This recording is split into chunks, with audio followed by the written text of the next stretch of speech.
estás aquí, no te dejaré apartar de mí. Baila conmigo hasta olvidar todas las amarguras, todo nuestro penar. En esta luna llena, contigo quiero estar. El mundo deja de existir, no hay nada más que tus ojos negros. Cuando me miras, todos los años que soñé con volverte a ver, tuve la esperanza, no paré de creer que llegará el momento de nuestro amanecer. Welcome back. Day number 5 here in Gran Canaria for the Gloria Windsurfing World Cup. Yes, and we are going to be straight into action. Yes, we are. It's not crazy POZO. I know I've been saying that pretty much every day. We're not seeing the crazy winds that we're used to seeing here, but we do have competable conditions. We're going straight in to the under 18s. So it looks like, and we've got a single elimination. That has been the big decision overnight, where the forecast doesn't look great, so they have cut down all the reportage rounds. So it's do or die, right? If you don't get through, you are out. So first heat, we'll have 2 going through out of 4. And then the next heat, obviously all 2 going through to the semi-finals, and then the finals of the under 18s men. We've obviously got the girls coming up, and then it will be probably the under 21s after that, but we'll have to see how the conditions go. We're obviously in nice and early because the wind has been stronger in the morning, but yesterday morning we were talking 4-0, 4-2 weather. This morning we have got juniors of 60 kilos or so on 4.7s. So I'm still just working a few things out here with the TV, I think. But at the moment, I don't see a picture, just in case you guys hopefully should be seeing it. So we're going to get that sorted, and we will be bringing you live action from 9:30, so in a couple of minutes' time. So it is on, which is good to hear. Like I said, spoke to a few of the juniors. I'm just uploading a video to YouTube of a little walk around. So we'll see how that goes. So if you are interested on a little walk around, it's about 5 minutes long. That will be on YouTube pretty soon. So we'll bust that out. But yeah, excited, you know, that's what we want to see. We want to see some action. We want to see the guys getting on the water. And obviously at that junior sort of end of it, these guys, well, they have to learn, don't they? You've got to experience these conditions. You can't always have perfect conditions or conditions you expect. Sometimes, and I know after lots of years competing, you've got to expect the unexpected, and you've got to compete in some conditions which might not be ideal. Oh, to me, I think for this age group, these conditions are looking pretty fun. So yeah, we'll have to see what you guys think at home. Obviously, let me know in the comments where you're watching from, who you're cheering for. And yeah, I think that's where we're going to be at. So hopefully we can get this visual fixed over here pretty soon, because we're going to be starting. And I would like to be seeing the action like you guys at home.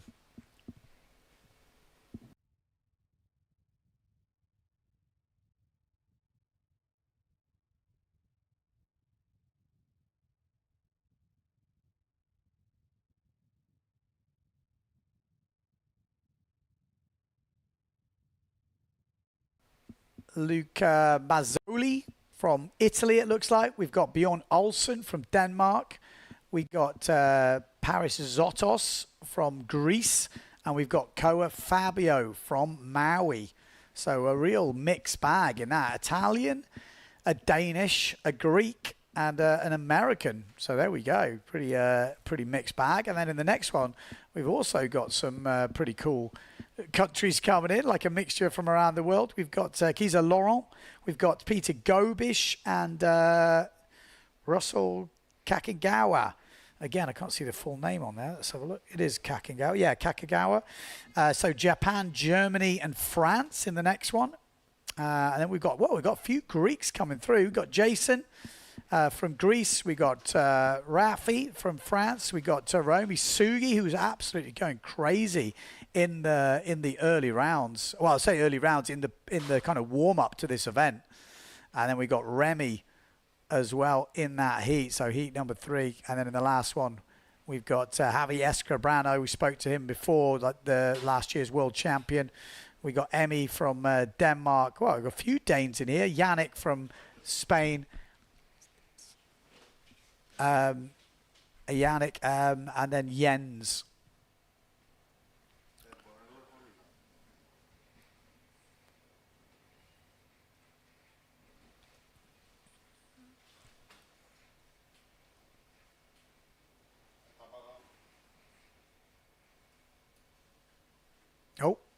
Oh, we had movement. No, still nothing over this way. But hopefully you guys are seeing the action. That's, I guess it'd be useful for me to see it so I can do some commentary, but it's coming. It's coming. Bear with me. Let's have a look what's going on in the comments. Actually, I can see it on YouTube. Oh, it looks pretty good.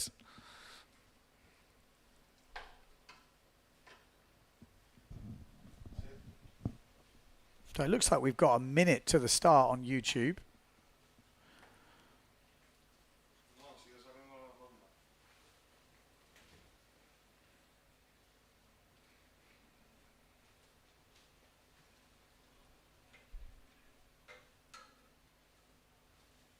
Yeah, that's the worry. When the land heats up, we might lose a bit more wind than we've got at the moment. But you can see quite a few guys out there at the moment warming up. Looks like Dieter van der Eyck in there warming up. Looks like Miguel Chapuis on the water before this.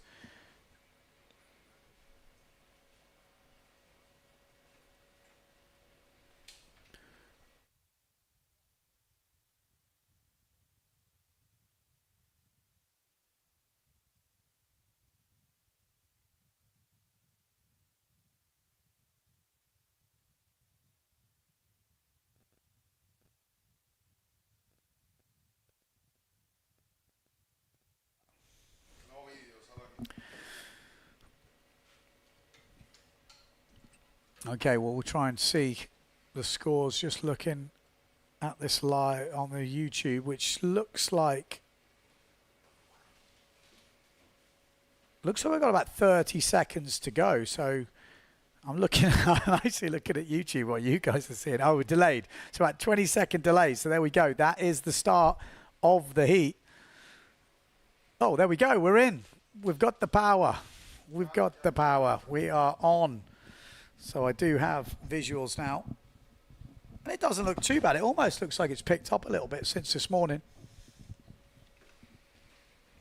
So there we go. We are in.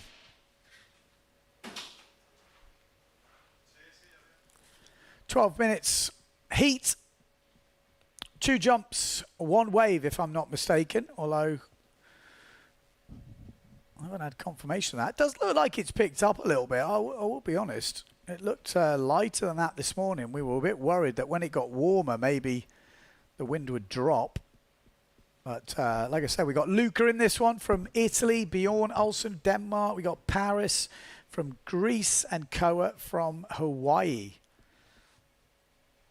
So there will be a few of the guys still hanging around who kind of went out for a bit of a warm-up session. So be a bit confusing at the beginning because we still got a few people into it. Look at the 0.7 flying in here. Loads of speed. The wind has definitely increased. I think we're going to see a few of these juniors a bit overpowered. Like I said, I just spoke to a few of them on 4.7s. So I'm expecting they were going to be pretty powered. So Koa, I know, is on the Nash. Bjorn Olsen is on the Severn, so the orange Severn. And then I would guess the Italian is on the 0.7. And that would leave Paris from Greece on the Neil Pride by process of elimination. Jibing on the inside. Actually, there's definitely a good contingent of Greek riders here this year. I think someone said 7, which is... was that from Guadeloupe? But there's definitely a few more than we're used to seeing, so good to see. Although a few of the Greek riders are living over in Hawaii. And Koa, obviously from Hawaii as well. Okay. There we go. This is...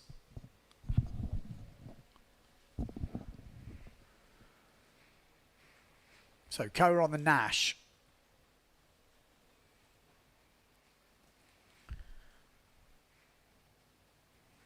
Looking to find something, probably looking to find a forward loop. There it is. Oh, nice. Decent landing from Koa.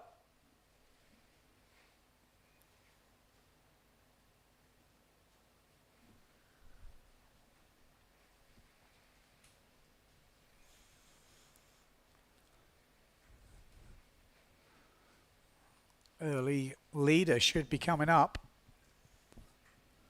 Oh, double forward loops at the same time. That is Bjorn Olsen that won that exchange. With it looked like Luca just going down on the landing.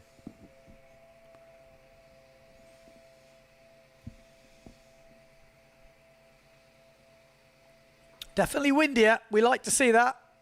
That was the worry.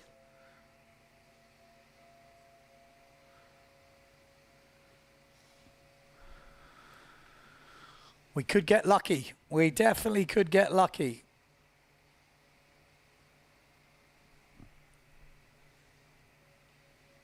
And again, I think, you know, you can get spoiled over here in POZO. I still think these are definitely competitive conditions, especially at this age group. You know, this is the age where you've really got to deal with anything. We're kind of building them up into athletes that are going to take on, you know, the proper world tour in the men's fleet. So this is just, for me, an experience at this level, just to deal with different conditions. You know, you got to learn at this age that you compete in whatever you're given. You don't get too much like a prima donna where you're like, I'm not going out in that. Like, this is pretty good. Like, if you get this most places in the world, I saw the comments saying, oh, I don't think so. But I'm like, if you get this, if I'd have got this at 16, 17, I'd have been absolutely loving it.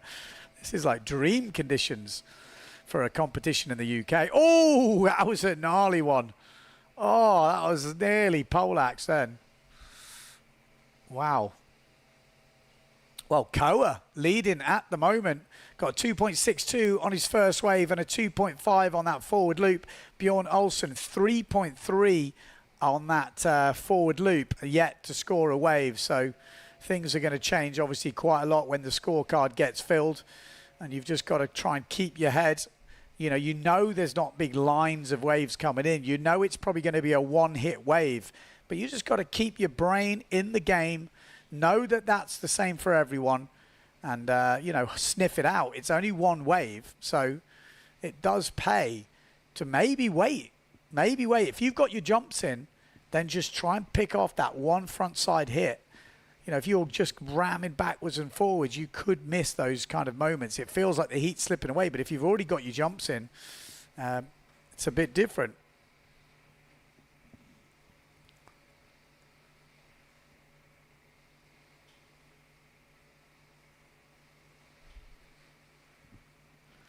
There we go.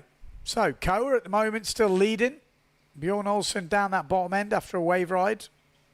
We've got Paris on the Neil Pride and Luca heading out on that 0.7 on the top left. Luca, is he going to get a wave here? Paris just riding on the Neil Pride. And if we could go back, it looked like he was about to get a front side hit. It looks like he's gone off the back. I can just see him in the background. And this is Luca. Not much waves up that top end. He's going to be lucky to find something up there. We've got Koa now dropping to second place as Bjorn's first wave drops in at a 3.88. So Bjorn Olsen, probably the top seed in this heat, is now leading the way. Koa Fabio in second place. Two riders get through into the semi-finals. No reportage round because of the forecast. Pretty much just pumping it out. So no second chance saloon here. You got to go all in on this first heat. And Bjorn Olsen making a good fist of this, not much of a wave. And that's what I mean. You just got to get your head down, work it as best you can. Do what you can. But you can see there's some waves coming in here. Some little stunt ramps. This could be a good wave from Koa. Oh, didn't quite sit up for him. but he's hunting something out. He's going to probably get another opportunity as he goes towards the point. No, doesn't find it. 2 jumps, 1 wave. Oh, little table. Well, donkey kick, heaven kick, whatever you would like to call it. Not quite the table, but at least a little tweaky jump, which will score probably a point.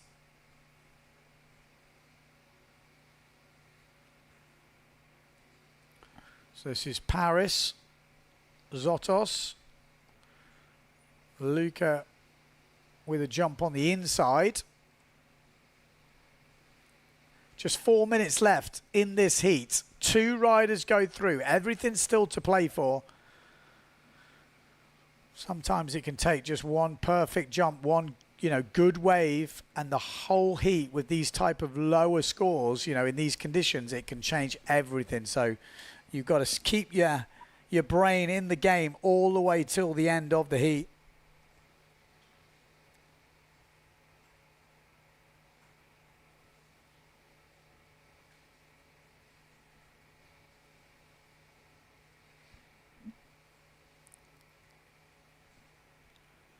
Bjorn Olsen, like I say, no surprise, he is leading the way at the moment. He is the top seed in this heat. But probably the fight for second is really on.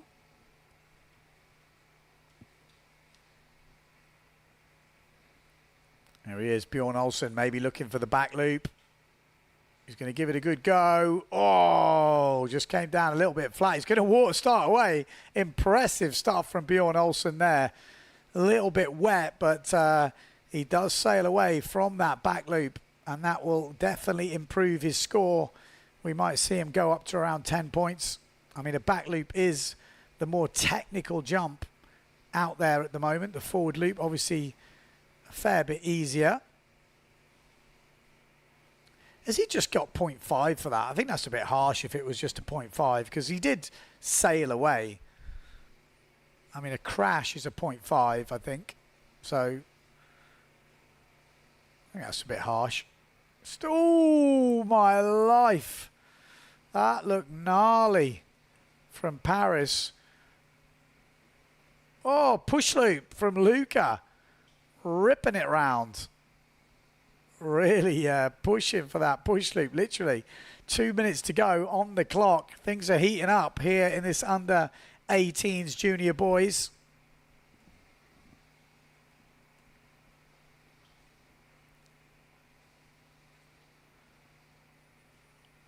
Yeah, so it does look like that 0.5 came in for the back loop. I think a bit harsh. Oh, that's a decent table. That's probably one of the first tables we've actually seen where it got up and you could actually eat your dinner off that one. I think that's definitely going to be his second jump. He's definitely going to go over 10 points now.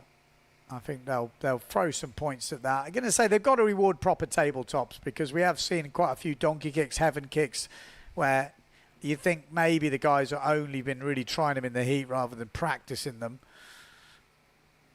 Because it is one of those moves where you're like, oh my God, I've got to do 2 jumps. And you're like, oh no, I'll do a tabletop. But if you haven't practiced it, it is it takes a bit of getting used to the table. You ask anyone in the pro fleet, when was the last time they did a tabletop? And you might find some of them can't do them, or don't practice them at least.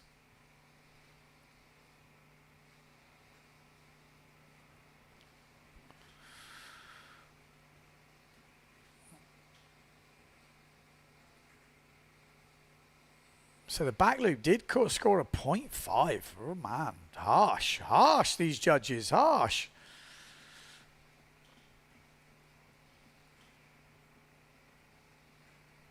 Wanting to see what the tabletop scores.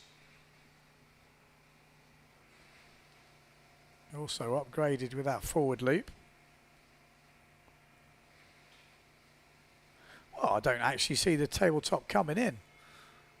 And that is the end of the heat. Would it have made a difference? No. So Bjorn Olsen will win the heat, goes into the semi-finals. Koa Fabio, unless we see any change at the end of this heat, should get second place. But we're going to take some adverts and we'll be back to see the official locked-in result.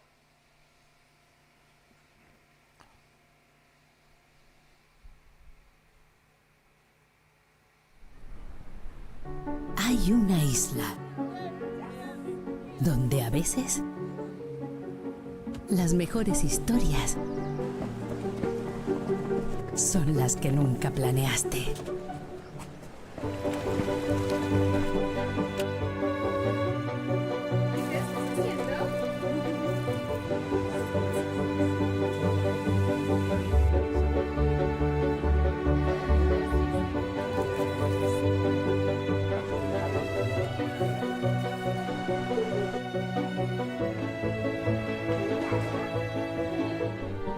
Gran Canaria, una isla sin guión.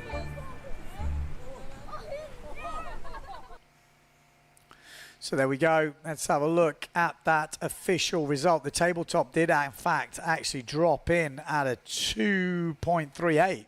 And Bjorn Olsen goes over 10 points to win that heat. Koa Fabio does take second place. So Denmark and Hawaii into the semi-finals. Luca and Paris had a good fight there, but in the end missing out. So yeah, there we go. We are going into the second heat of the under 18s junior elimination here in Gran Canaria, POZO Beach for the Gloria Windsurfing World Cup. The wind has definitely picked up from what we saw this morning. And there's a few little waves coming in. We've got Kezia Laurent from France. We've got Peter Gobish from Germany. And Kakengawa from Japan. Probably top seed in this one. Peter Gobish, he's been there before. He's won a couple. So he is all over it. I'm expecting to see him pushing. So yeah, let's see. Let's see what he's got.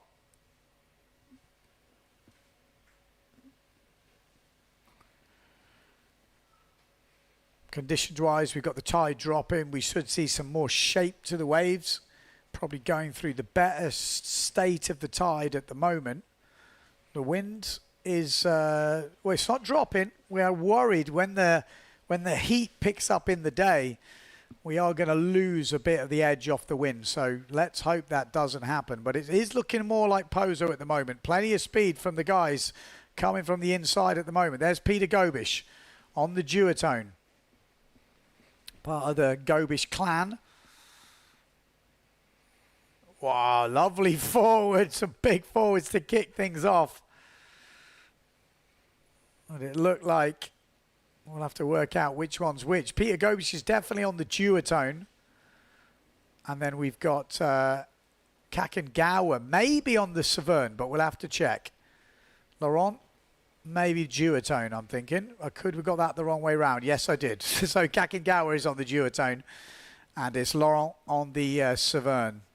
So Kakengawa on the gold. Little tabletop from Laurent, just not getting the landing.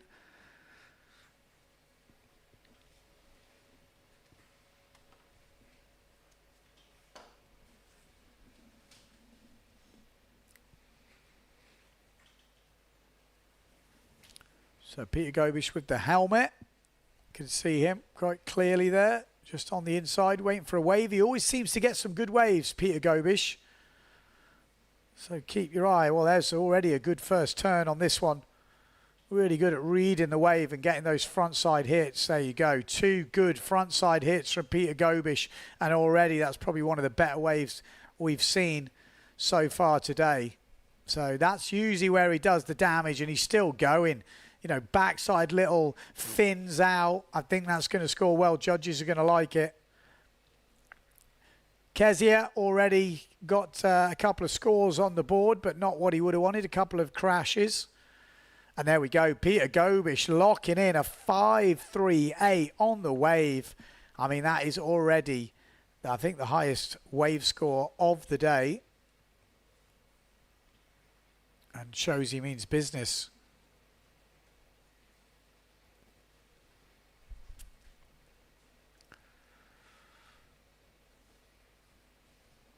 So, like I said, Peter Gobish definitely the higher seed in this heat. But this is Kezia giving it a good wave on the inside. Actually, it's not a Severn, is it? Is that a Gastra? A GA? Quite a bright sail. I thought it looks like a Severn, but maybe not.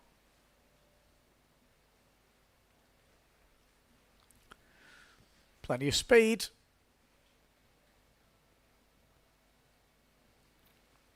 What's he got for us? He looks, I mean, he's French, so he's probably quite crazy. Not to put a stereotype to the Frenchies, but they're usually all slightly mental.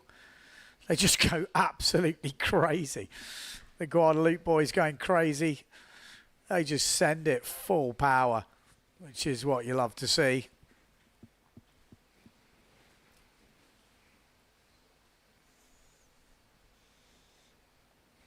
There we are. Peter Gobish looks pretty relaxed. I think when you've got a decent wave like that early doors, it's like, okay, it's locked in. Now just concentrate on the jumps. We know he's got the forward loop, he's got the back loop, so he's going to be looking to lock in then. He's probably going to chuck a safe table in if he doesn't find the ramp for the back loop. But we're expecting to see a forward, maybe a stall forward. He's got that in his bag of tricks. Remember, 2 riders go through to the semi-finals. Peter Gobish in the middle.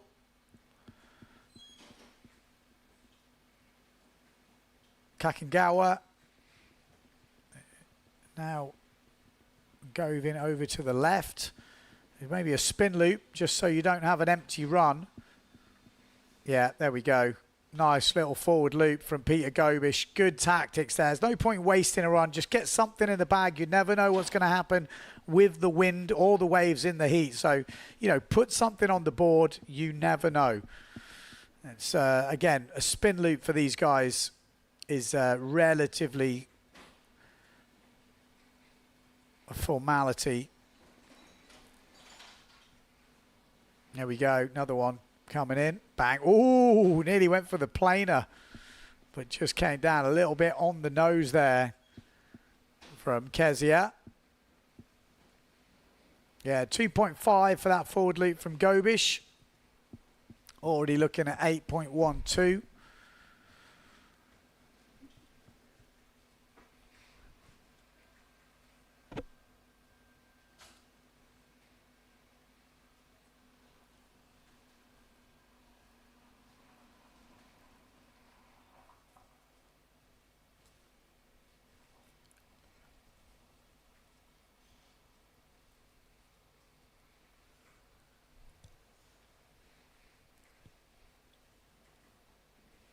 Here we go. Wants the backy. Ooh, would have been a flatty.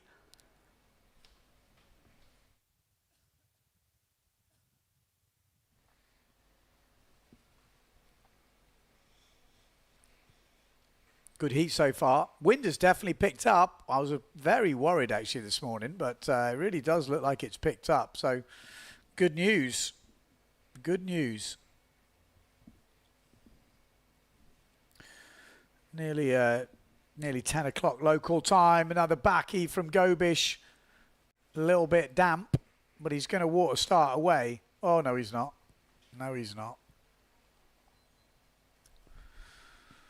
Let's have a look at the YouTube comments, see who's watching, who's tuning in.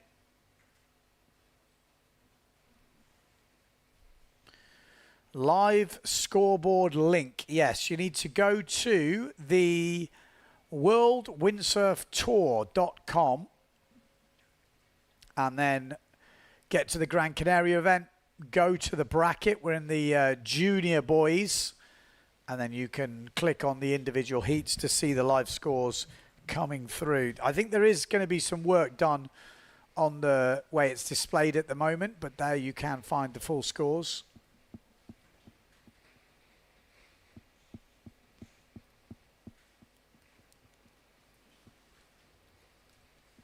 Well, I think that's the way I've been doing it. I'm a bit new to this as well, obviously, because there's a bit of a change of systems with the World Windsurfing Tour kind of running this event. Oh, here we go. Gobish. Oh, we wanted the table. That's a good example of someone who hasn't done a tabletop for a while and then going, oh, yeah, nah, I need another go at that. But Gobish looking in control at the moment. At the moment, Kakagawa in second place, and there is a good fight going on there. Oh, a bit more of a stalled forward there from Gobish, and probably will improve his jump score.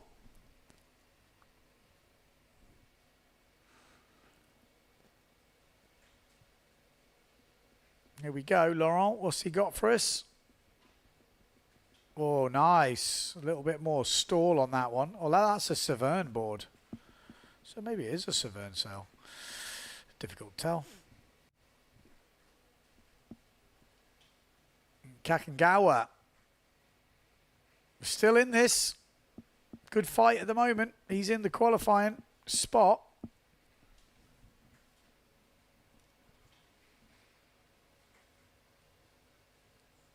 We've got about 4 minutes, just under 4 minutes to go.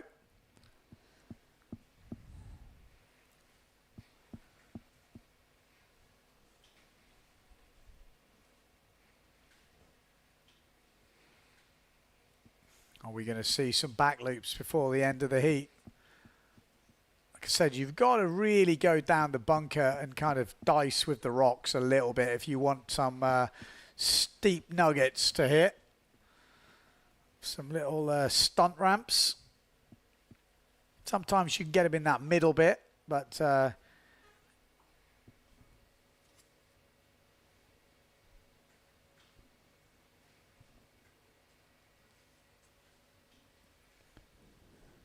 oh, Peter Gobish looks fired up. He's got the handoff.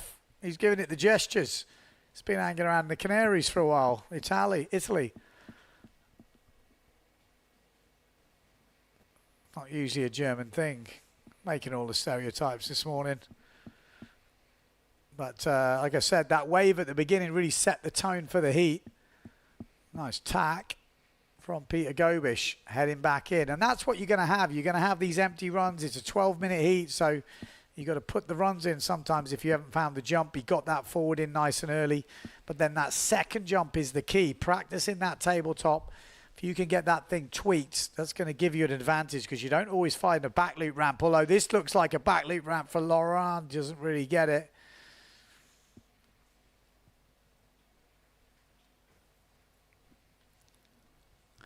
By my reckon, we've got about a couple of minutes left in this heat.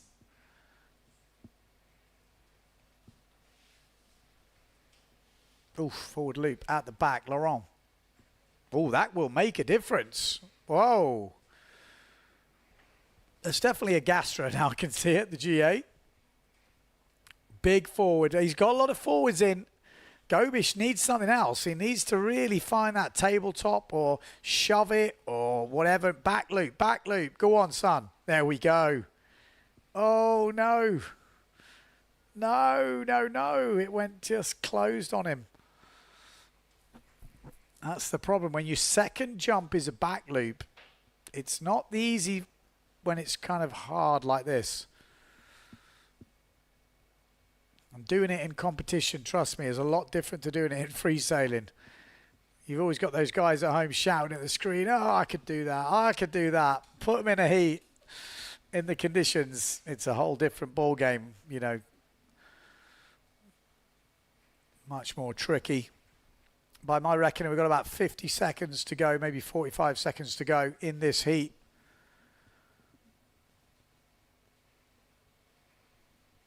Have we seen a change? Yes, Laurent, with that forward loop, has gone into second place. Kakagawa slips only just to third. So are we going to see some drama on the last run?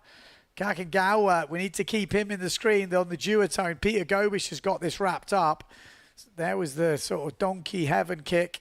Oh, Kakagawa's in the water. Not what he wanted. Not what he wanted at all. And it looks like Kezia Laurent will get through this heat. There we go. That's the hooter.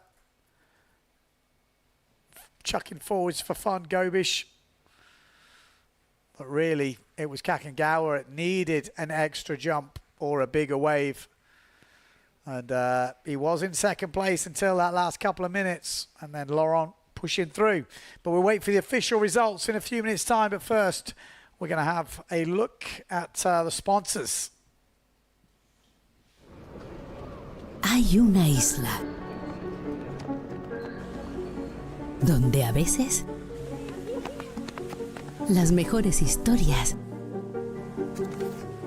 son las que nunca planeaste.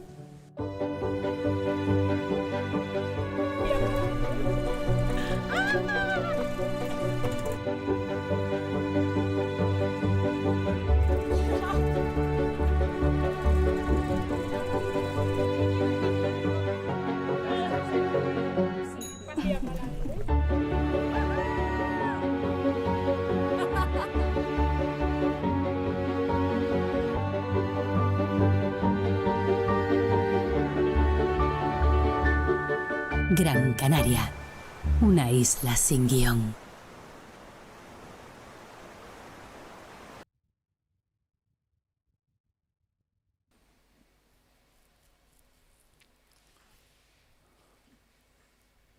Okay, back in. You can see some little waves rolling in, and it looks like it is official.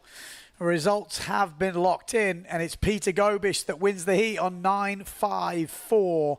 And Keziet Laurent from France in second place with 4.38. Like I said, biggest score of that heat was the wave, 5.62, and he did that on the first run.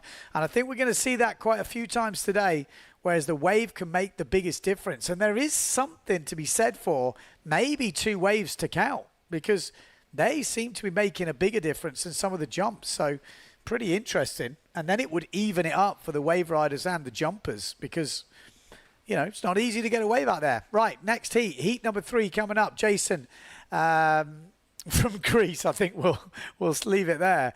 We got Rafi from France. We got Ryomi Sugi. That's Takuma Sugi's brother from Japan.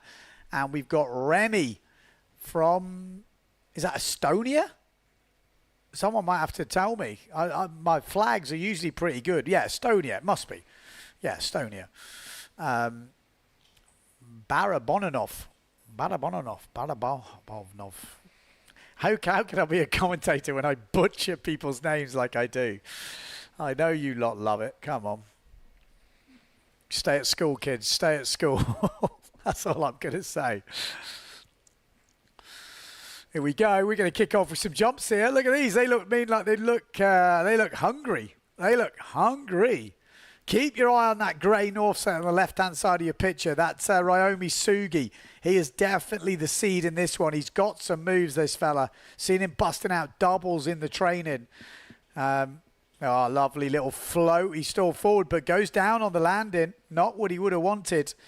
A lot of forward speed, obviously, because the waves aren't that steep. And that obviously hurt the landing a little bit. But yeah, that guy's got some talent. Really is one to watch. He's actually in his brother's heat in the main draw, if I'm not mistaken. So he's in the main event. And yeah. Yeah, so that goes down as a crash. So a crash is scoring 0.5. So if you try something, 0.5. That seems to be the rule at the moment, which I think is fair. It's better than doing nothing. The problem is, if you're not scoring much, it means you really should try a jump. There's no point in not trying a jump. Because 0.5, when you see some of the scores that got through are like 4.5 or something, that 0.5 can make all the difference. But, I mean, he's got to get some reward as opposed to doing nothing, because it was a full rotation as well, even though he went down on the landing. Okay, here we go. Little spin loop. Little slider. I think someone was asking if there was a difference between a spin loop and a forward loop. Another little forward there from Ryomi. I think, it depends on the height. I kind of class a spin loop as a little spinny one, you know what I mean? As opposed to off a wave and a bigger forward or a stall forward. Spin loop, I would kind of say, is not off a wave or off a small wave. That's a forward loop. Could be a spin loop. Oh, hello. Look at this. Look at Remy. Remy from Estonia absolutely smashing out the scores. He's on the 0.7, 3.12 on the wave, and a 4.38 on the jump. I'm going to have to do my homework here and find out what we didn't see it on camera. So what was that jump? It was a forward loop. 4 and 4.5, so stalled forward loop, I would guess. Some sort of height. Ryomi Sugi just riding a wave down that bottom end. But there we go. Top seed, Ryomi Sugi in third place at the moment. Jason from Greece pushing a little bit ahead at the moment with a 2.38 on the wave. But Remy...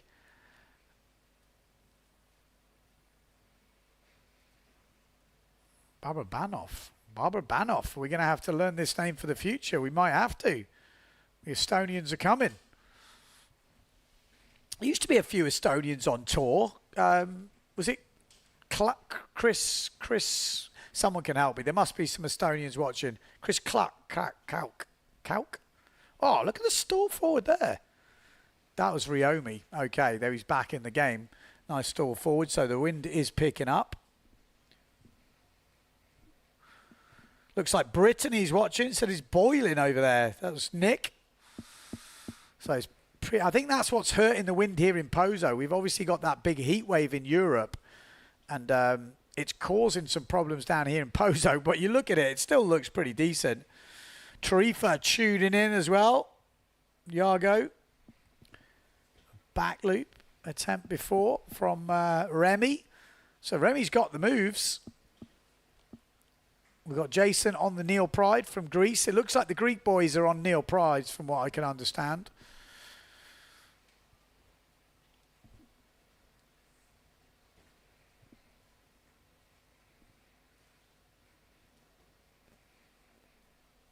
Where was Tony Mottas from? Was he Estonian? Oh, Baki. He's got some skills, the Estonian. Remy. I think we're definitely going to have to learn this name.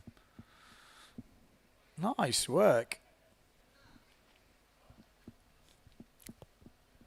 Love to see it. That's why it's so good to have these under 18s category, under 15s, you know, see the youths coming through. Gives them something to aim for in the year. And you can rest assured, even on a bad forecast here in POZO like this year, you're sailing.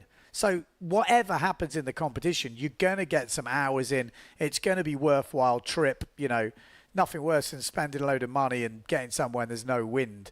You know, we've had a bad week here in POZO, but I think most of the guys have sailed every day still. So, you know, that's the beauty of POZO. It really is such a windy place. Like, we're talking about this being not good conditions, and the guys are probably on 4.2s, 4.5s, maybe even smaller, some of them.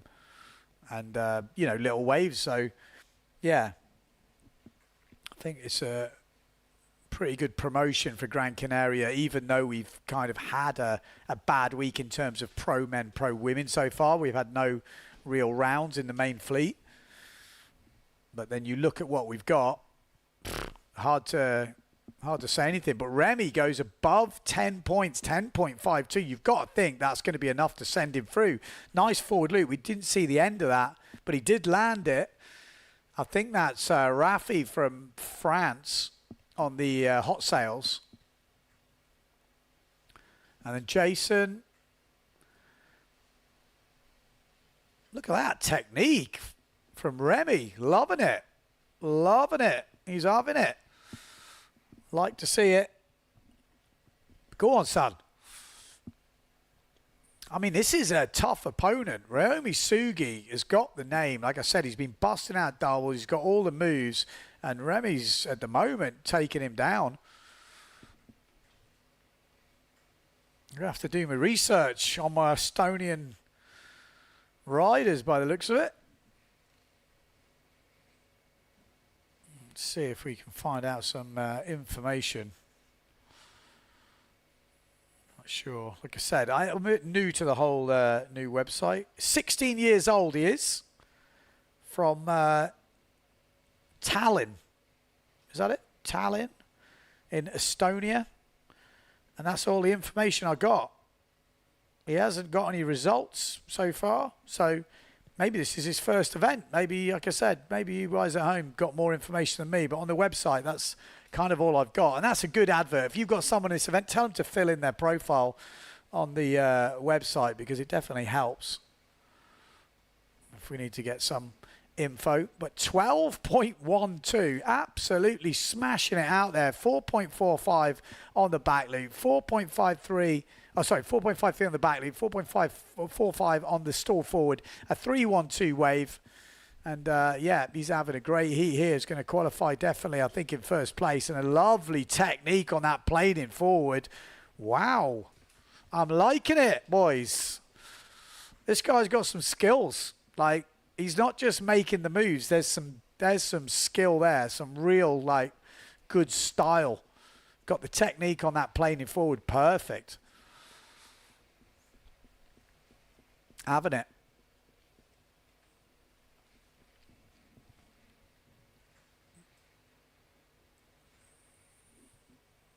We go. Oh, nice forward as well on the inside from Rafi.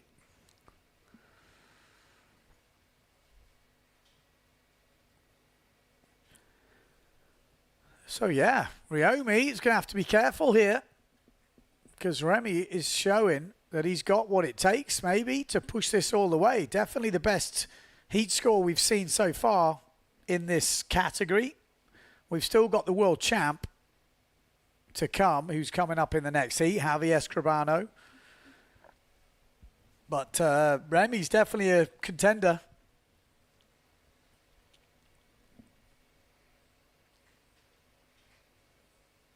Richie's saying conditions are starting to look a bit more like POZO. Yeah, for sure. Wind's picking up.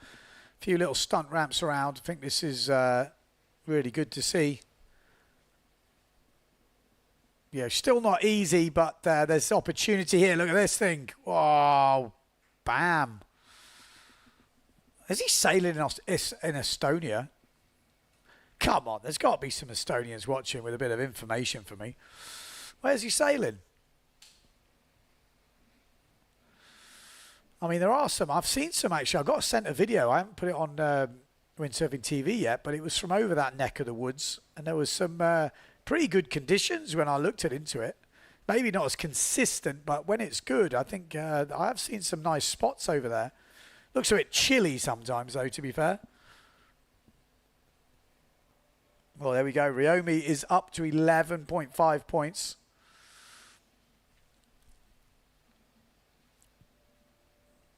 Oh, nice hit as well from Remy.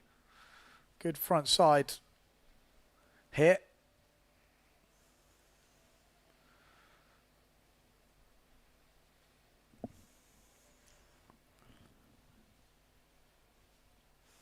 Well, how long we got left? We can't have long left. 1 minute 30 on the clock. Counting down. Looks like the top two have kind of run away with this. Been a difficult heat for Raphael and Jason. But, yeah, this is definitely two podium hunters in this heat. No doubt about it. They're going for the title.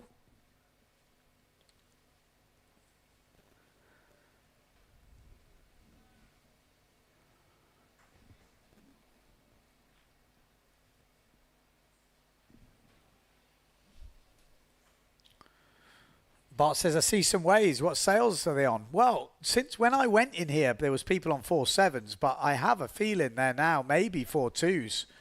Yeah, really great. Yeah, I can't really say enough good things about Remy. It looks like he's got the package. He's got the full package, man. 13.67 points in this heat. He's got a 3.88 on the wave, 4.62 and a 5.17.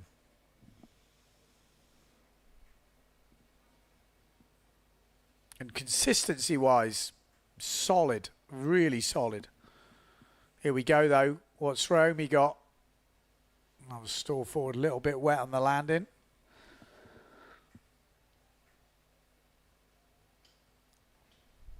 Good to see the opportunity. Jason up that top end with a forward loop.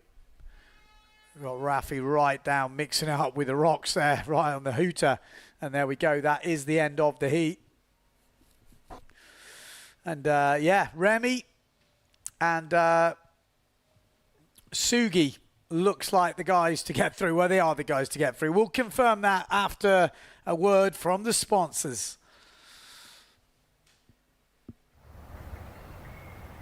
Hay una isla donde a veces las mejores historias son las que nunca planeaste.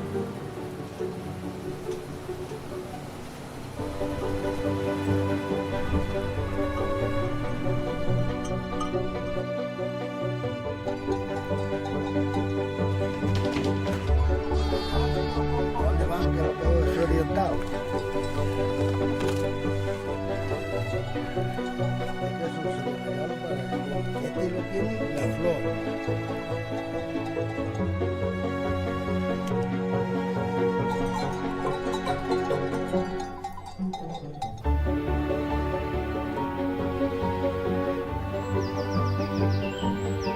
Gran Canaria, una isla sin guión.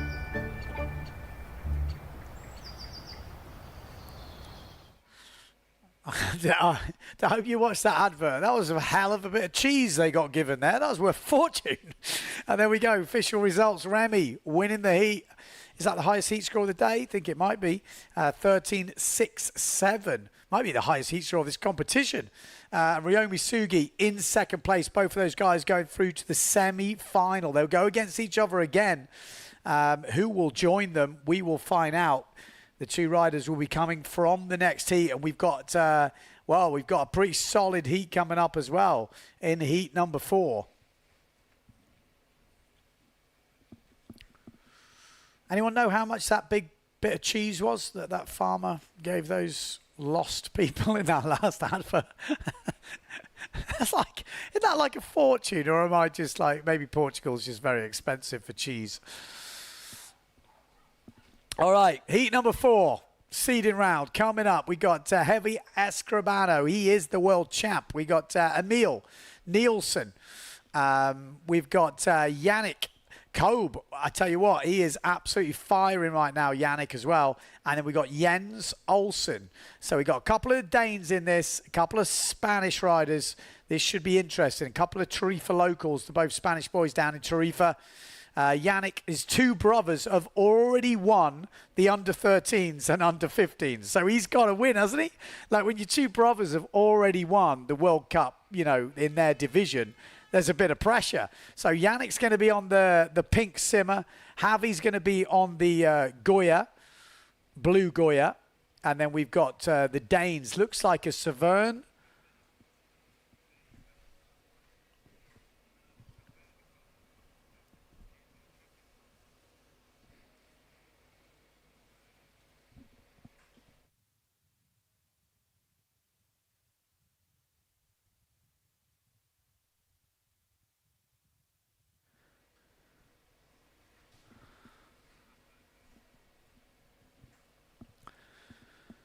Okay, here we go. Looks like a Dane. Looks like a big sail as well. Looks pretty powered up. The Danes, I mean, the Vikings, aren't they? They're all massive units, even at this age category. So, Javier Escribano, like I said, on the blue Goya sail. We've got GA sail as well. So this is also one of the Danes. There's Javi. Push loop. Bang. There we go. The world champ. Throwing down the push loop. Yannick already with a jump locked in. Or is it a jump? I don't know. 4.35. Oh, this is good standard in this heat. Conditions are also getting better. So the GA just going for a forward loop. So we'll see which Dane moves because I haven't seen the sail numbers quite yet. It's difficult to see. But still looking for a few things to lock in.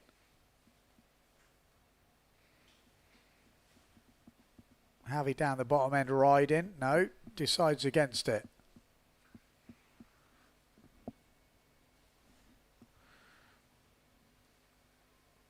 Got any scores locked in here for me? Oh, nice forward on the inside. And there's the back loop from Yannick. Oh, that looked like it was made all day long. He's going to be upset with that Already got a good score in. A nice back loop early in the heat would have helped settle the nerves, if there is any nerves. But it looks to be a very competitive heat, this one. We've seen already solid moves from every rider so far. Javi locking in is at a 5.20, I think, for that push loop. 2.25 as well. I'm pretty sure Emil must be on the GA. There's a 3-point forward loop. And then Jens must be on the Severn. But like I said, as soon as we can see, make out the sail numbers, I'll run you through.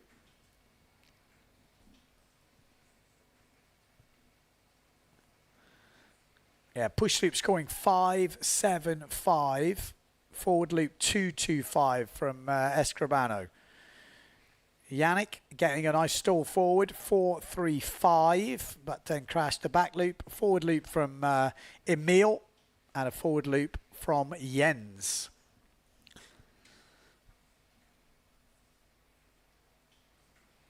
This is Yannick, wants the back heat. He's been really consistent with the back loop, but obviously conditions at the moment, not easy to find those bigger ramps. So just crashing a couple there, but still leading the way. Well, actually, no, Javi's leading the way at the moment with that big push loop.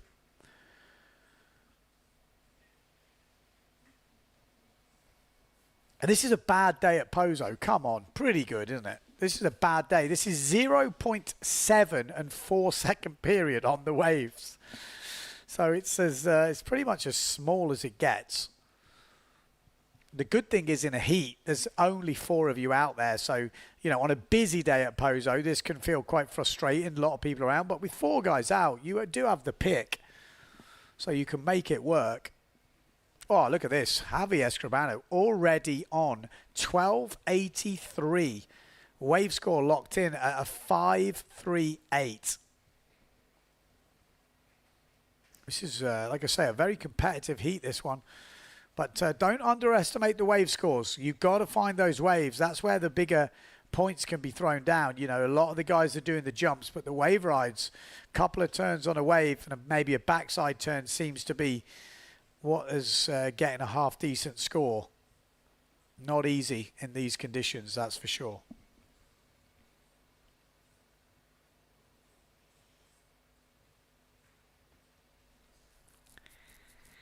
I think Yannick still wants that back loop 100%. It's, just chucks up the table to be safe. Good tactics. Nice frontside turn from Javi.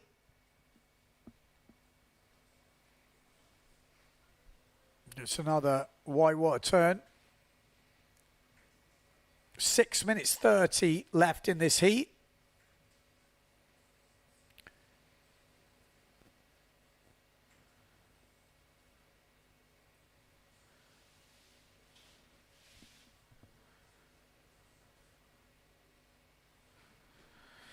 Iago said, I'd go to Gran Canaria just for that big cheese. If you didn't see the advert, you won't know what he's on about. But that's an amazing gift after getting lost, to get a big piece of cheese like that. I wonder who came out with that advert.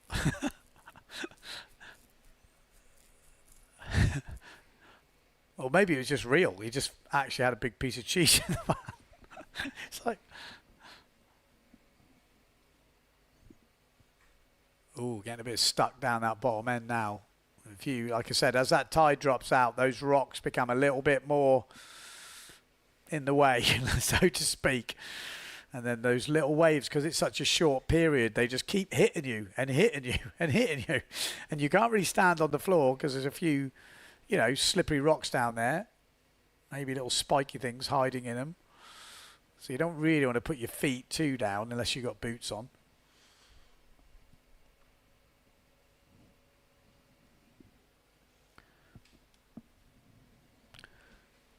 Here we go, back loop. Oi! I think he had a couple of under-rotated ones, so he thought, well, I need to push a little bit here on this one. And then over-rotates a little bit.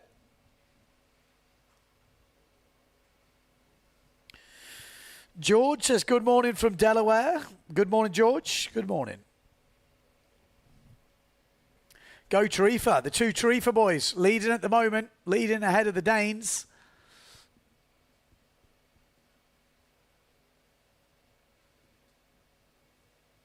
So is this Jens? Looking for something. Come on, Jens.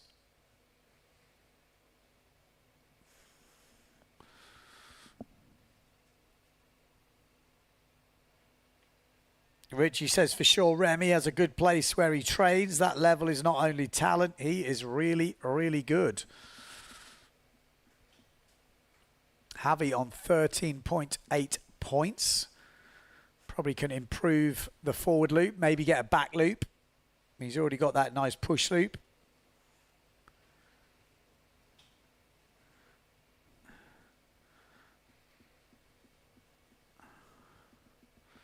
Here we go, heading out. Plenty of wind now.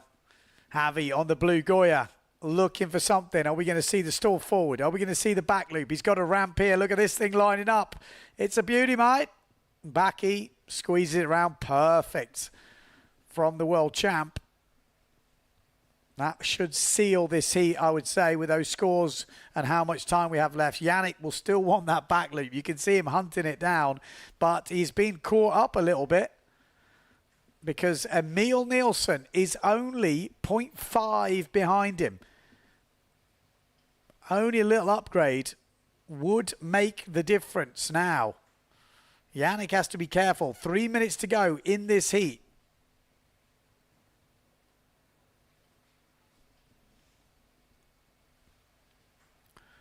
Ooh, little backside air.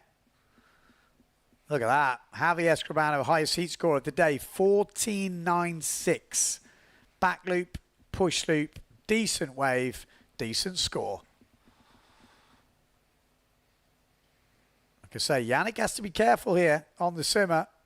He needs to find that back loop. That would give him the breathing room that you want. But as the heat, you know, gets on, as you crash more, that back loop gets way more stressful. But look at that, perfect little back loop there from Yannick, and that might seal the deal.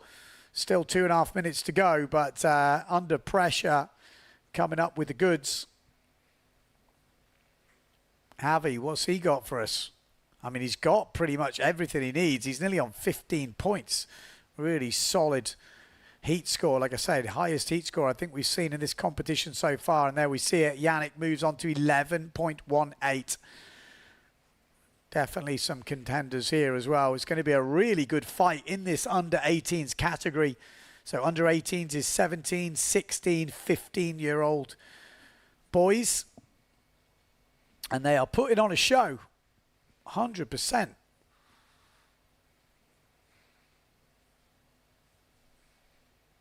Here we go. Whoa, that was like a trick of camera there. Nice hit from Yannick there.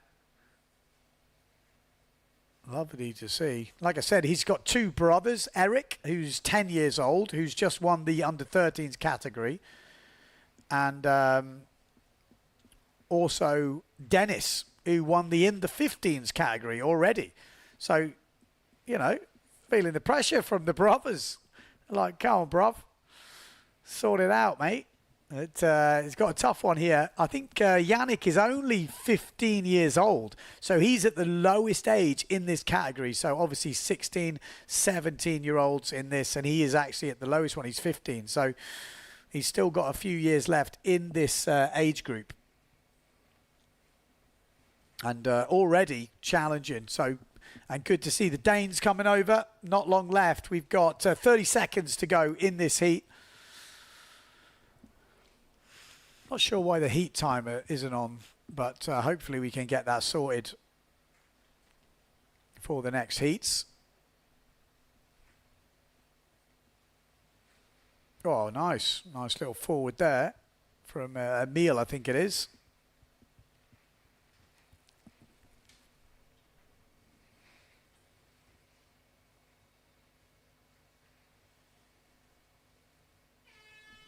And there we go. That is the end of the heat.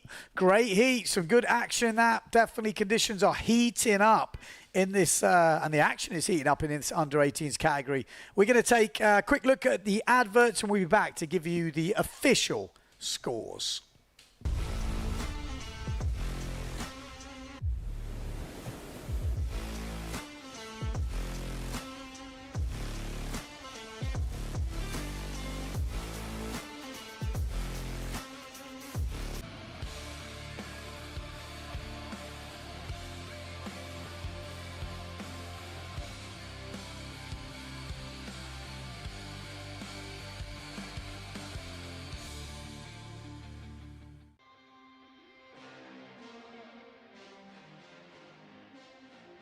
I really love the Dragon because it has a great maneuverability, power and wind range.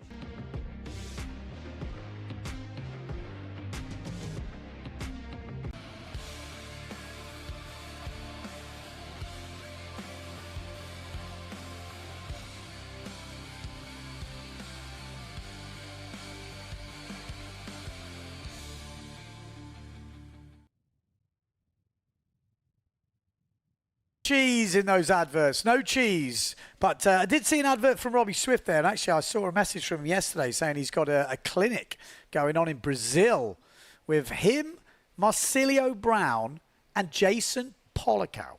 I mean, wow, what a clinic that is. So I think it's in August, so if you fancy having a clinic in Brazil with three of the legends of the sport, I would definitely have a look on his Facebook page or get in touch with Swifty.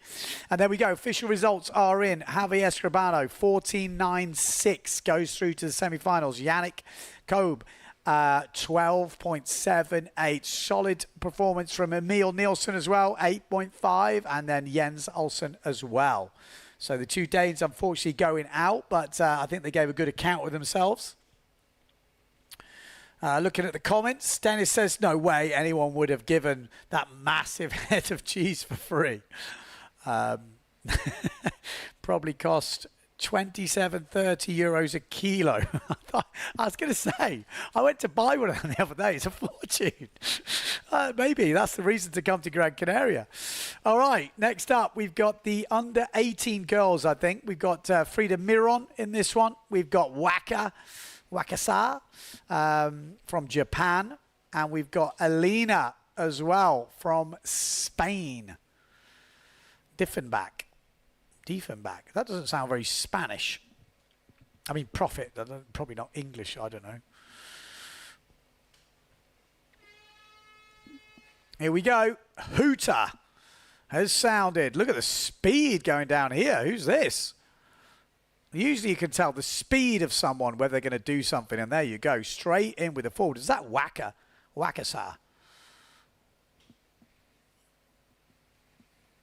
I think it might have been, you know.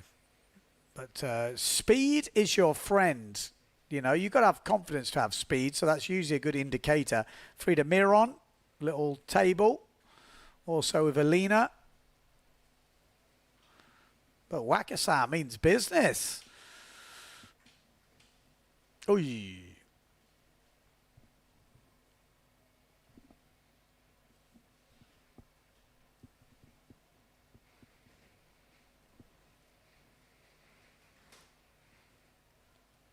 Okay, waiting for some scores to lock in.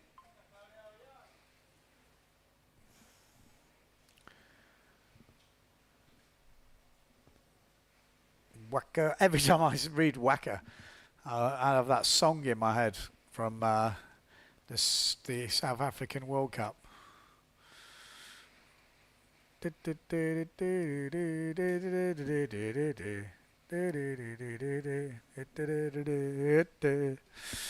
What is some music?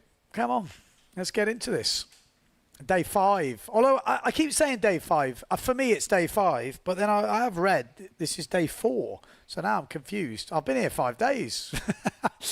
So I don't know. I'd like someone to officially tell me what day it is. I don't know if I'm confusing things. I think it's a 9-day event. Day 5, day 6, 7, 8, 9. Yeah, Sunday's 9. I think it's one of those things. Once you start calling it a certain day, it's goes down pretty hard here. This is Frida Miron on the purple. Purple F2. Wakasa on the inside.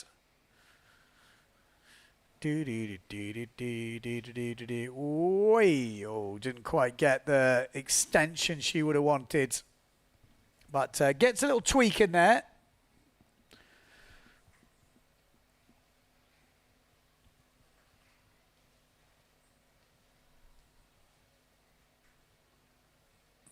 Okay, Alina.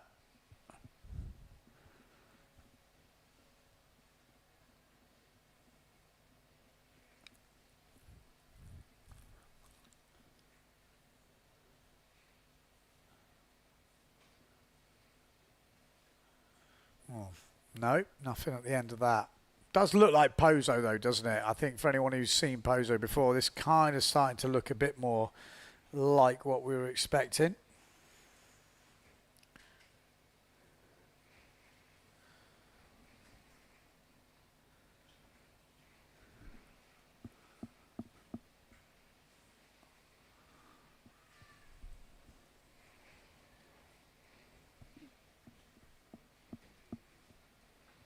Okay, 8 minutes 30 on the clock. We got Wakasa down that bottom end.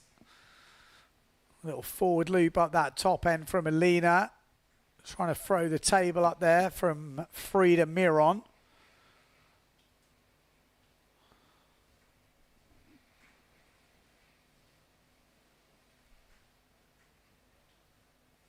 Japanese. I love liking that. I mean, it's been quite a long time, actually, the Japanese riders have been coming to POZO. But, you know, I've been coming to POZO. I think my first POZO event was 2003. So what's that, 23 years or something like that? Wow. You know, these guys weren't even thought about back then. They weren't even in the plans of their parents, probably.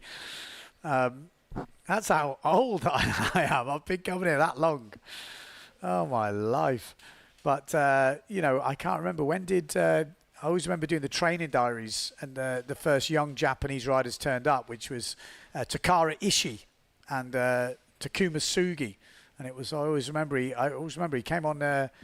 he looked exactly like Mussolini. He was quite skinny, you know, wiry. I was like, who's this guy? It looks like Mussolini. And then we realised it was Japanese Mussolini. And then he called... That was kind of his nickname for a bit.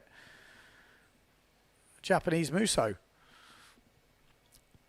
And then obviously Takara, you know, turned into a tour regular, bashing out the moves, getting some decent results. Then obviously his brother turned up, and you know, Sugi. Sugi reminded me of Japanese Robbie Swift. He's kind of a small, kind of tough little, I don't know, thick.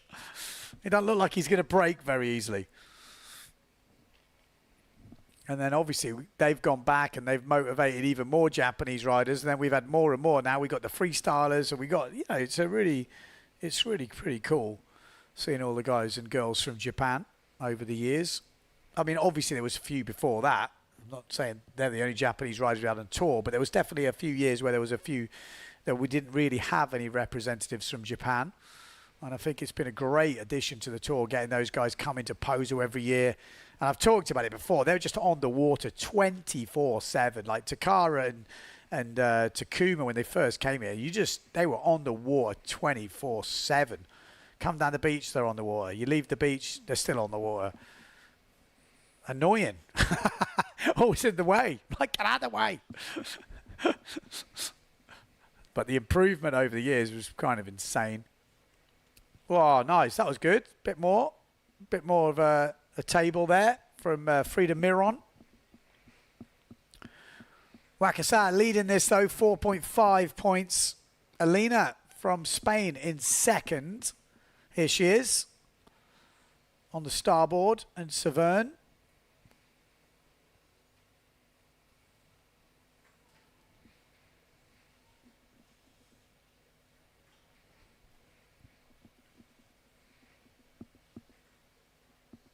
Yeah, and I've often talked about it. Obviously, we're doing the under-18s category at the moment, so I think it's pretty relevant. But, oh, nice. Oh, lucky, just lands on the nose.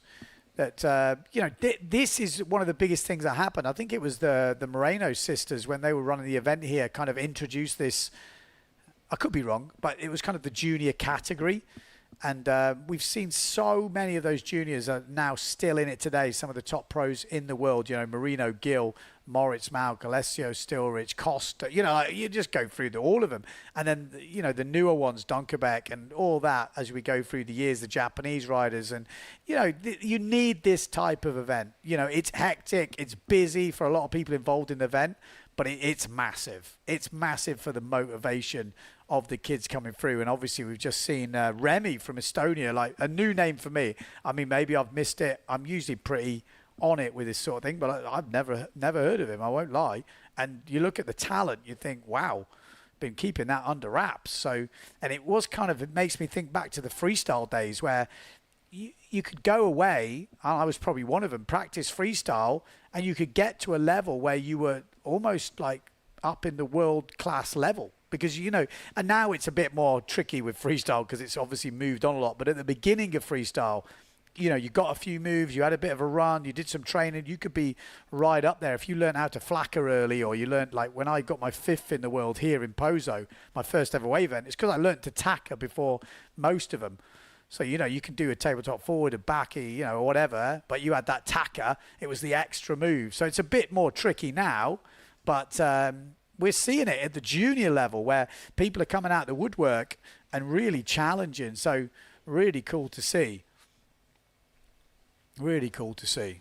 And are we going to see a resurgence in the freestyle movement? I don't know. I just kind of feel we might do. It's so useful for wave sailing. You see Takuma Sugi, one of the best freestylers in the world, and you see his, wave sailing level. I'd like to see a few more of the freestylers crossing over and entering at least POZO in these type of events. Seeing them in the Challenger fleet or whatever, because they've got the skills. Like Yentel Kaz is one for sure. What? Come on, Yentel. Come on. Let's see your doubles in POZO and get him in. Get Neil Pride JP to get him over here. Goito, when he did the waves, he was bang up there after a few years. And some of the young wave sailors as well, there's no worries getting into freestyle to improve your wave sailing. It really can. Here we go. Towards the end of the heat here. 2 minutes 15 on the clock. Frida Miron in second place at the moment. Wakasa leading, but there's not much points in it. One wave could change things.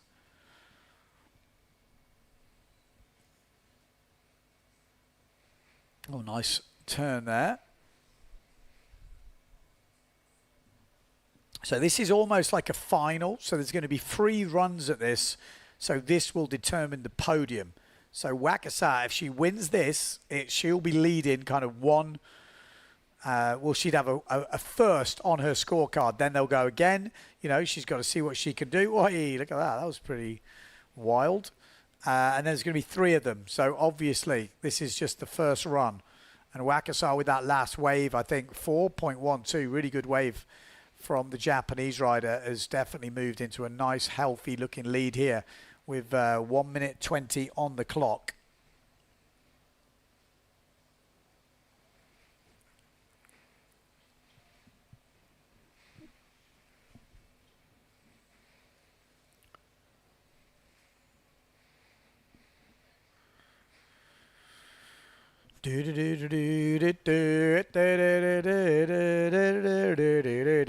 Waka wins again.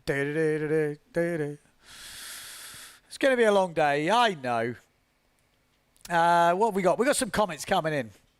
Bot says Japanese windsurfers are getting better and better. I saw them training last week and the level is high, 100%. There's some super young kids absolutely smashing out. I'm sure we're going to see them in the under 21s as well, and obviously a lot of them in the main event. Mikkel saying, hey Ben, are the wind and waves picking up later? This looks not so great. Well, I would say this is for what from the forecast we've got. I think this isn't bad. This ain't bad. I said when we were looking at the under 18 boys before, we're seeing push loops, forward loops, stall forward loops, waves. I mean, definitely compatible conditions. So hopefully there is a bit more waves forecast for tomorrow. I don't think we'll see a much of an improvement today. I think this is probably the best conditions we're going to get today. So, but again, I'm not the weatherman.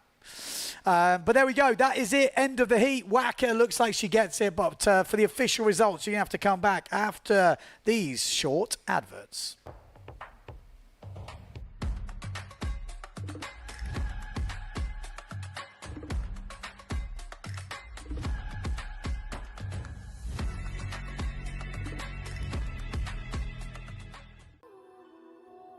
La KS3 Lithium es tan ligera que se convierte en una extensión de ti. Descubres una nueva forma de sentir la ola. Y ahí es cuando nace tu surfing más creativo.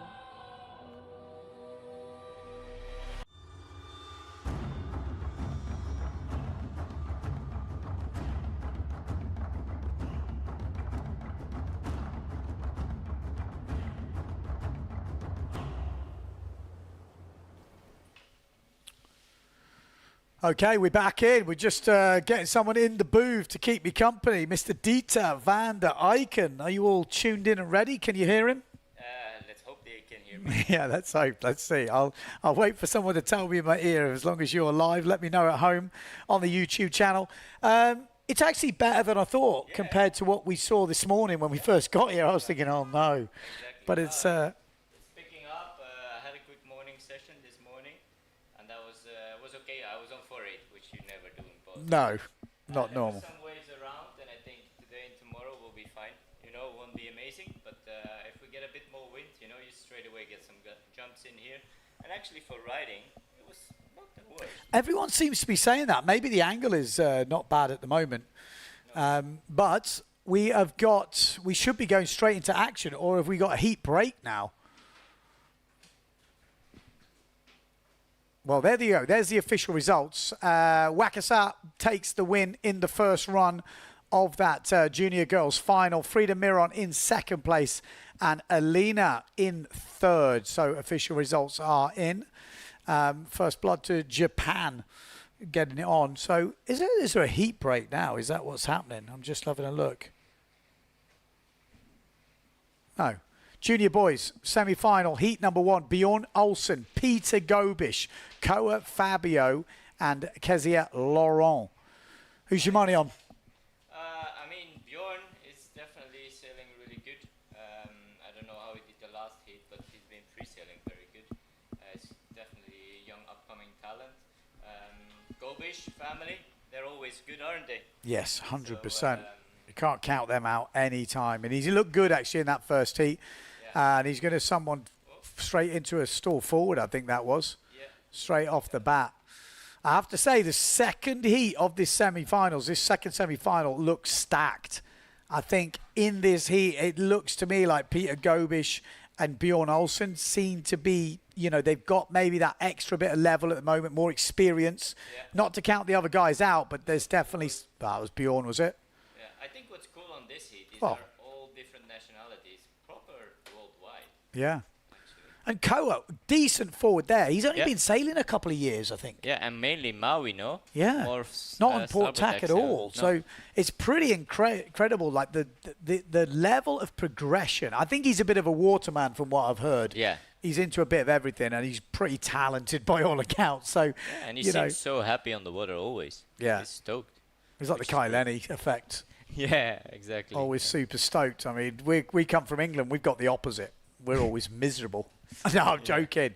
But the Maui boys always seem to be pretty chirpy when it comes to conditions, and just probably happy to be out there getting some action. Gobish, 4 points. That's a good forward score. I think that was that stall forward, wasn't it? Bjorn straight on a wave. Oh. Yeah, stall forward 4.05 for Peter Gobish. Forward loop for Bjorn Olsen 3.3. Koa with his 2.83 forward. And then Kezia with a 2.3 on his forward. Yeah, and then we just saw Bjorn actually finding a good pocket, but getting a bit backwinded on the cutback. And Koa, similar thing. Yeah, So it's difficult. It's certain tides I think it gets more difficult. yeah, but, I think now is a tricky tide coming because the water is pulling away, and where you see a pocket is because there's dry rocks almost in front of it. Yeah. So like now where the wave breaks is moving quite a lot. This is a tricky tide. I always struggle a little bit on this tide. Yeah. And that's why I put quads the whole contest through, because it's Shorter literally the just better. less fins.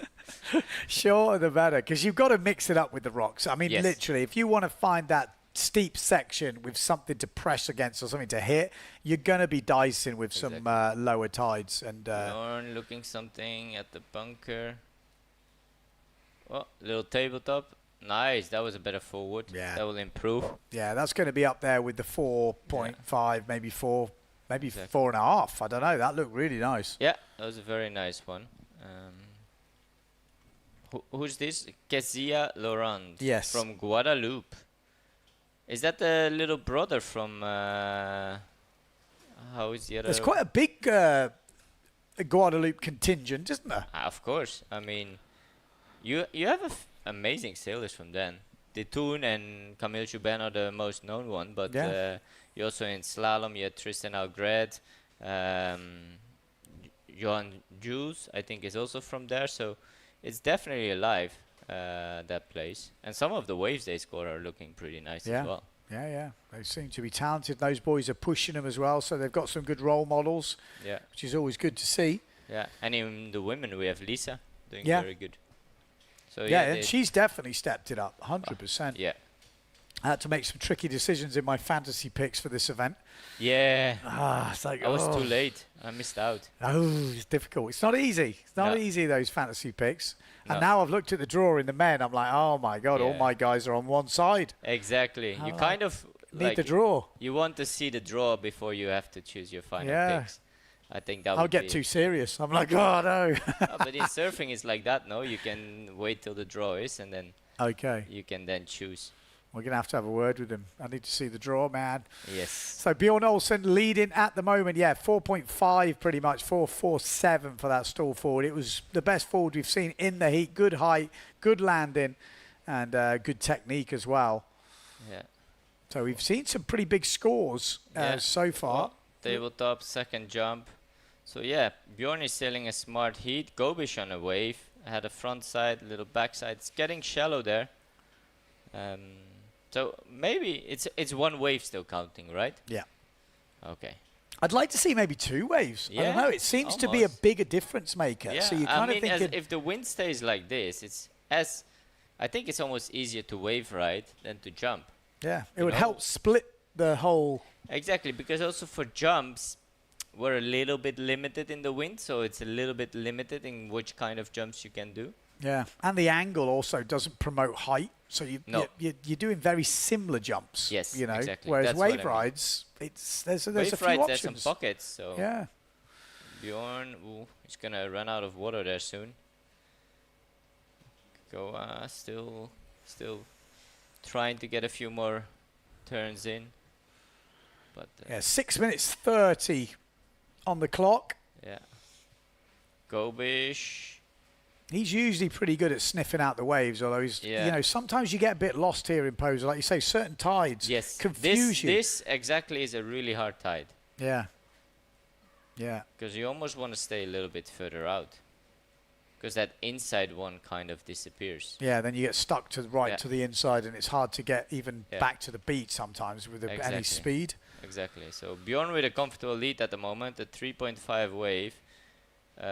Good forward jump. The backup jump isn't the best, but you know, he has the best wave, I think, from everyone, and has the best jump. So 2/3 of his scores are looking very good. So he has quite some time to upgrade. How long are the heats?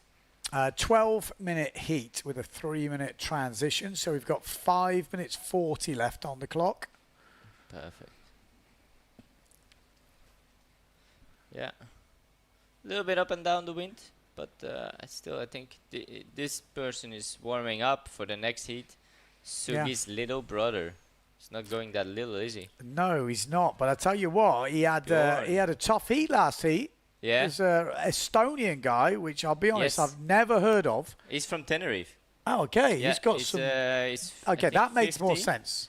and he's been living on Tenerife, and he's stepping it up really a lot. Yeah. Especially his jumps. He has got some stalled forwards on him. which Yeah, are he looks insane. technique-wise, looks No, spot very on, good, like very good. spot on. Yeah, I think this winter he just started to land his backies. Yeah. And he's getting them very good. But I tell you, if it's windy, his stalls are amazing. I think there's a few sponsors going to be sniffing around there. Yeah, 'cause, yeah. Like, I'm looking at his skills in that heat. I'm thinking this guy's one to watch. Yeah. And he's come out of nowhere, so that usually means he's improved fast. You Yeah, know, so- yeah. I would say he's been sailing the last year and a half a lot. And he's quite tall for his age, because the first time his dad told me he was 15, I was like, he's 15? He's bigger than me. So he has that with him. But they're improving a lot, and every time it's windy, he's out there. He likes the strong winds, though. Okay. Sometimes he's in Cabeza, he's like, I wasn't strong enough. I was like, come on, I was on a 4-4. Hey, when you're 15, no moaning. No moaning. You're allowed to moan when you're old. He always wants to go higher. So it's good to see. And actually, I think he has a really good forward technique. Like, you look at his forwards, and you're spot like, on. he's one day going to click the double, and he's going to Yeah, he's playing in forward. I saw before. I said it on the stream. I'm like, that's epic technique. Like, he's got the twist, he's got the hips round, he's throwing the board down and pushing us out. It looks really good, like proper double style. So Bjorn improved his wave actually to a 388, and Peter Gobish is getting closer. I mean, it's the top two advancing, so it doesn't matter if they're first or second. The top two will go to the final, so that means it's basically, can Koa come back? He has a good wave at 3.6. How is his second jump? Do you think he still has something in the bag? The problem is I've only seen that forward loop, so if Peter can find the backy, it's good night. You know what I mean? But the back loop in these conditions is not easy. Nope. You know, you really struggle to get height. The landing obviously is never done till it's done. So, and he could get into that, back loop where you keep going and keep going and keep going, and then you get into that one-track mind. And he's in the middle of your screen. He's trying to pump a bit, so it does seem like the wind is still a little bit not as windy as POZO normally is. It's still windy. I think it's still like proper stacked on 4.8 for me. Yeah. But for POZO, that's a very light wind day. Yeah. Backside there. 100%. Oh, that was a nice forward. Ooh, jinxed it. Yeah. Okay, so we've got 2 minutes 30 on the clock. Bjorn Olsen will be going into the final, I think, with 10 points. Peter Gobi is still not safe. He's still within striking distance because Ko hasn't got his second jump in, and he's only a point and a half behind. Yeah. So like a tabletop, what could that be? Oh, that was a nice turn. Yeah, though, that was as good. You say that with Gobish. Yeah, it's got 3.58. He's still going on that wave, though. Cohen needs to find something. If ever he needs to find a second jump, it is right now. Although the wind has gone a bit weird, isn't it? Having some kind of weird holes on this inside Maybe bit. it went a little bit north, or it's starting to warm up again. We saw that yesterday. Yeah, because it looks windy. But you can just see they've not got a lot of power. No. They are struggling a But he little needs bit. to find it. Imagine he finds some ninja kick now. Yeah. This is when he's got a ramp. Here we go. Koa. Oh, he didn't have the power. No power. Not got the power, Captain. Yeah. I mean, it would be the two top picks at the moment going too, but definitely Koa, it's his second time in POZO, I think. Definitely stepped up a lot. Yeah, 100%. I think Peter's not had his best heat so far. I think he'd be disappointed. If we stopped him now, we'd be like, it's not quite gone according to my plan. Yeah. But semi-donkey kick there. I don't know if that's still time to get back here for Peter Gobish, though. Keep your eye on the duotone heading out. He's got a ramp. I think there's some back loops coming in hot. Boom. Oh, squeeze it round. Take that front foot out if you have to. Yeah, just on the edge. Get that hand back. Yeah, it was a nice tabletop, but Kessia actually just off the screen. I don't know if he already had one, but that might actually up his score, but it will not be enough. 40 seconds to go. Still time for stuff to change. Yeah. Is Koa going to go for the back loop? Sometimes when you're a kid like this, you just go, right? You could go. Like I've seen him landed. I've seen him landed. Yeah. The actually, this back morning, Morris did a back loop in front of me, and I had to look twice. I was wondering if it was one of the kids or if it was actually Moritz. He's warming up. The comp's coming. Yes. It's like, you know, when you're revising for an exam, just quickly bust it out before. 5 seconds to go. It looks like it is all over. Bjorn Olsen, Peter Gobish will go through to the final in the under-18s. We'll confirm that in a few minutes' time after the adverts. Hay una isla donde a veces las mejores historias son las que nunca planeaste.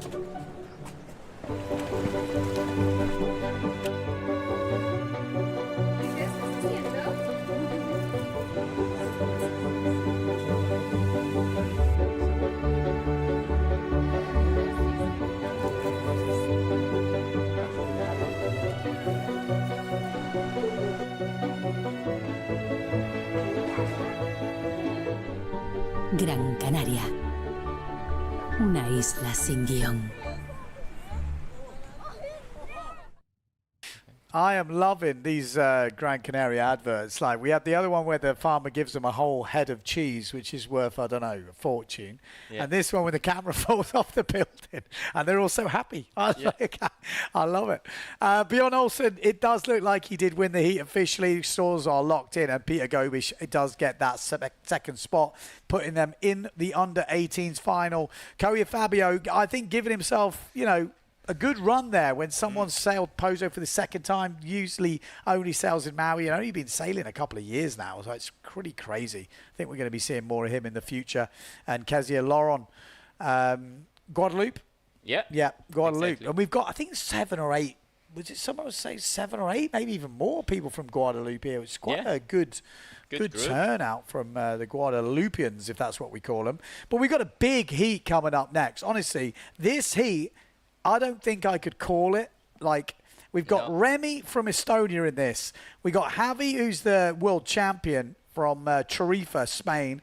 Obviously got Ryomi Sugi. Takuma Sugi's probably been busting out doubles and all sorts. Looked really good in the warm-up. And then Yannick, who is an absolute ripper from TRHE as well. Yeah, he's on Simmer, no? He's on Simmer, yeah. His two other brothers have already won the under-13s and under-15s this event. So he's like, well, hang on a minute. If the bros are winning, but he is only 15. He's at the lower end of this category. He's only 15. He's sailing really good. Yeah, really good. Very good. Learned to push loop the other day, literally in front of the camera. I was just filming. And I kind of saw it a few times. I thought, I'll film him a bit. And then you're like, oh, he's getting better. And then, like, the next day, fully landing. Perfect. Like, really cool to see, actually, that progression. I really I enjoyed watching that. Yeah. But this is a tough heat. Like I said, from what I've seen so far, this is like the death heat of the under-18s. Yeah. So Remy did score massively on that heat before. 13.67. These boys were going off. All of them above 11.5 points. So, look at that. Playing in forward straight off the bat from Ryomi. Ryomi also won in Australia, right? Yeah. Against Javi. Yeah. No, there's some talent on offer in this under-18 semi-final. We've got Remy. I think this is his first junior event. I could be wrong. Yeah, I think it's his first contest competing. But he looked like a machine earlier. Oh, nice one. Stall forward. Nice forward. A nice one from Remy as well. It's going to be a hard judge. This is. Backies. Both backies just gone down. Yeah. You know, that could actually be the difference maker. Who gets a clean backie and who doesn't? I mean, that's the difference in the backies. I'm always saying to the judges, like in the lower sort of thing, you know, I'm not talking pro men because it's a bit different, but in the junior category, the back loop is still one that you have to reward because it's never over till it's over. The forward loop is kind of a guarantee for a lot of these guys. Nice turn, I think, there. Yeah. Oh, is he going to stick with it? No, it just fell off the back. Just tripped off. That looked a good bottom turn, though. Yeah. A lot of power driving into it from Remy. How are we saying his second name? Barabanov? I'm not going to risk it. But Barabanov sounds correct. Barabanov? Yeah. It's going to be a tricky one in the future on the commentary. He's definitely going to be called Remy. Good job there's not many Remys. He's like Bjorn. You know, over the years, Bjorn was known as Bjorn. Robbie as Robbie.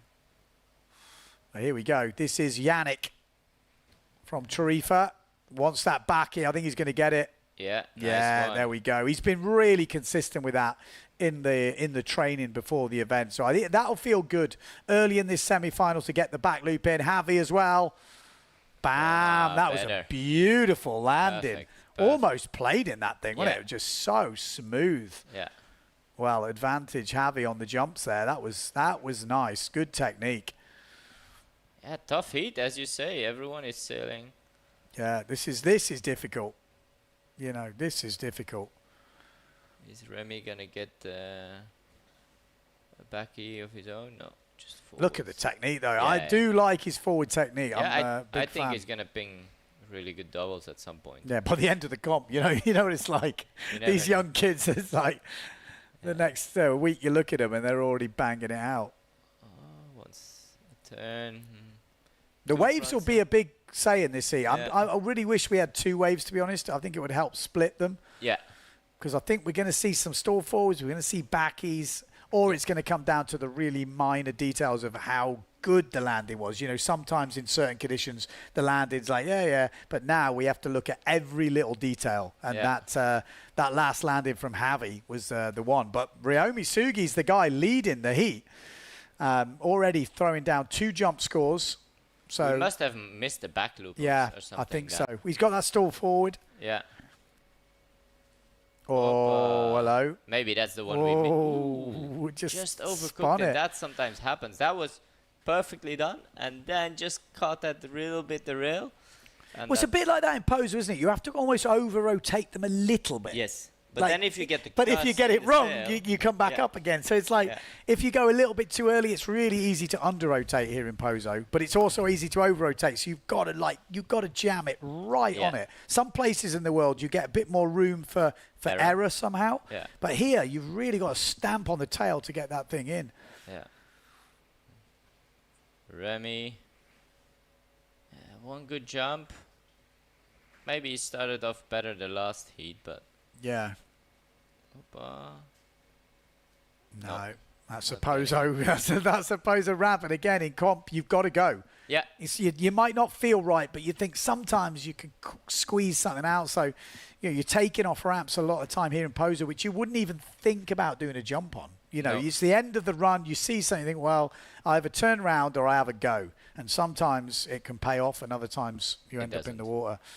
But close heat still at the moment. Like you say, Remy not having the fireworks that he had to the last heat, but one back loop, one wave changes it. With such jumps, you can do 2 jumps in one run and 1 wave in another run. So you literally need 1 run out and 1 run back to change the heat. So this heat will not be over until the end. That's how it goes.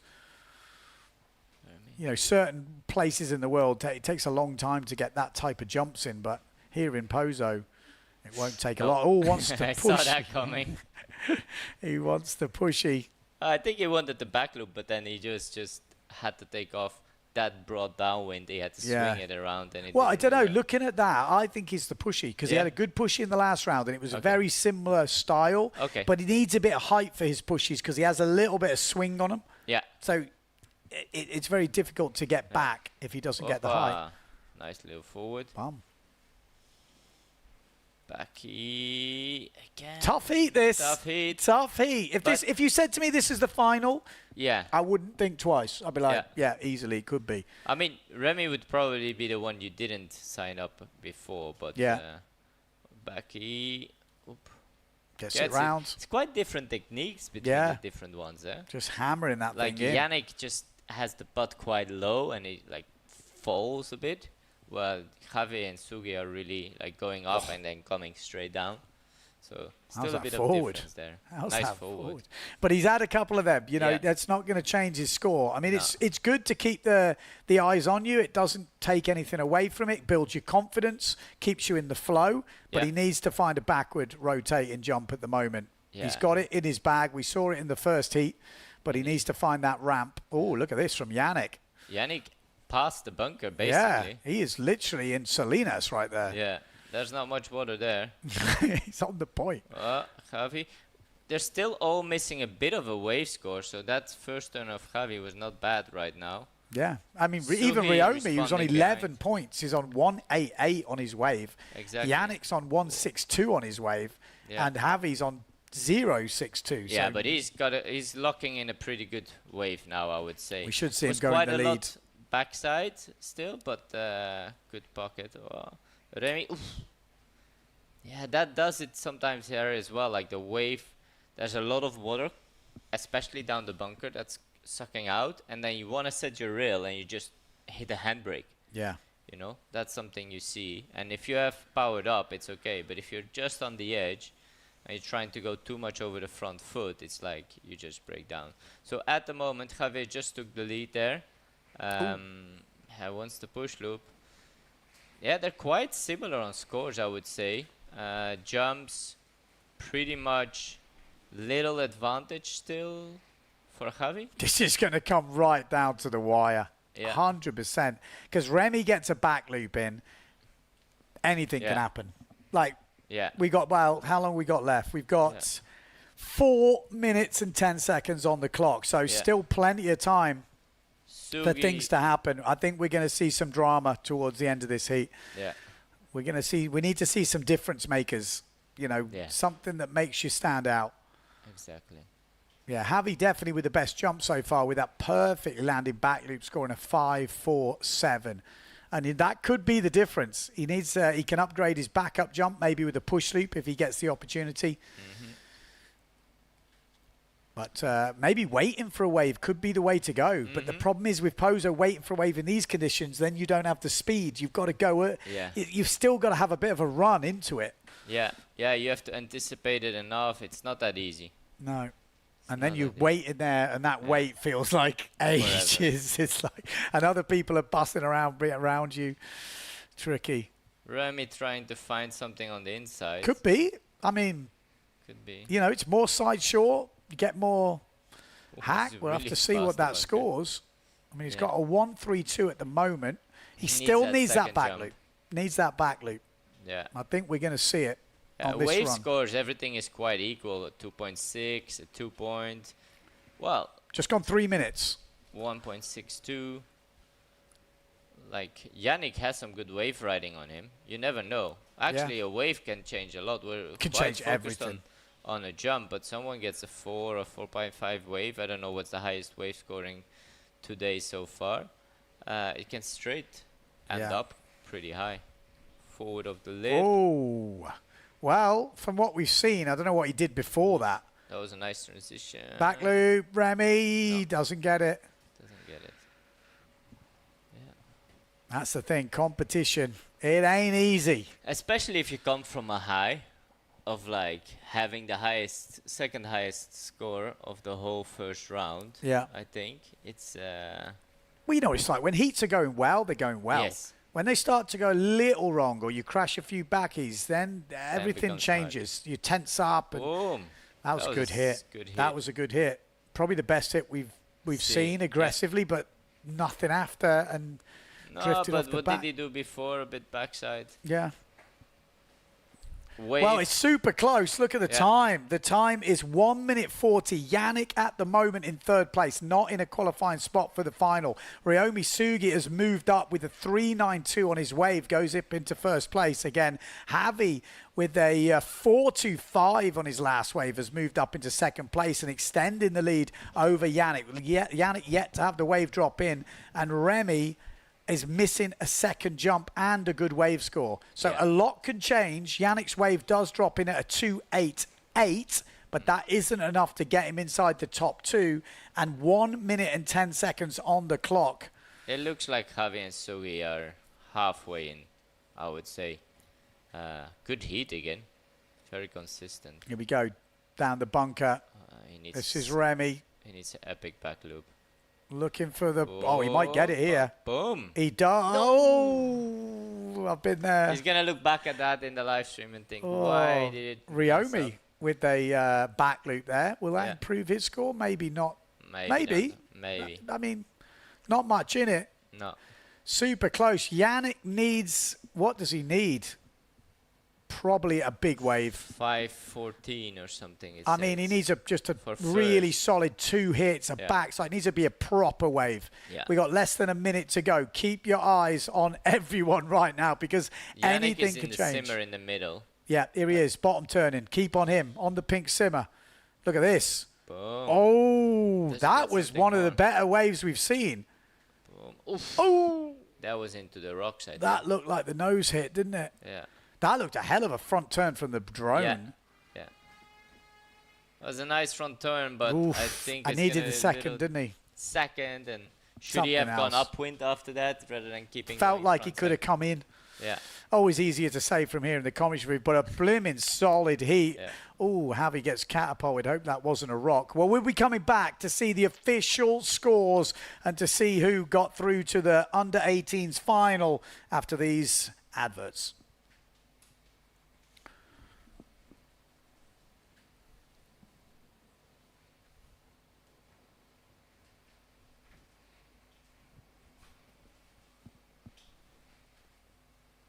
Or maybe not after Maybe the not. adverts. I think great heat once again.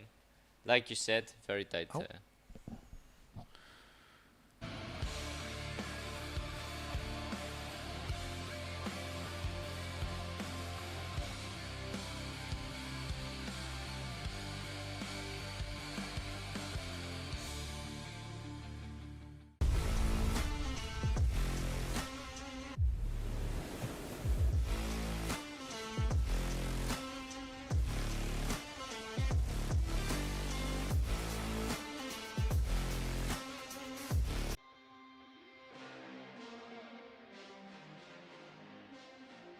I really love the Dragon because it has a great maneuverability, power and wind range.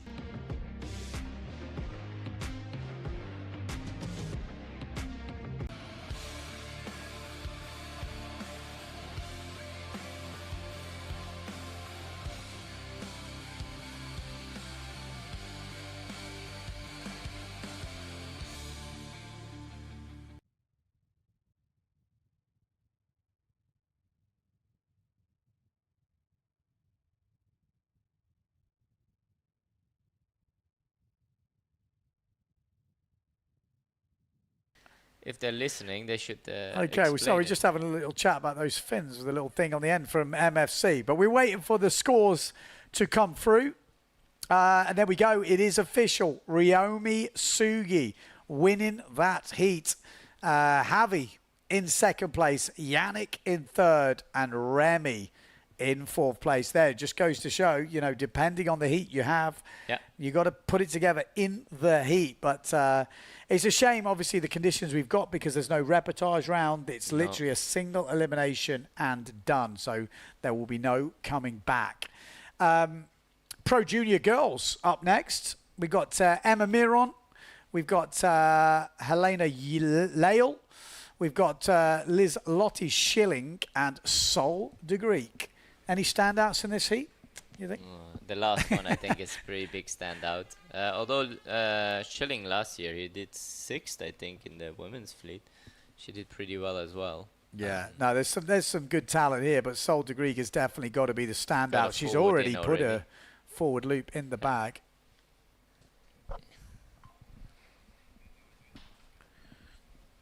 Let's see, Lizelot. Ooh, forward loop crash. Lizelot is looking for something. I think she's on the F2 gear, if I'm not mistaken.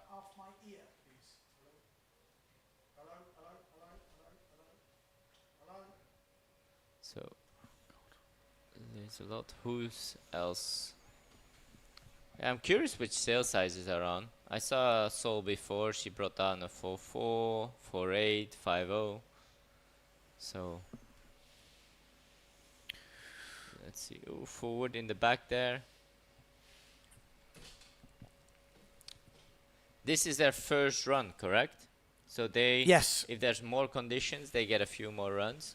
But if not, this could be the final directly.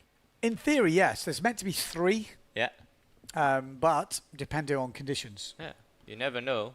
Yeah. The one that's in the bag is already the Everything one that's counts. You've got to go as if this is your last. Yeah. I think there's no kind of taking it easy or whatever else. You've got to win them. Has Sol been injured? Did I hear something like She hurt her toe. A toe? I think she did like a push loop, but then lost the foot strap a little bit, and then landed and like doubled one of the toes, like it came half out, and then she landed on the board again. Ah, I did that learning to willy skipper back in the day. It's horrible. Yeah. Still hurts me today. Ah, really? Because you push it back in, and it just never really... No. I never went and got to a physio or anything, No. so... She seems fine on the water. Okay. So little turn there. She's quite good in these tricky conditions. Why? She doesn't really look that much at the conditions. She just has her hours. That's how you have to be. Yeah. I think you can't be too picky. No. Because in a competition, you don't get any choice. No. You go when you go. Oh, nice. Nice forward. Just A getting little bit underdone, but good technique. Nicely putting the board away first. So Sol demanding lead straight away. 4-1-2 for a wave. 5-2-5 for a jump. Obviously, it's a little bit different scales than with the men still, but still great start. Yeah, she is solid. I mean, she is. She's scaring a lot of girls in the pro women. She's won an event. Run exactly. I mean, she's a World Cup winner. What can you say? She won silver last year. She's battling for podiums at every event now. Yeah. You know, which is crazy. She's still 16 years old, Sol de Greek. Yeah, I know. I was like, you're still 16. I was like, it feels like you've been 16 for ages, but pretty impressive, like the talent. I mean, last year was kind of an eye-opener where she used aerials and like almost air tackers and then tweak pushies and then going for doubles. I'm like, oh my life. Like that is, I mean, generational talent for sure. Definitely. And she's very mature as well, because we went together to Maui, and then we were staying together, and she's pretty, like, it's the same thing. You wouldn't think she's 16. Yeah. It's like you can drop her off somewhere, and she'll be more than fine. She doesn't actually need any help. She just needs someone to drive her around.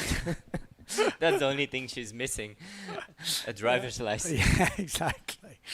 But all the rest, she's so well arranged and very knows what she likes, what she doesn't like, and very, very well. Very mature, unlike me. Mature. I'm like nearly 50 and I'm still like a little kid. Exactly. So this is Emma Miron on the purple F2. We got, actually, Liz Lottie Schilling also on the F2 as well, isn't she? Yeah. This is Lael. Helena's looking for... oh, nice. Kind of the backhand came off. Little tabletop. Ooh. Tabletop back loop. Yeah. Who did that? Who did that in the indoor? No, there was someone who did that very first in the indoor years and years ago. Who's the Spanish guy? Eduardo Bellini, is it? I don't know. It was from before. Yeah, I know. But someone in the comments might know. I mean, you're still the slalom world champion, right? Hey! Don't let him forget it, Dieter. Don't let him forget it, mate. Ooh, nice forward. I mean, they're just getting a little bit undone. I think what's happening is getting hotter, so it's maybe getting even more onshore than it was before. Okay. And that's making the jumps even harder. Yeah. That's horrible, actually, when it goes a bit more onshore. It doesn't look it from here, nice but turn. that was a nice turn down the bottom end. Really finding the waves. I mean, in a way, it's a nice warm-up for Sol to warm up for the main contest, right? Yeah. Yeah, gets 100%. Sailing in there, enjoys it, has enough energy. So,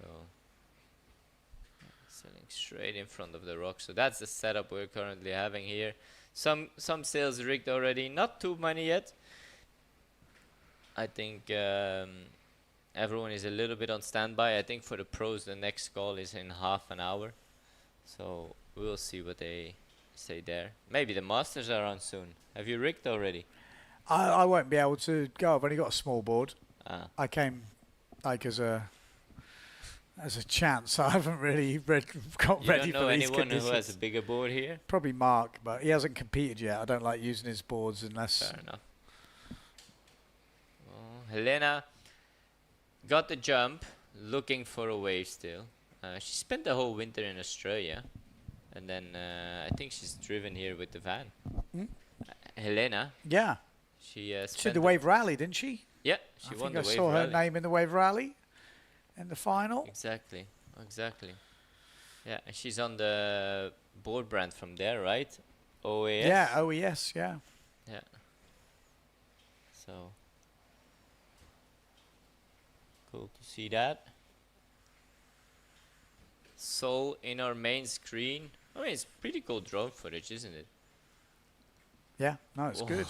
Look at the speed. Are we looking slalom or are we looking Yeah. wave sailing? I mean, that's what I mean. You don't get a sense of speed from this angle. But double. I think just overrated. You reckon? She seemed to be committed to that landing. I don't know. I'd like to think double. I'm gonna. I think because it's light wind and you really want to pull to get that clean landing. Yeah. And then she got a bit more whip than she expected, and that's why you kept close. I'm still going double, man. I spoke to her the other day. She goes, I'm still trying. Yeah, she's gonna land. And she's already got. Oh no, she hasn't got a forward. Yeah, she's already got a decent forward in the bag. Yeah. Yeah, I don't know. Maybe she got a forward. She got the second jump. She's missing. Yeah, the double. Yeah. I think that's maybe a bit optimistic to land that today, but our wave scores 488. I think all our waves actually been pretty good, while the others are still struggling to find the wave. She's been racking up the points. Schelling not having her best heat at the moment. I think some riders might be caught out on the wind. Yeah, I 100%. Liz Lottie looked the same yesterday. I think she is like a POZO kind of local, and I think she's used to the strong. Yeah, or maybe stuff. didn't bring the stuff. I don't know if she's living here or if some people have to come here with airlines, and you know it's gonna be one bag more or less. I did a Jimmy one bag. I bought a small board. Yeah. Small sails is POZO, you know. Yeah, exactly.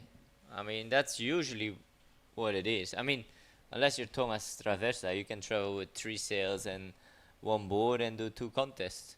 You can do Tenerife and you can do here, and you have no problem. But yeah, 3 minutes on the clock. So with a very clear lead, but in second, third, and fourth, everything to plane for.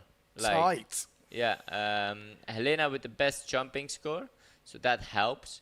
But no wave score at the moment, and both Emma and Liselot are still looking for their jump a little bit. So hopefully they don't lose too much time with that and actually take the advantage of finding a wave and like this making a difference. You know? Because it can be very easy to have in your head stuck, I need to jump, I need to jump, I need to jump. And then you look on your watch and you're like, 2 minutes left. I also need to wave right. So yeah, something to keep in the mind. Yeah, people forget the wave ride a little bit. I think sometimes it's good to get it in early or try and get it in early, you know, because leaving it till late is one of the harder things. Like getting a jump late can sometimes be easier. Yeah, Opa, nice tabletop there. Yeah, that was very clean landing.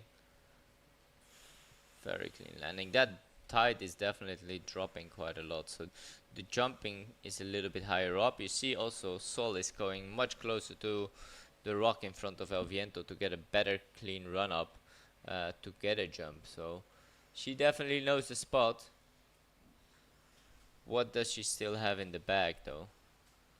Liselot with that good tabletop straight into second position. Helena got a wave but needs a lot more on the wave. So yeah, very tight. Also Emma just upped her score 1.5. That was a nice forward from Sol once again. Schelling on the wave, or is this Emma? I can't. Schilling, I think. Schilling. Yeah, so what does Helena have? Can she improve her forward still, or should she just try a tabletop to get a second jump in?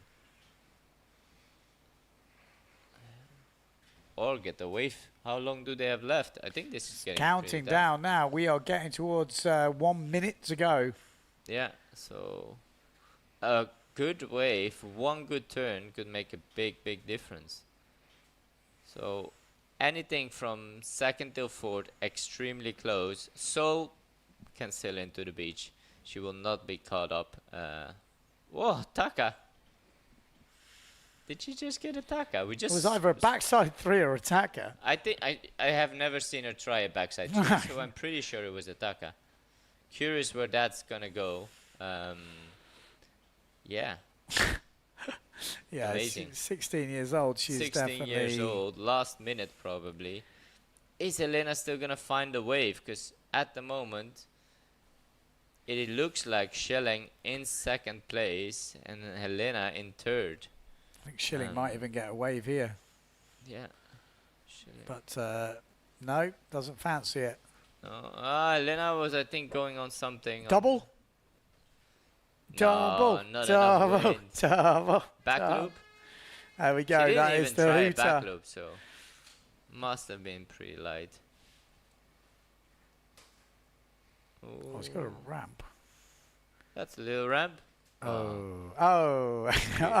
So we're Well, straight into the final now. Yeah, that is the end of the heat, and we'll be coming back with the official results. But Sol de Greek absolutely smashed that. What did she get for that tacker wave? You'll have to come back to find out.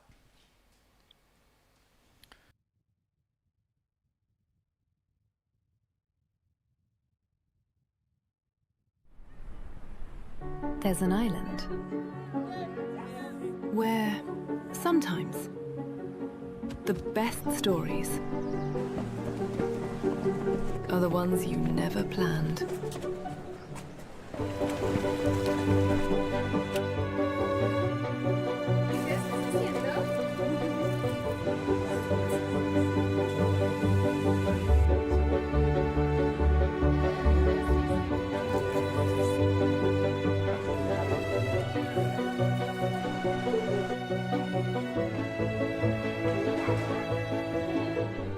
Gran Canaria, an unscripted island. I don't know if he actually Shaka's on the right hand front. That's Actually, it's a good question. point because a lot of them do it on port. Okay, we're just talking about Yentel Cares, whether he should be coming. We just seen him in the chat on YouTube. So, Yentel Cares, come on, son. Come on. We want to see what Dieter was saying. Can you do a Shaka on the way in? Let us know. There we go. Official results. Sol de Greek smashing it in the end. That wave scoring a 6.0, maybe the highest wave score of the day. Liz-Lotte Schilling holds on to second place. Helena in third, and Emma Miron in fourth. Yeah, Helena got very close by the end. That last wave almost did enough, but it wasn't enough. So, yeah, straight into the final right now. Yeah, under 18s boys They're final. all under 18. And it's going to be, it's definitely going to be a good one. I mean, pretty much had a final that last heat. The level was right there, but now we got a few more boys put into the mix. We've got Bjorn Olsen in this one, Peter Gobish, Ryomi Sugi, and Have Escribano. Who's your money on Dieter van Dijken? Sugi, I must say, Sugi's been sailing really, really impressive. I think Javier has some goods as well, but I feel like Sugi is even a bit more used to the lighter winds. And then it's going to be a very interesting fight for third, I think. Last spot on the podium. That's from what I've seen the last heat. You know, Sugi and Gabriel, they got the backward rotations pretty dialed. Exactly. You know, the other guys, if they get the backward rotations in, then I think we open it up. But you've got to think that Javi and Sugi are going to get that in. He's going to start with the forward. He's been doing that every time. Just started off, nice little kind of spin loop to start off with, then the stall forward. He's got a little bit of like almost a freestyle routine he's been busting out. Nice forward from Bjorn Olsen there, though. Javi trying the back loop, just going down. I mean, on the inside to get the back loop is quite hard. As you say, I think it depends for Bjorn and Peter. If they, in the first 4 or 5 minutes, get their back loop, game on. All bets are off. Yeah. But if they struggle for a while, then... Let's see if we can get some zooming in action. It's hard to... Exactly. Look it from that far. Yeah. I This mean, is quite a good angle. This is quite a safe cam where we see... Baki, no.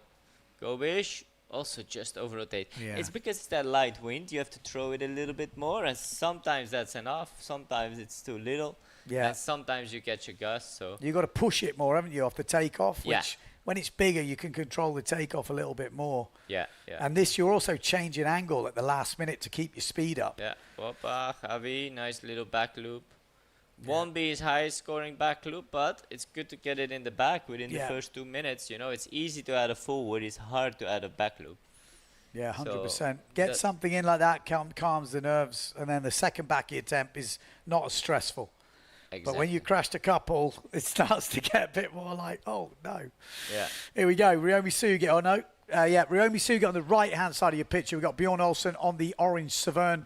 Javi Escribano on the blue Goya. Oh, that's a decent backy from Sugi there. Nice height. Yeah. Gavi. 360. Oh, you would say that. He hesitated a little bit too long. That's the hard thing as well. If your bottom turn becomes a bit too long, it kind of gets hard to get a nice top turn in. Yeah. And that's basically what happened to Javi right there, because otherwise it would have been a nice pocket. But nonetheless, at the moment, Sugi and Javi both having the back loop in already. I think the Sugi one is one that can stay. Yeah. Nice height. Nice. Oh, push loop. Oh, that's not too bad. He's going to like that, There we especially go. in this wind. Still all to play for. Yeah. Boom. Oh, hello. Also decent. push front. Decent from Javi there. Yeah. He likes that. He's pretty happy with that. He does like that. And that's what you've got to do. You know, it's a final. This is all happening in this heat. No matter what you did in the heat before, what you do in the heat next week, it's this heat right now where you've got to throw it down and getting those moves in nice and early. He's having a pretty solid heat here. You know, he's building his heat up nicely. I mean, the back loop isn't still in on the scorecard there from Javi, or the push loop. So lots to push in for the back loop judges is a straight while away. ago, wasn't it? Yeah. Seems odd that it's not in. Yeah. But I at mean, the there was a moment- lot of jumps at the same time. I don't know.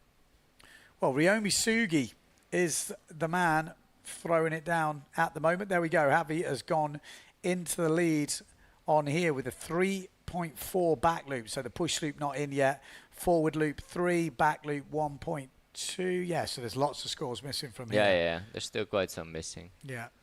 Well, there we go. Jump coming in at a 5, I'm guessing, for that push loop. Yeah. And a 3.85 for the back loop for Javi. 1.88 on the wave. Ryomi Sugi just behind in second place. 5 for his jump as well. That was for the push, Yeah. was it? Oh, that was a hell of a turn from Javi. As we're seeing, one good turn. Is he going to get a second one? That first turn I really liked. Nice, some spray, nice in the pocket. Very good. Bjorn at the moment, 2 frontside turns. Just crashes on the second one. Moved the hands a little bit too late for the light winds there is. And they're all on the rocks right now. But I think Javi got definitely the best of the exchange there. Bam. Opa, nice pocket and goes down. That was a shame because Yes. that was quite far out. Yeah, Decent hit. That could have been setting up a big score for Yeah. Ryomi. yeah. He's going to be looking back on that one. Could be a heat difference maker, that one. Definitely. And this is the final, you know. This is it. There's no second chances. There's no nothing. The winner here will be the Gran Canaria World Cup Under-18s champion. Oh, decent backy from Gobish. Oh, Goes he goes down at the end. I thought he'd got that all day long. Yeah, I thought that as well. But at the moment, look at the wave scores. Javi, a 4 point. I thought that was a really good turn. I really like that. Sugi, 2.5. Bjorn, 2.78. So quite okay. Gobish actually has a good scoring wave. Yeah, 2.9. he's usually good on the waves, Gobish. Yeah. So all very tight. Did the waves And go it's working now, the little point, isn't it? We're seeing some nice sort of shape to those little pockets now, so you should be able to find some good frontside hits, Yeah. which we are seeing. And if you get your jump run timed right correctly, you should be able to boost as well. So that's why we're seeing the push loops, we're seeing the back loops, stall forwards.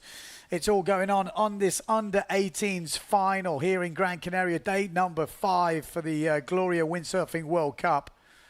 Javi Escribano leading, the current world champion in this category. So is he trying to get another one this year? Of course he is. Ryomi Sugi is going to do his best to upset him, though. And still time to go in this heat. We've still got 6 minutes to go, so only halfway through. So a lot can happen.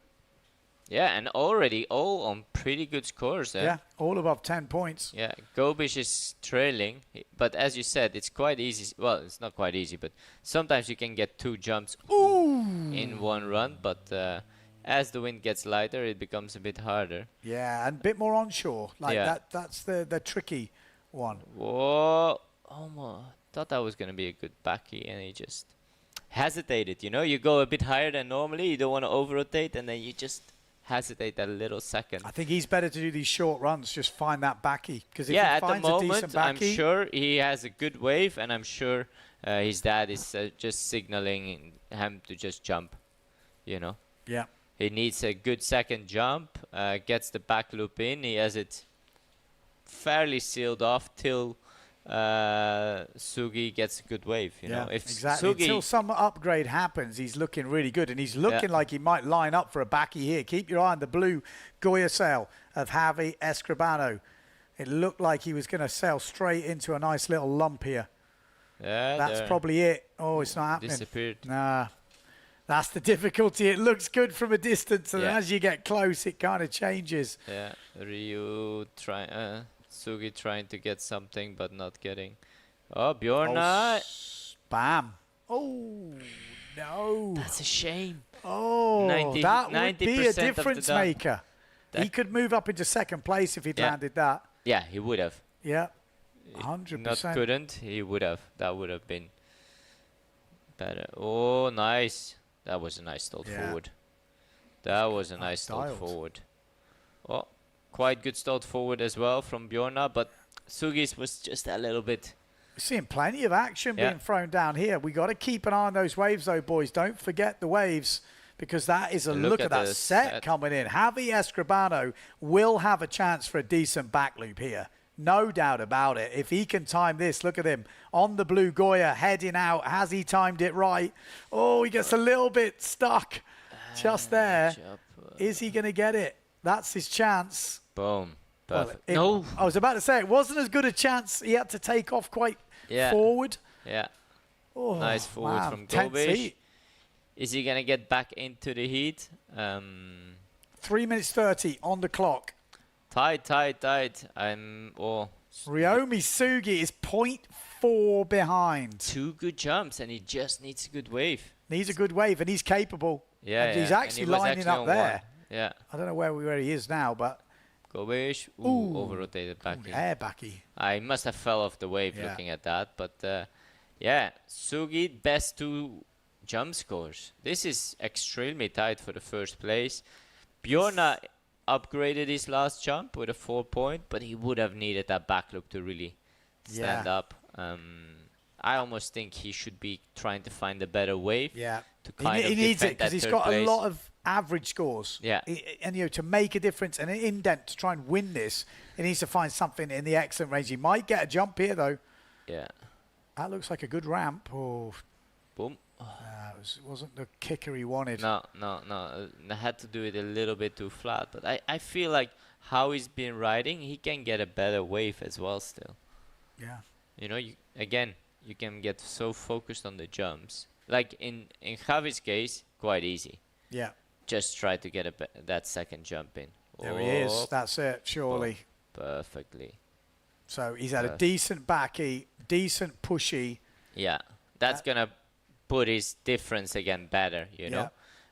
He has that good wave, you know, 4-point wave at today has been very, very good. So that's Oh, I tell you what, we saw Gobish with a 5-point something wave in the first round. Yeah. And 2 hits on it, you know. yeah. there's It's possible. Definitely it's possible. But definitely if you look at this heat, 4 points is quite good, you know. 1 minute and 45 seconds on the clock. Under 18's junior final here at the Gloria Windsurfing World Cup. Oh, Sugi, first little turn on that. Needs to find a pocket. I don't think he's going to get it. No. It's all happening just on that spot. And if you're not and hitting look that at first one.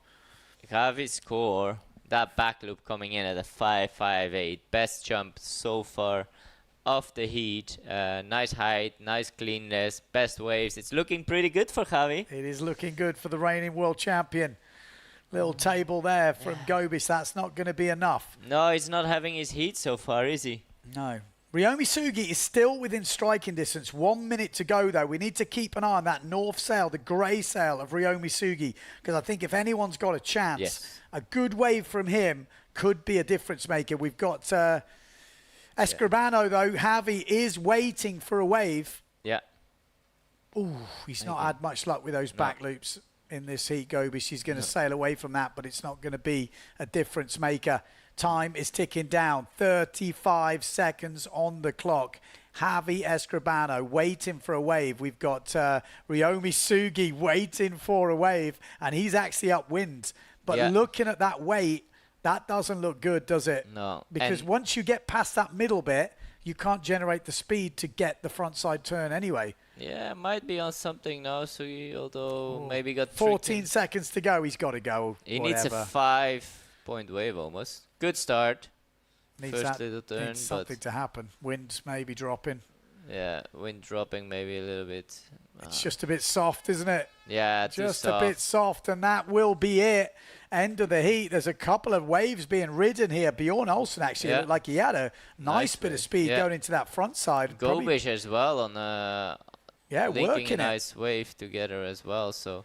Well, close end to the heat. I think we're not going to see too much movement in those final results, but we'll take a quick ad break and bring you back to give you the full breakdown of the official results.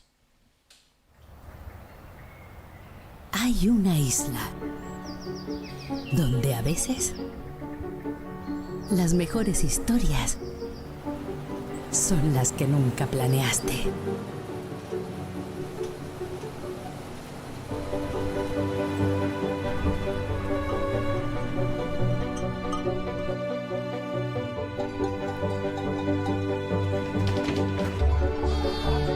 ¿Dónde van? Que lo puedo desorientado. Este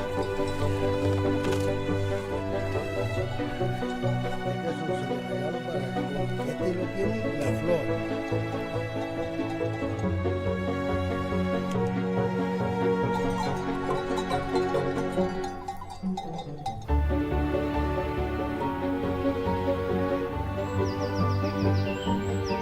Gran Canaria, una isla sin guión.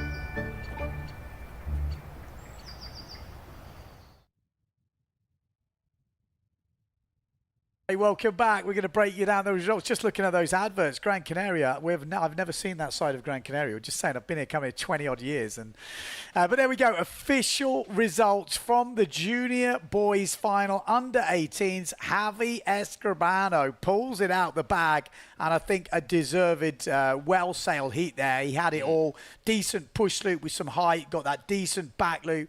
Good wave with a solid hit on it. Thoroughly deserving the win in that under-18s boys final. Sugi in second place and Bjorn Olsen in third. And I think we're going to have a heat break now, as far as I understand it. I could be wrong, but that will be the next heats up. We're going to go into the under-21 boys round heat final. Yeah, they will have a heat break after the under-18 boys final. So we're going to have a heat break. We're going to take a quick break here in the commentary booth. Going to get a drink. We're going to be bringing you the under-21 boys. So this is kind of main fleet kind of guys. Like they're basically the ones who are going to dominate in 3 to 4 years. Yeah, and there'll be a few that are pushing right now, just to give you a bit of an idea. Got Anton Richter in it, you know, Remy's actually in this. So, okay, so some of the younger guys can enter there as well. Okay, Carlos Kiefer's in here as well. Rui Nagoshi. We got Takumi's in this one as well. Gregory Staphopoulos. I mean, there's already names. Just to put in a few names to what you've got coming up in this under-21 round. So we'll leave you with some adverts. We're going to take a short break. We'll be back in about, well, not even about, in about 11 minutes and 35 seconds time. See you then.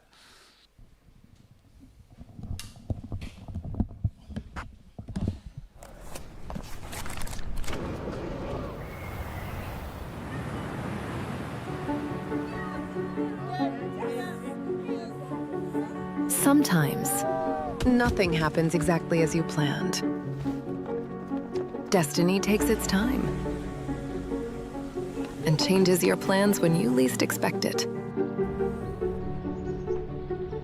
Maps fade away, so you can discover paths that don't exist on paper. And getting lost is just the beginning of another new adventure.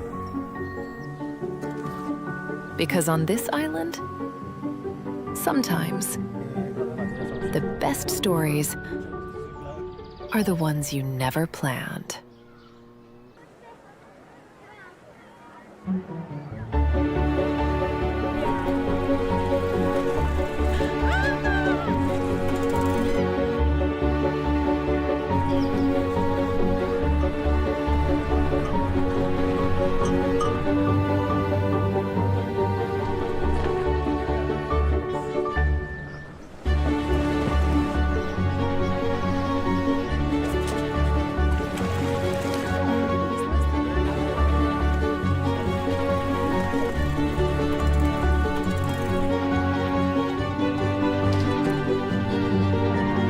¿A dónde van? Que lo que se orientado.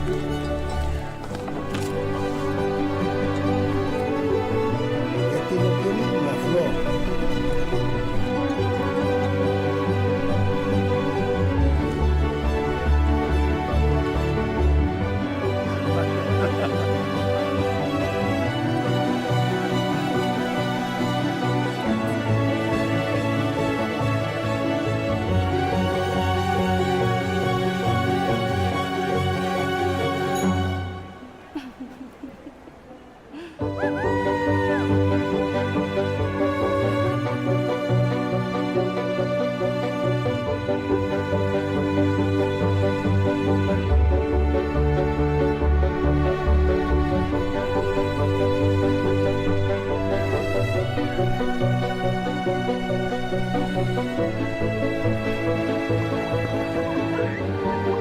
Gran Canaria, an unscripted island.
Desde el momento que te vi en aquel rincón, me sentí el fuego en mi corazón. Todos los años que soñé con volverte a ver, tuve la esperanza, no paré de creer que llegara el momento de nuestro amanecer.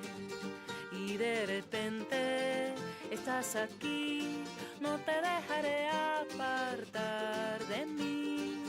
Baila conmigo hasta olvidar todas las amarguras, todo nuestro penar. En esta luna llena contigo quiero estar. El mundo deja de existir, no hay nada más que tus ojos negros cuando me miras. Todos los años que soñé con volverte a ver, tuve la esperanza, no paré de creer que llegara el momento de nuestro amanecer. Y de repente estás aquí, no te dejaré apartar de mí. Baila conmigo hasta olvidar todas las amarguras, todo nuestro penar. En esta luna llena contigo quiero estar.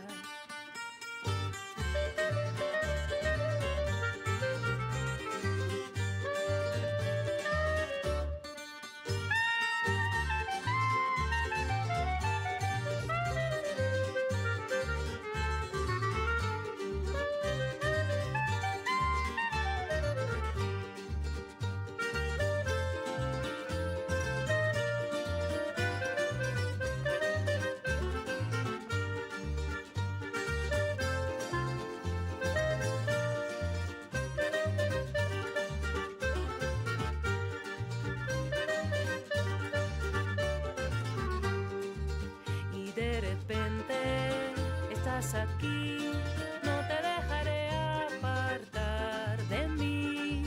Baila conmigo hasta olvidar todas las amarguras, todo nuestro penar. En esta luna llena contigo quiero estar. La noche dio su bendición, vamos a gozar nuestro tiempo juntos que nos dio el azar. Todos los años yo creí en volverte a ver, tuve la esperanza, no paré de creer que llegará el momento de nuestro amanecer, que llegó el momento de nuestro amanecer. Esta luna llena es nuestro amanecer.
Okay, we're back in. We've got the under 21s coming up.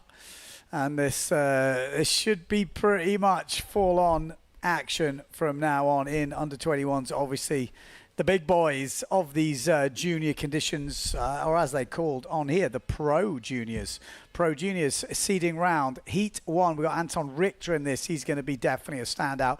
Mark Alonso from down in Tarifa. We got Remy from Estonia and Antonio Silvestri from Italy. That's your 4 riders coming up in this heat. We've got about 2.5 minutes until the start of the heat. Who you're rooting for, let me know in the chat. What we going? I'm just having a look at the chat. What we've got.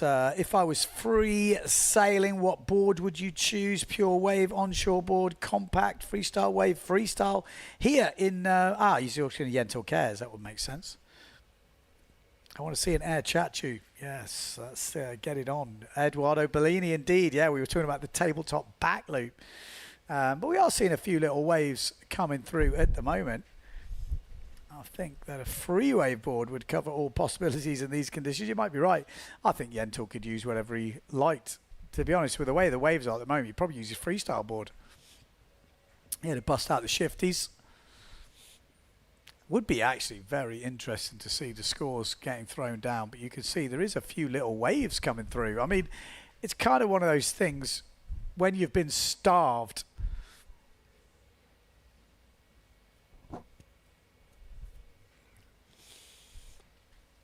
Okay.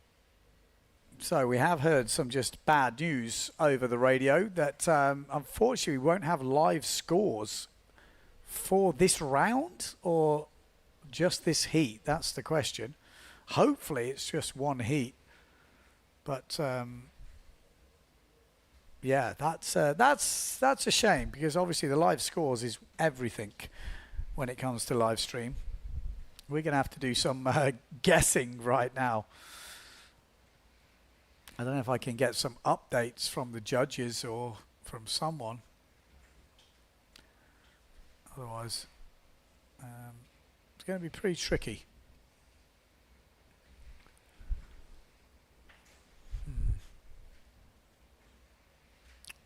Well, good job I got my timer running. We've got 30 seconds until the start of this heat. Pro Junior Boys. Anton Richter going to be on the Neil Pride. We got Mark Alonso on the F2, that white sail right in front of you. We got Remy from Estonia. He's going to be on the Black Point 7. And then Antonio Silvestri. What sail is Antonio on? He's from Italy, so could be another 0.7, but you never know. I'm just a challenger, the old Italians. I only see 3 riders at the moment. Let's see, let's get a bit of zoomed in. We've got, there we go. It does look like maybe another 0.7. Oh, there we go. Look at that. One-footed backy, Anton Richter. Boom. I'm giving that 7 points. That was a clean one-footed backy. This is the unofficial Ben Profit scoring onto what we've seen so far, so I'm going high. One-footed backy, probably the best move we've seen today. Technical, height, good landing, good back loop there from Remy, I think it is, but goes down on the landing. This might be Antonio Silvestri on the RRD, or is that Severn? RRD? Can't quite see. Maybe that's the freestyle fella as well. Let me know. I've seen someone practicing freestyle upwind the last couple of days. Look at that, down the point. Mark Alonso, bang. Nice frontside attack. But Anton Richter looks like he means business in this seat. Started off with that one-footed backy, straight into a decent wave ride on that orange and kind of red Neil Pride. Great start to the heat for Anton Richter. Obviously a bit of a veteran in this junior class. Been doing it a fair few years and he's still under 21. But good to see. I think it's good to see keeping the guys going through these heats. Keeps them, all the young guys, keen, keeps them getting their money's worth, you know, get some more action on the water, and that's what you need at a young age. Ooh, just over-rotates that back loop from Antonio. Anton Richter, I think we might be seeing the stall forward busted out next. He's already got the one-footed backy. Oh, there we go. We've got the slide scoring. We are in. Just what we wanted. Makes life. There we go. He got 5.95 for that one-footed back loop. There's the stall forward. I don't want to say I called it, but called it. 5 points for his wave. He is already through, isn't he? I mean, that is a hell of a start to the heat. Stall forward, decent wave, and one-footed back loop. All done with just 2.5 minutes gone. Wow. Anton Richter in the mood. In the mood today. Remy Barabanov from Estonia, as Dieter said, living in Tenerife, been putting the work in the last year and a half, and it's definitely paying off. This is Antonio on the inside with a bit of an over-rotated back loop once again. We've got Mark Alonso from Tarifa in that middle bit, in third place at the moment. I want to see the cheese roll, Mark. We know you've got it. We know you love the cheese roll. Talking of cheese rolls, ooh, making me hungry. I'm a bit worried. Are they going to do the Masters at some point? Because I don't think I'm going to be able to rig my gear. Actually, I don't know if I've got big enough gear.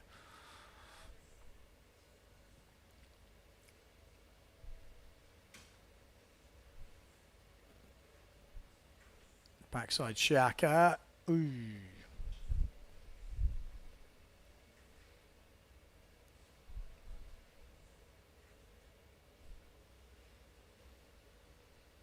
Okay, here we go. Anton Richter, 13.95 points. Stall forward, only coming in at 3. Obviously, the way they're judging this round is a bit more harshly to the younger age group, so maybe the scale is a little bit different.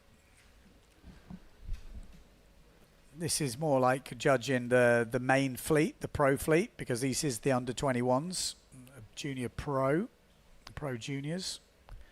Alonso, back loop, doesn't get the land in.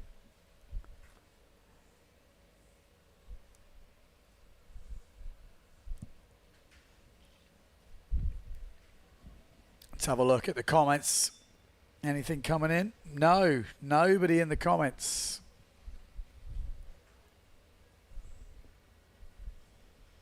Anton Richter, where can he improve? I guess he's probably thinking, well, maybe a wave ride.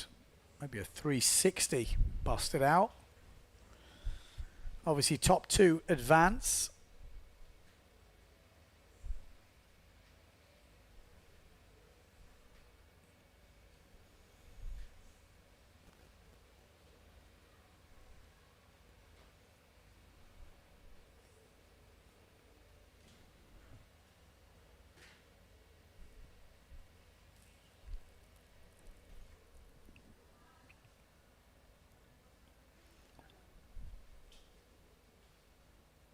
So we are starting to rack through the heats right now. Like I said, not been the best POZO forecast we've ever had, but we are getting through these junior rounds. Moving on to the under 21s. This is obviously the first heat of that under 21s bracket.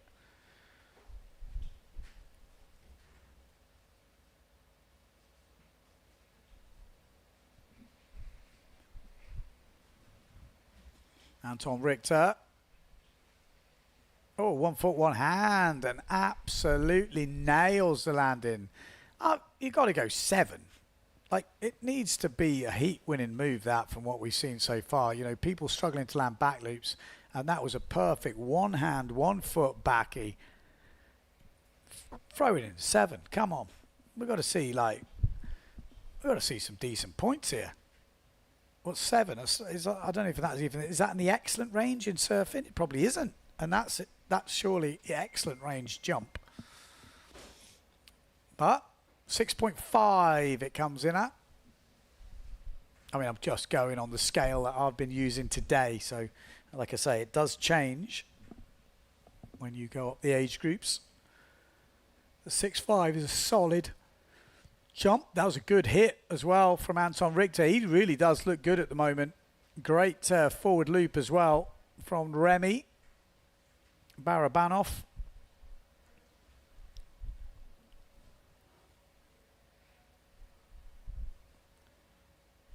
Few people asking, you know, should the under 18s be able to compete in the under 21s? But I don't see why not, you know. Like, I understand what they're saying, but if you're really good enough to challenge, why not?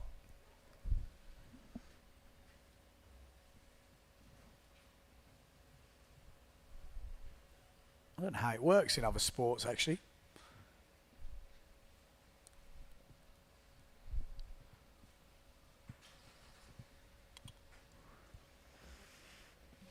Oh, a bit of change of the scores. I mean, it's quite relatively low scoring.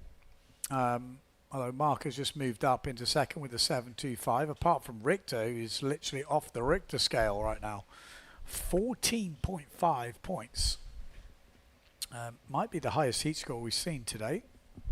Oh, double at the back from Richter. He's going to start away. He's throwing it down, isn't he?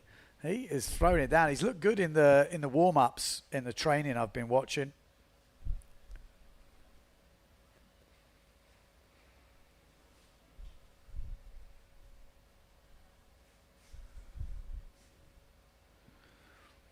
Okay, it says Remy is going to be removed from this because he is under 18. Okay.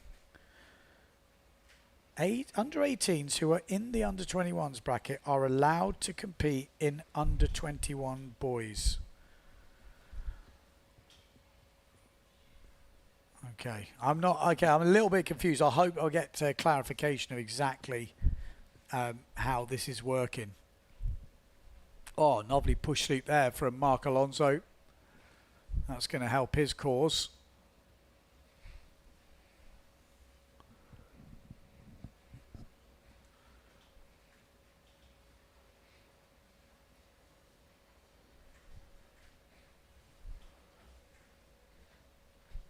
Nice. Well, Anton Richter is dominating. No two ways about it. Alonso has definitely caught up some, I can say here. Antonio Silvestri still with a bit of work to do. But I think one thing's for sure, Anton Richter will be getting through to the next round. Already you can say that with 2 minutes to go on the clock. We've got 16 riders in this category.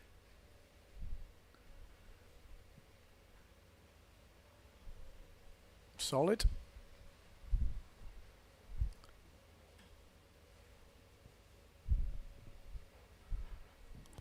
Richter, does he want the double? First proper double we've seen thrown today. And water started away in some, you know, not crazy windy conditions.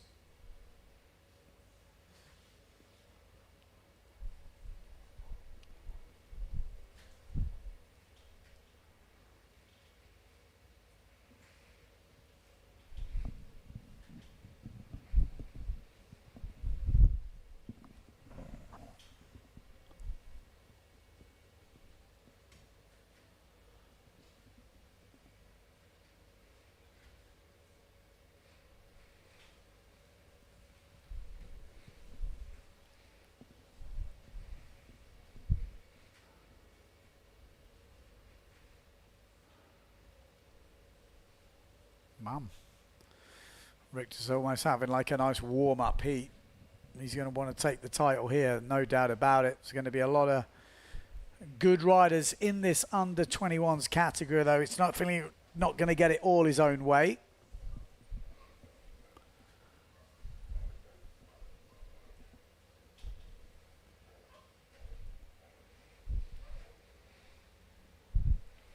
What have we got? We're going to see any late movers in this heat. It does look like Anton Richter and Mark Alonso will be going through to the semi-finals. of the Pro Juniors. Still got about 15 seconds on the clock. Antonio Silvestri.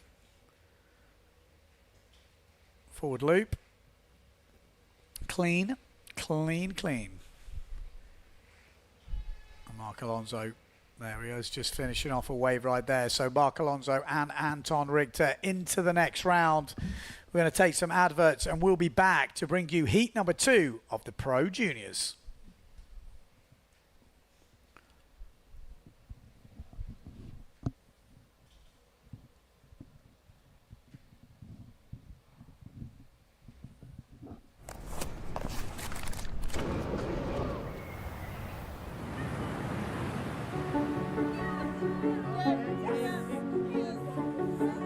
A veces, nada sucede exactamente como planeaste. El destino se toma su tiempo.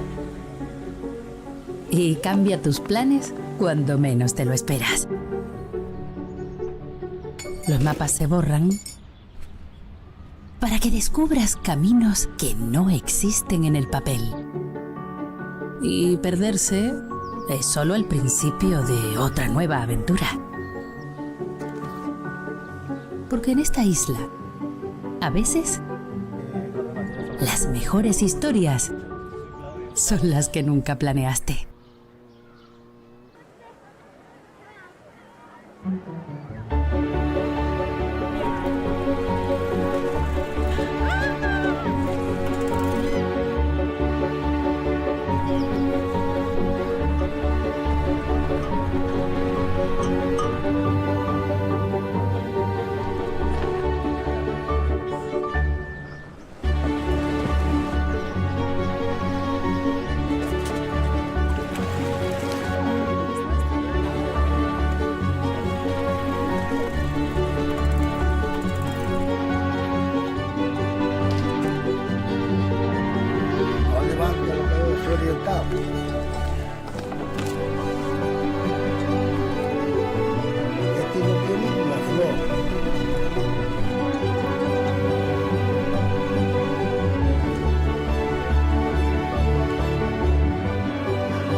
Gran Canaria, una isla sin guión.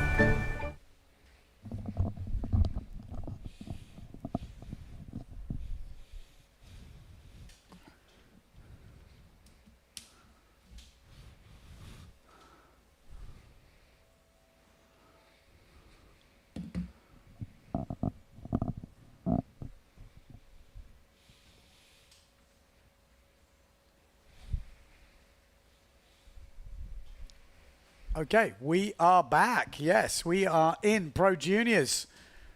Bam! That was Cesar Felipe, I think, on the duotone. We've got Carlos Kiefer on the T4A.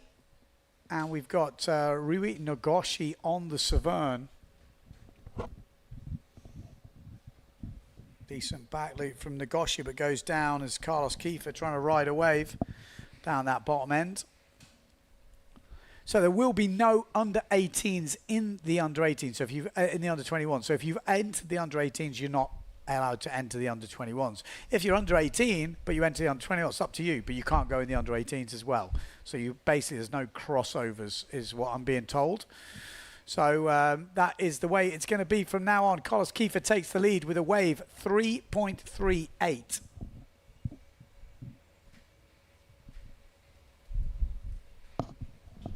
Oh, Nogoshi, aggressive turn there from him. Look good.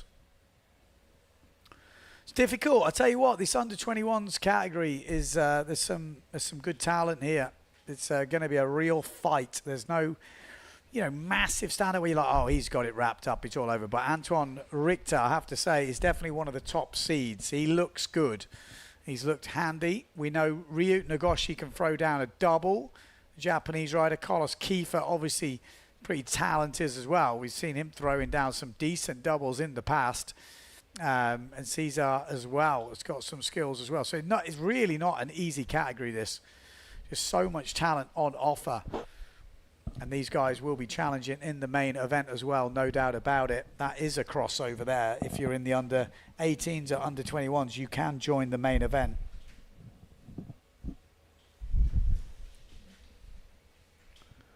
At the moment, though, Carlos leading.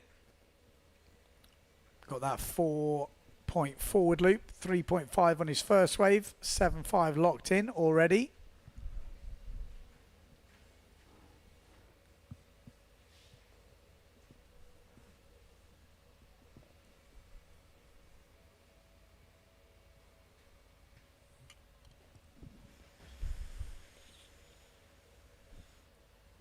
There we go, Carlos Kiefer.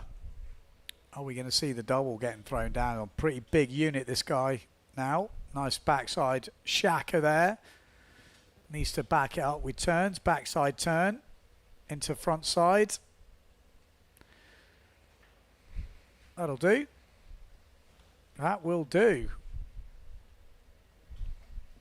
I think that might upgrade on his 3.5. Let's see. I think 3.5 did have quite an aggressive frontside turn as Nagoshi hits a nice turn there in that midsection.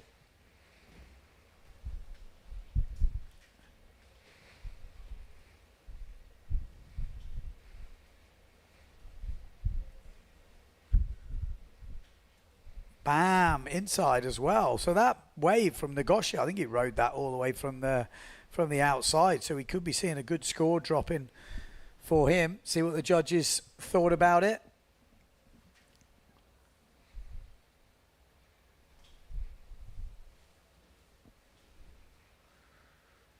Waiting for some scores to drop. Caesar.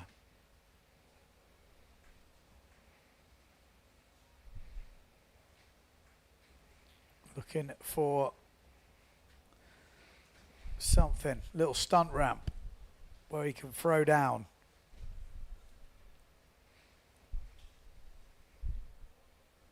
Might get an opportunity here.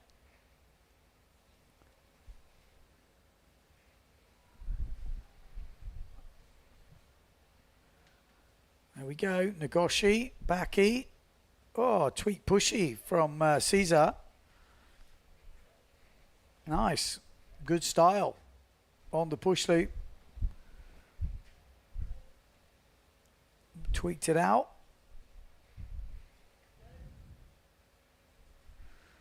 Yeah, that wave from Carlos Kiefer didn't get upgraded with that backside shaka. So we'll have to see. Obviously the judges not getting into that. Although Caesar with that push loop table has moved up into first place ahead of Carlos Kiefer at the moment. We're going to be joined in the booth by Mr. John Sky, who is not 50 years old. Yeah, I was a bit insulted by that, Ben, the other day. I was watching your training diaries and you called me 50. I'm frankly insulted. I call myself 50 and I'm 48, so you're closer to me. So only just. I didn't think I remembered a birthday celebration. I remember when Dave White turned 50 and I thought, my God, he's really old. Yeah. Now I'm there. Yeah. Oh, a little double there in the back, crashed. From Nagoshi, he loves a double. He loves to throw down a double, and maybe Carlos Kiefer's seeing that. Although, like I was just saying before, he's a bit of a big unit now, Carlos Kiefer. I think he's massive. I mean, he broke his hand last year, and I think as part of his sort of like... oh, here it is. Ooh, as part of his, like, what do you call it? Getting better. Basically, he started hitting the gym, and then, like, he just carried on. He's massive. He's gone wide, hasn't he? Yeah. And I think he's just sort of like getting used to the new size as well, because it's quite. I think for all these kids when they come up, they go from being like a little scrawny kid to like a proper sized grown up, and there's that like moment where you kind of gotta especially with windsurfing, you've never got to change your happened to me. gear and like use bigger boards and bigger sails, and Yeah. what used to be, you know, your massive 4.2's massive is now like your small sail and things like that. So Yeah, no, 100. Oh. Ooh, big bail out there from Caesar. Caesar leading this at the moment with that tweak push loop. Got a decent wave, like good scores, but I think there's a few more scores to drop in. Carlos Kiefer as well with a bit of work to do, but close heat. Nagoshi can get back into this pretty quickly. But yeah, so that 9.76, 9.62, that's the overall, right? That's the overall points. Just overall really points, close, isn't it? So super close. But like you say, valid point about the juniors coming up. It is quite funny when you hear the guys from POZO always talking about big sails of the 4.7. Yeah. The big sail. Yeah, I You're mean, like anywhere else in the world, that's almost the small sail. It's quite interesting. And especially when they come from being juniors with the real small rigs, and they're literally using 3.0s, and that's kind of it. It's like their main size sail. But so Rio's the one that's like ripping in freestyle, right? no. No? No, he's been the crazy double master for since he's been 14 years old. He's been absolutely just Sending crazy doubles. wave guy. He's not the freestyler. We got Takumi Moria, who's the pretty solid freestyler. Okay. He's coming up. There's another one that's like super good at freestyle, no? Like in the Oh, top. they're all relatively good. I thought it was one that was really okay. Takumi is the one who's been like challenging the podiums in the freestyle, if that's what you mean. Okay, yeah, maybe, yeah. But yeah, close heat. Close heat. What have we got? 3 minutes 30 on the clock. So everything to play for. Anton Richter just smashed out that first heat. I mean, probably highest heat score we've seen today, 15.5, one-handed, one-footed forward. So Carlos just coming in saying, what do I need? What do I need, he says. He's got a wave 3.5, a jump of 4, a jump of 4.25. So I think, knowing the skills of this fella, he can definitely upgrade. Do you know what size he's on? No, I would probably guess 4.750, somewhere around there. Yeah, it looks pretty big. Yeah. Doesn't it? There's Nagoshi. Doesn't get the backy. Cesar putting a good fight on here, the Frenchman. He's sailed a pretty solid heat, and that's not a bad wave. Maybe a bit more aggression on that top turn. The judges, you'd be surprised, that little bit of extra aggression. Keep your eye on the back. Big stall forward from Carlos Kiefer. Nice. Obviously, new fella on your team. Can you call it your team? It's your team, isn't it? Well, yeah, I'll claim it. No. Pretty much. Yeah, no, it's really good. He's he's just started university this year, so he's been trying to find that like kind of balance of sailing and studying. And but yeah, in the last, I really saw in the run up in the last month, he was just really, really on the water, and he's just so. I didn't realize how good he was, to be honest. Like we when we signed him, it was we're like mainly looking at Alexia, because obviously she's battling for the podium overall, and I've known them since they were tiny, so it made sense to kind of get both of them. But he was very much sort of like, yeah, no, you come along as well, don't worry about it, just chill. And then I saw him sailing, and pretty much the first time we went out on the ski, just like smashing out doubles, really good. And like, I was like, okay, right, yeah. Nah, he's pushing. He's pushing. Really. Is he at a university here in Gran Canaria? Sorry? Where is he at uni? Yeah. Here. But it's like, certainly Alexia's just been studying so much. It's pretty crazy. I think she's doing 2 degrees at the same time or something like that. So, wow. Christ. It's, What's she going to be? It was like, I think, something like business and tourism or that kind of like thing, which is quite common here to sort of set you up for. There we go. Yeah. There he goes. He's on the move. Carlos Kiefer leading this one. Not long left in this heat. We've got 1 minute and 10 seconds to go. Carlos Kiefer, I think, extending his lead with that last wave when it drops in, but looking pretty comfortable at the top. But I think the other places are still up for grabs at the moment. Cesar Filippi looking pretty solid in second place. But as we can see, one move could change all of that, because Nagoshi, we know he's got a double, but he's only counting a 1.1 as his second jump, which a 2-point wave. So a lot can happen in one run here in POZO. You can bash out a jump, have a jibe, come in, get a wave score, and before you know it, your whole score has totally changed. So it's never over till it's over here in POZO, that's for sure. Here we go. This is Nagoshi. Back loop. Could it just be the back loop that he needed? It might have been. He's been struggling a little bit with that back loop all heat. It's pretty hard to bash out doubles on a day like today. Yeah, that was a decent frontside hit there from Caesar. He's got a 288 on his wave and then a forward loop at the end. I think this is a solid wave. Like that front side just needed something else, and that forward loop, okay, it was pretty flat at the end of the wave, but that's going to score big, and he's going to guarantee himself a place in the semi-finals. So Carlos Kiefer, it looks like, and Cesar Filippi are in the semi-finals, unless we've missed something from Nagoshi, but I don't think so. We're going to go to the adverts. We'll come back to confirm those results.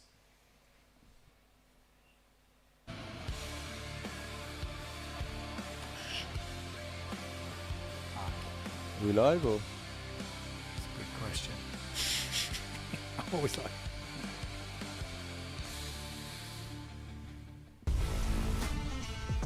This is good footage of this. Oh, that's pretty sick.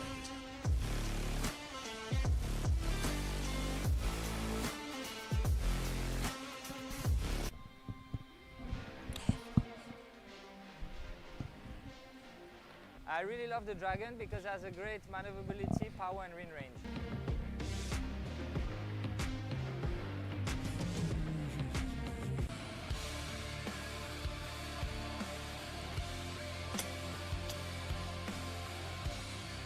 Tried these fins we were just talking about before. Carbon and SC. These, the little weird thing at the end. Tried? Have you? There we go. I was looking at them fins again. Every advert, I'm going to look at those fins and think, I'm going to try them. Carlos Kiefer does, in fact, win it. Is that the highest heat score of the day? 6.38 on that last wave, so big score for him. 15.58 into the semi-finals. Going to be a really tough one, that. He's going against Anton Richter in the next round, and Cesar Filippi gets that second spot. Ryu Nagoshi is out, and no double elimination this year, no dingle. They're pushed for time the way the forecast looked. I mean, it could change. It's Gran Canaria, you know that, but what's your take on the forecast? Yeah, no, I mean, I think it's a really, really hard year to know what's going to go on because, like, I mean, yesterday I arrived at the beach in the morning and it looked really, really good. And, like, typically if you arrive in the morning, it's like, and it's looking good, it's just going to pick up. And then did the total opposite yesterday. It just slowly petered away, and it was, you know, went sailing in the afternoon and it was like glassy, zero wind, and I've never seen it like that in July ever, especially with this sort of forecast. Normally as soon as you see that kind of like northeast airflow through the island, you know that it's going to kind of like hit the island, accelerate around the corner, and it's going to be windy here. So to have like glassy conditions yesterday, it's just like really, really rare. What forecast do you check? I've got various ones, but this the Wind Guru. This one you're looking at, the Wind Guru POZO Vargas, is just a really good overview. You just glance at that and it's normally pretty good. The thing I think that's messing things up is just the heat. Okay. But I mean, it doesn't even look that hot. I mean, normally... tomorrow looks good. Yeah, normally here, as soon as it sort of goes, like if it starts hitting 30, then you know it's going to be a bit weird, but it's pretty rare. But yeah, no, it's everyone... I was speaking to Alessio just now, and even who's local, didn't really have a great idea of what was going to happen. It's a bit up in the air. Okay, next heat on the water, junior boys. We've got Takumi Moria in this one, the freestyle maestro. We've got Urkel Rosso, and we've got Romario Lambarga from Spain. So let's take a look at these. Obviously, Takumi has been absolutely smashing out the heats in the last days. So how old is Takumi? So he was the one I was talking about with the freestyle. He's the one that's like, right, yeah. Okay. Yeah, no, Takumi is absolutely, he's been shifties and, but, you know, doing some good wave rides as well. Good, I mean, he's just top sailor. I mean, you class him as a freestyler as that's kind of where he made his name, but actually in all these wave heats I've seen, he looks like he's got some talent for the waves. Riding as well. Here he is. On the inside, on the Severn. We've got Urkel. A nice turn down the end bit. So keep your eye on Takumi. He likes a planing forward just to keep things moving. And then he's got the shifty. He does like to bust that out. Do we If know he's how got power. they score a shifty? Well, in theory, if it's the same height as a back loop or a push loop, it should score pretty big. It's more the height they were saying. If it's a low one and people are going massive back loops, then, you know, not as much. Yeah. What's your thoughts on that? That back loop? No. On that kind of structure.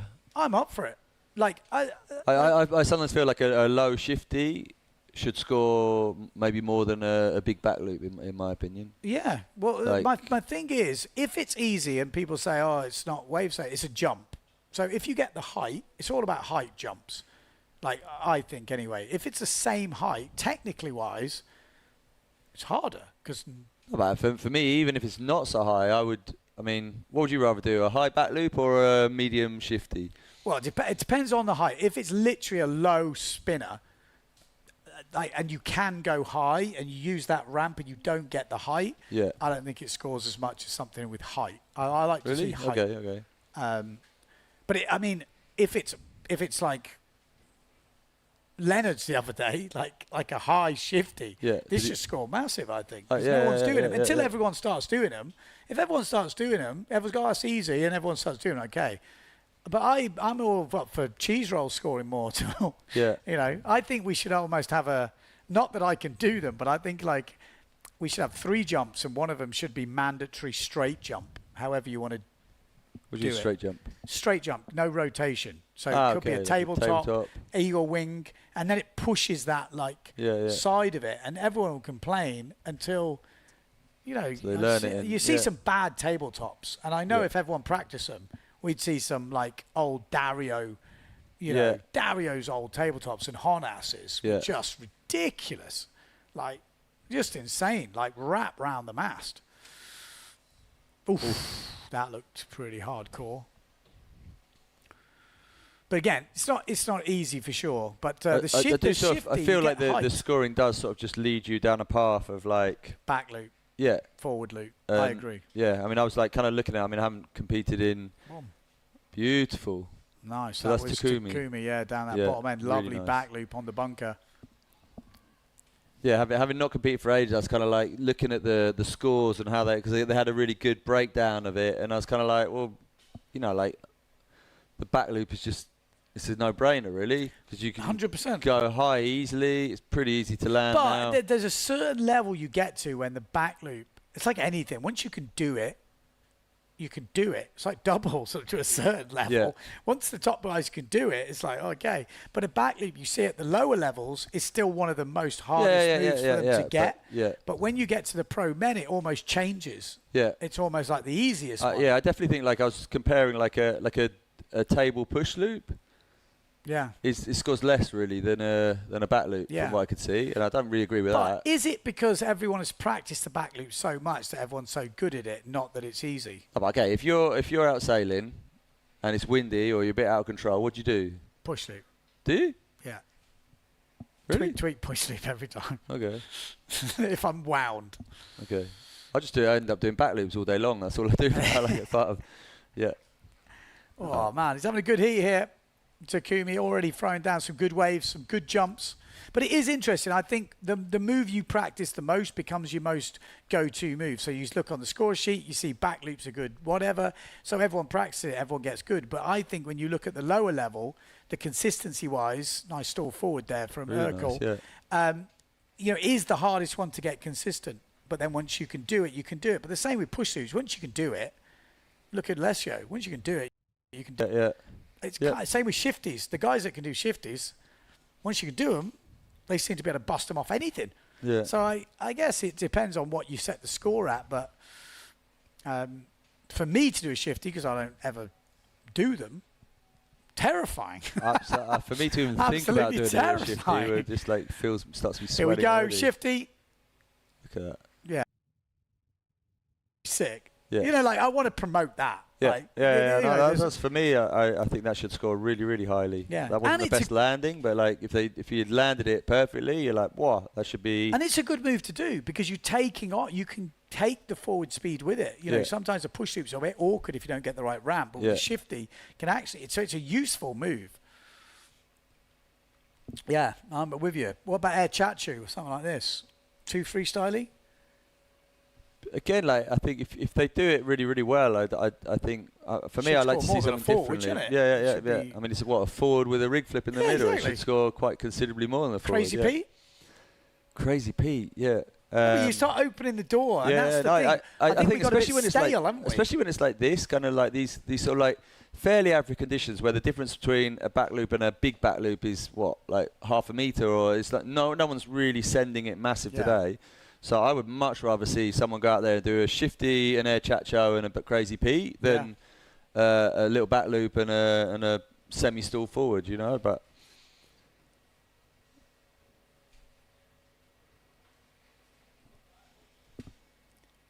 so Takumi's pretty much in control of this at the moment, isn't he?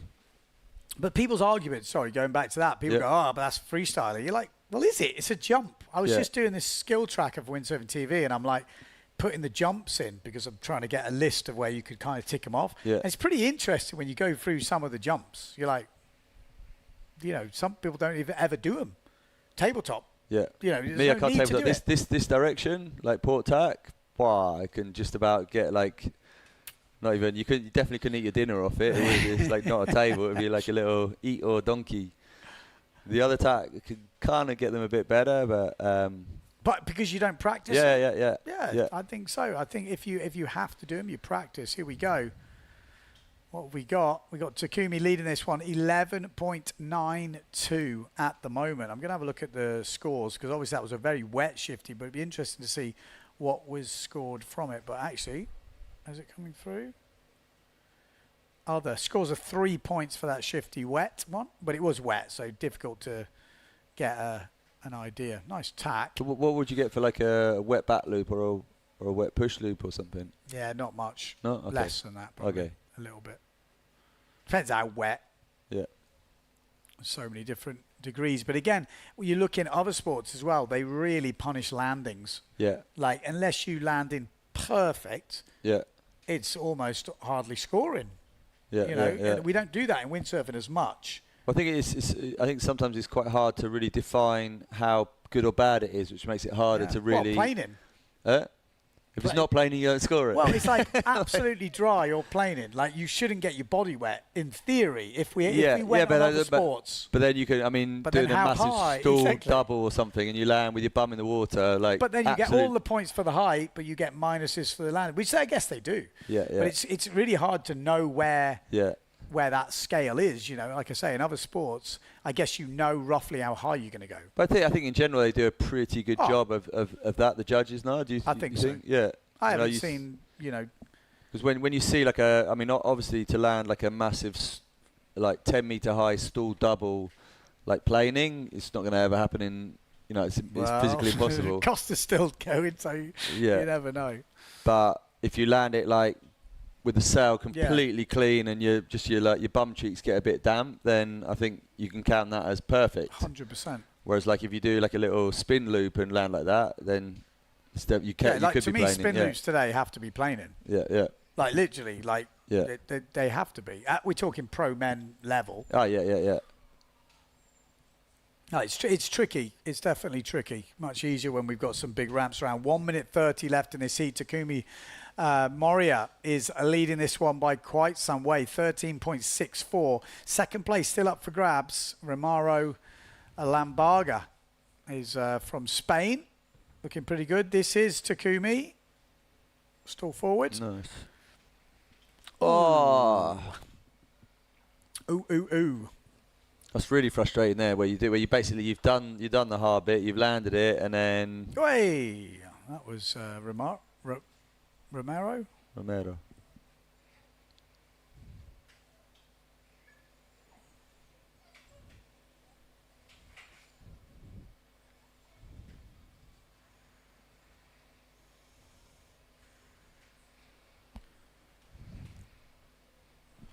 Ben's just checking the heat order. You get nervous about the Masters? Well, I don't know. I don't think I've got the gear for it at the moment. I've only got my small board. Oh, one-handed push loop at the end there. So have you got any good team riders you could borrow stuff off? You'd hope so, but there's no one coming to save me right now. I'm sure Mark will come and sort you out. Yeah, he'd like I to imagine think he's so. got a couple of boards. in his If he'd van. already competed, maybe. I don't think he wants to use. Just go out there and use do his a board planing forward in on low his favourite tide. board. It's like I wouldn't want to be honest. Like- I ended up on the rocks in my Masters heat a couple of years ago. 360'd onto that massive rock down there. Okay. Still, you do a For the back, win. back loop For the and smash the win. nose up, and then Exactly. and then a planing forward and snap it in half. Give it back to I him. couldn't use his board. I really couldn't. I really didn't think I'd need my bigger board here, but there we go. Well, pretty solid heat. Still. It's actually a little really bit. good score, especially I felt like the conditions in that heat Looked hard, didn't they? Yeah, it looked really hard. There weren't many where you saw them like, oh, that looks a good ramp. So It's kind of coming more from the side now, so they're not able to get the lift. Would that be? yeah, fair? like when the wind comes more from the east and it goes like sort of even more onshore. The problem is it's sort of like the air. I don't know if it's also because like normally when it comes from the east, it's like normally with Kalima, it's normally hotter. Okay. And the wind is kind of like, it's sort of there, but you never have power. Yeah. So you kind of go flying out and you see your ramp and you go, oh, I'm gonna send it on this, and you kind of go, bleh, and you don't really take off much. So for me, these are some of the hardest conditions that you have here. I'd much rather have like when it's slightly more like north, often more gusty from the north, but it has more punch to it.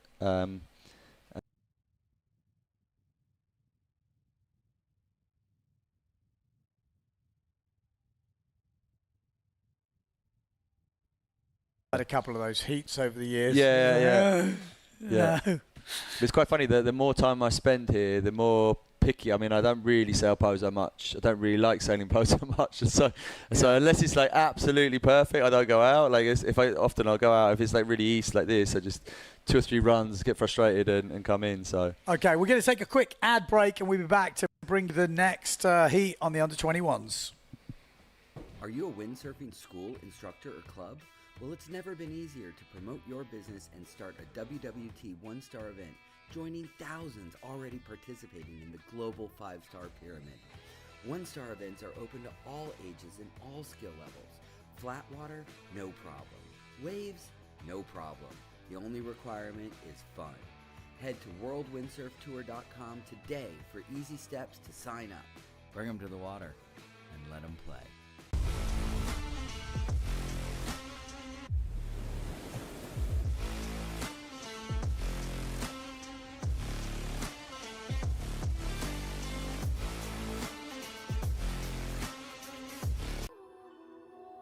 La KS3 lithium es tan ligera que se convierte en una extensión de ti. Descubres una nueva forma de sentir la ola. Y ahí es cuando nace tu surfing más creativo. Okay, so there we go. Back in POZO, official results. Takumi, obviously through to the semi-finals, and Romeo, no? Romeo, yeah, Romeo. I'm so used to Romeo and Juliet, it feels like a Yeah. Romeo Labaga. So yeah, the Italian out, Spanish and Japanese through. Romeo, we're for up by Romeo. From what I've seen, I think the Italian guys here, they're all really pretty good freestylers. I think Yeah. less waves. I think the guy that was just in the last heat. He's on the RRD, was he? Is he like the... Yeah, that was on a couple of heats ago. Yeah. I think I'm not sure, but I think they might be from Sardinia and like in that freestyle kind of world. So. Oh, here we go. We got Greg Strafopoulos in this one from Greece, and he is definitely a hell of a rider. He's got some moves on him. That was a long run with not a lot on it, but ends with a back loop, so good end to the heat. Looks tricky out there, but there's a few stunt ramps coming through. Oh, not the best ramp for... That's the classic what I was saying about the east wind, where you have the ramp, you have the speed, and you go off, and instead of flying up and doing a forward, you go bleh, and then it's kind of quite hard to time it. Yeah, it's tricky though. Those ones, it's like usually the first day at POZO for me, and I'm like, You have these dreams of going absolutely massive, and then you get here and you can't quite get the, it's like a different technique or so here as well, isn't it? You've got to have wind to get that forward climb. Strafopoulos goes for the 360, first 360 of the day, and he's definitely got that move down. I mean, he's got to be one of the favourites in this. I mean, I don't know how much you've been following him much in your training diaries. For me, he's been on the really and really impressive. Yeah, and sailing really, really well and doing everything. Saw some good doubles from him. He's got all the wave moves. Yeah, very, very complete sailor. I think him and Anton Richter looked pretty handy, but Takumi, I'm not counting him out. He's a slippery little customer. Yeah. He's quite light, so on the waves he's able to just keep speed, and he's got that shifty if he needs it. And then obviously Carlos as well. I think those four. Yeah, Carlos as well. Really solid. Exactly. There you go. It's going to be tough, and there's a few other guys who could cause some upsets, 100%. So this is Cosmo, is it? Yeah. Yeah. But yeah. Looks like. Yeah, Cosmo. I believe so. Yeah. Ooh, just about to take off into the back loop. Doesn't make it.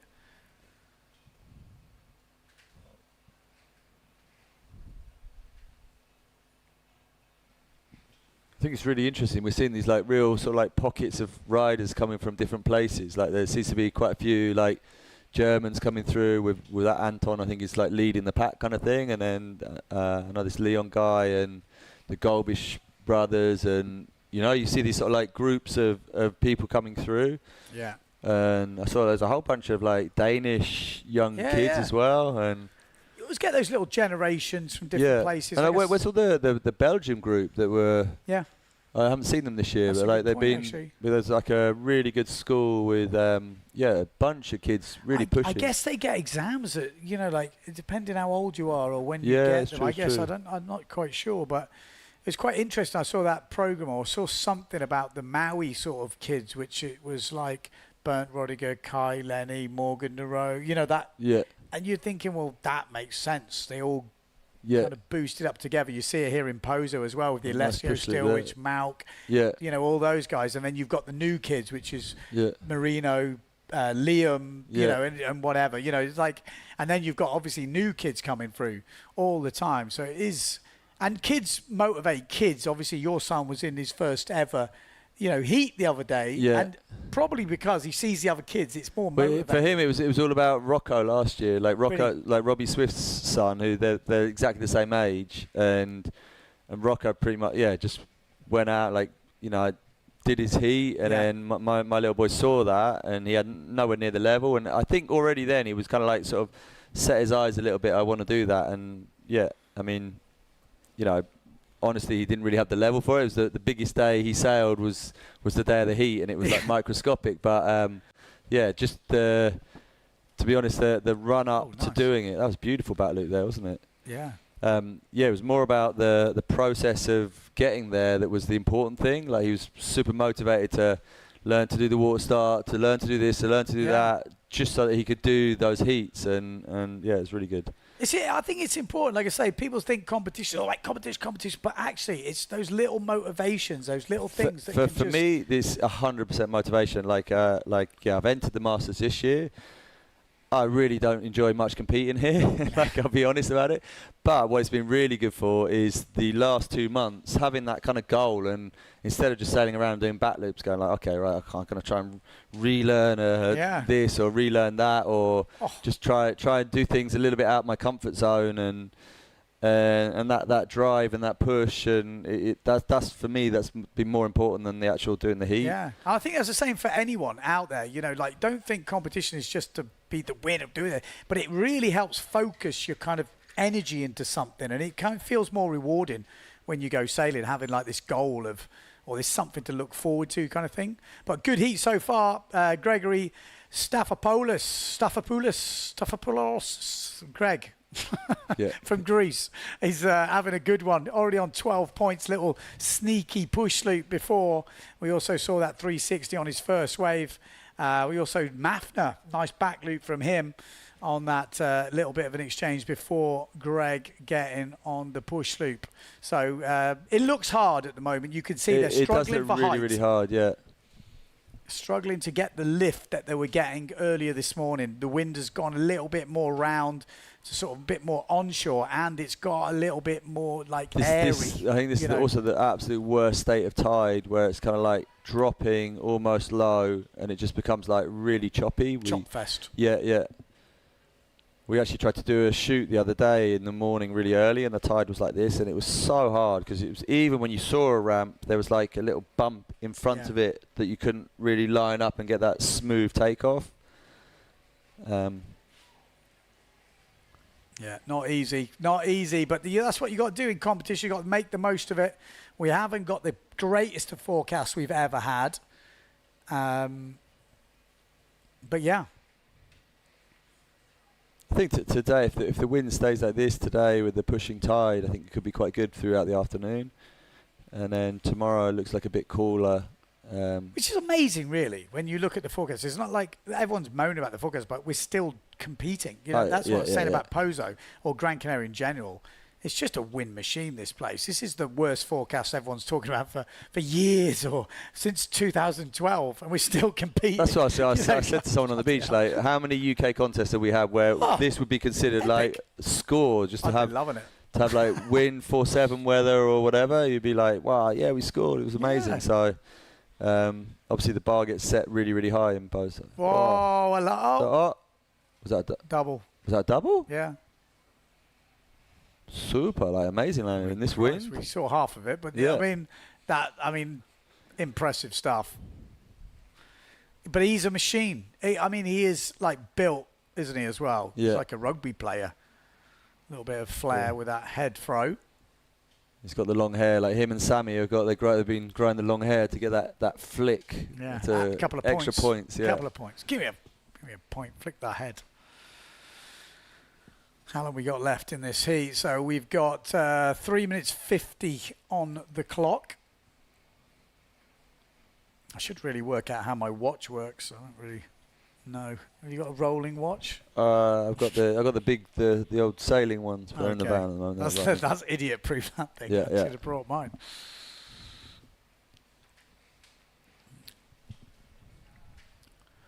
So, Staphopoulos.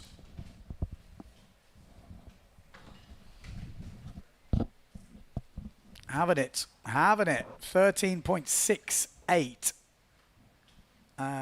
His wave score actually at 360 has gone down, has it? 3.75. Oh, it must have been the jump, which is a 5. It was all he did. He just did that like little 360 in the bunker and then came straight off the wave. So yeah, it was a bit higher than that. Yeah, double forward coming in at a 4.78. Wow, feels a bit harsh, doesn't it? Yeah, I mean that's always a bit of a debate. Like how, I mean, for me, doing a double in these conditions, yeah, that's what I reckon. It should be worth more almost than like. But I do understand that it's quite hard. Like it's low, it's not well landed, so you go like, officially you do less. But like if you know, and you're gonna go like, oh, yeah. To me, no one's done one. Like yeah. I think it does change, like what fleets you're in. But for me, that's like a 7. It's better than. It's 2 points better than the better back loops I've seen. I think no one would argue either if you do that. You're not going to say that. I think that's pretty harsh. I think. Like, I want to see that make a difference because you want to push the level to make people want to do it. Otherwise, you push the back loop level. Yeah, that's what I mean. Like when I saw the score sheets, it's like, well, okay, you just do a back loop, and then that's it. And then you kind of like not. For me at least, I can't see a way of getting better than doing like a big back loop. So yeah. Like you kind of want it where you're like, oh yeah, if I did that, tried that, pushed a bit. Yeah, 1:46 on the clock. Greece looking like they're in the next round at the moment. Leon Mafner is looking like he's got second place wrapped up, but I mean only 4 and a bit points in it, so it could change pretty much. But there's going to need to be some wave scores locked in from Cosmo. There's the push loop, nice. And there we go. That'll do. That will help. See that like that for me landed. Basically playing in, I think that deserves quite a lot, even though it's not that high. But yeah. And again, in certain conditions, sometimes the push loop's harder. You know, like that's the difficulty of a sailor. Sometimes you think, "Wow, I did that. It was really hard," and it doesn't score as much. Yeah. You know, push loops when it's lighter are harder. Yeah, but like a push loop in light wind on a 5.3 underpowered it should score way more than a back loop for me. But it's like it kind of won't because they've got set reasons. But it's the same with wave sailing. Certain wave moves are easier in certain conditions than in other conditions, for example. And certain times you hit it is much harder than doing a wave move than an aerial or something. But it all depends. So, but like you say, I think the judges do a pretty solid job most of the time. 30 seconds to go. Cosmo, has he got back in this a little bit? He needs a wave, really. There's the forward loop. With 18 seconds to go, is that going to change things? Not really. Is it more than a two? The wave is the big difference maker, I think, looking at the other jumps from Mafna, that back loop scoring a 4.5. So there you go, that back loop from Mafna, which is a good, decent back loop, but a back loop, 4.5. The double, 5.15, you know. Yeah, that does seem wrong to me. Yeah. Okay, well, it looks like we're going straight to ads. We'll be coming back to find out the official results from that heat, so join us shortly. There's an island where sometimes the best stories are the ones you never planned.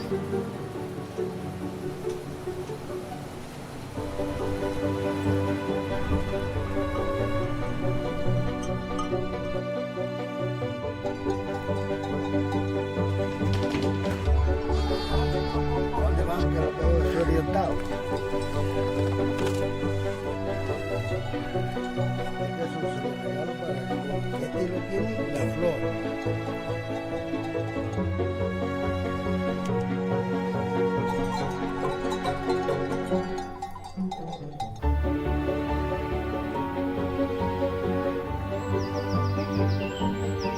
Gran Canaria, an unscripted island.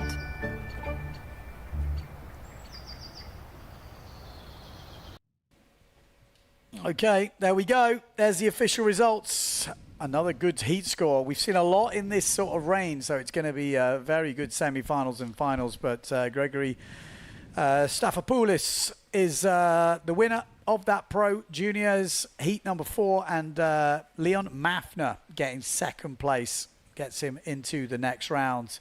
So how have we got? We got semi-finals coming up. Not going to be easy. Anton Richter, who, what did he get? The highest heat score? It must have been close with him and Carlos. Yeah, there we go. Oh, no, we're going into junior girls. I apologize. So this is the second run at this. Frida Miron.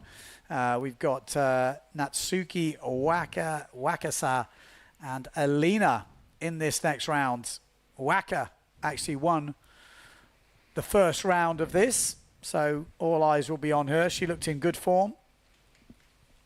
Quite a good Japanese contingent, but no Takara Ishii this year.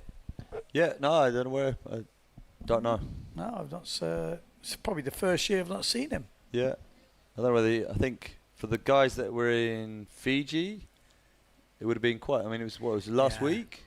Yeah, I guess quite a big ask, isn't it? And Morgan definitely, also. if you're there, I'd probably stay there a couple of extra days rather than like race back across. Well, here. maybe that was the choice. Yeah. Fiji or Pozo. Yeah. And I think for Japan, it's much easier to get to. Oh, totally. I mean, Fiji, like the tour for many years has sort of, in a way, been quite sort of like European biased. I think in the location. So you sort of, certainly for us, like coming from the UK, it sort of felt like everywhere was kind of like cheap and easy to get to. And then we moaned when we had to go there. And then like, hang on a minute. You see the tour now, and it's like, you know, Fiji, 2 events in Hawaii. It's for us, it seems like miles away, but if you're the other side of the world, it's like they're all local kind of thing. So yeah. There we go. Here we go. We are up and running. Junior girls.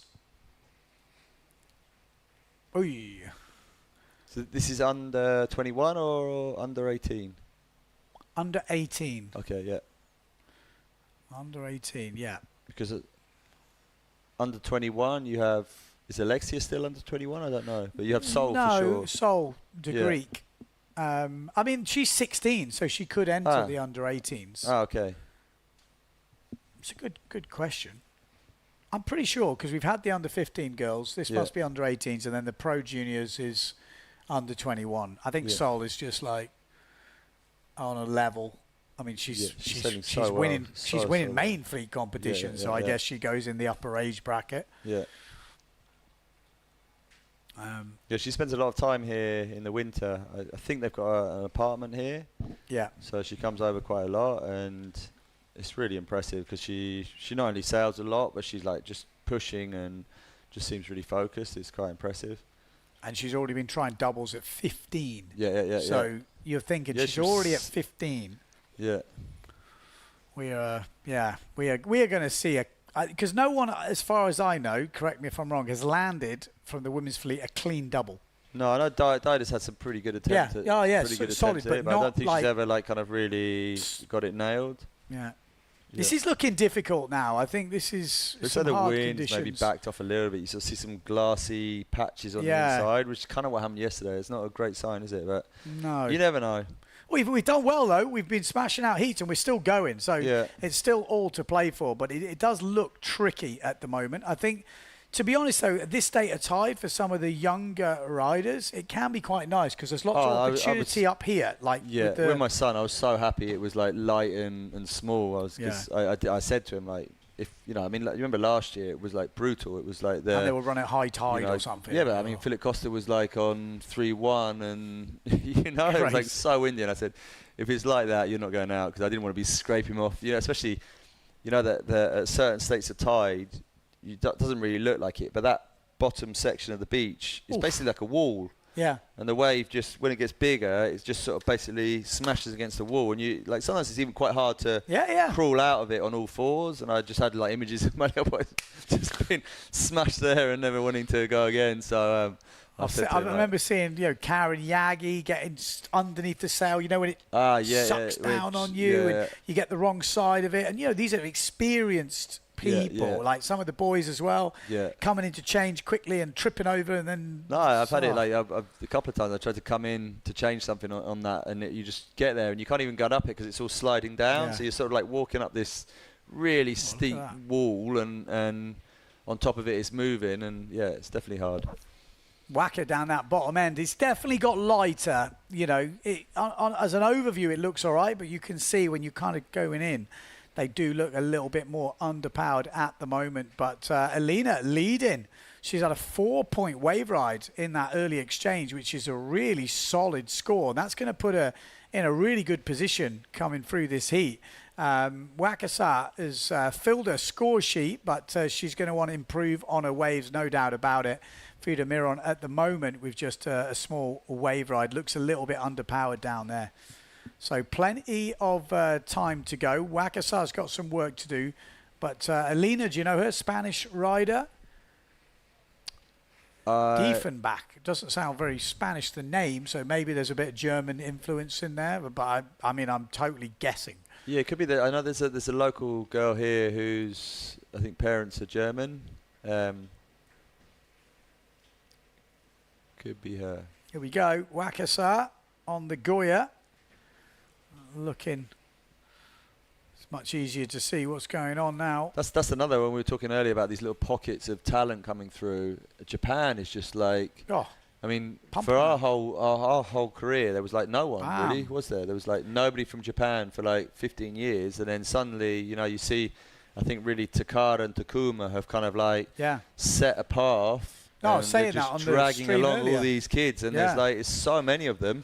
And we see them all here ripping, and I think they're all from, or a lot of them are from Momosaki, which is Starb Attack. Yeah. So this is probably their worst side, which is really impressive. Like I said, I was telling the story earlier when Japanese Muso, as we used to call him, Takara Ishii turned up, and Takuma Sugi was like Japanese Swift. Like it was just like I thought he was Mussolini for a while. I was like, is that Mussolini? And it was like, oh no. It's this young Japanese fella, and it's the first time I've not seen him this year, and they have definitely got a movement going in Japan. Oh, it's like it's amazing, and it seems to be male and female. There's it's just all ages, and it's super positive, positive. And they're always so nice, the Japanese riders. I mean, obviously can't speak for all of them, but all the ones I've ever met are the most polite, nice people. It's amazing. Wakasa put in that forward loop. I think it's coming in at 3.3, but that big wave ride from Alina, keeping it in first place at the moment. So really good start to the heat from her as we are running through the heats here in Gran Canaria for the Gloria Windsurfing World Cup. 5.5 minutes to go. This is Frida Miron looking to get her heat really kick-started here. Hopefully she can find a jump. You see with that drone how, you know, the waves are all over the place. There's little pockets everywhere. Yeah, what's hard to see as well is like how close they are together. So, you know, if you've got speed and you got like there's an alright ramp, but you can't get to it because there's this lump in front that kind of like makes it hard. So.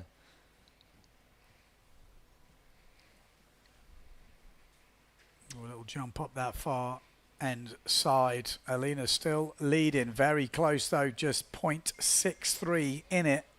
And who won the first round? It was Wakasa. Okay. Alina in second, I think. I'll have to have another check on that. So I think if it's like the juniors, they have three heats, so that the last one would be like the super final tie break, wouldn't it? If it finishes like actually, this. Frida was second in the first one. Alina was third, and Wakasa leading. So it's definitely a good start to this second heat for the Spanish rider.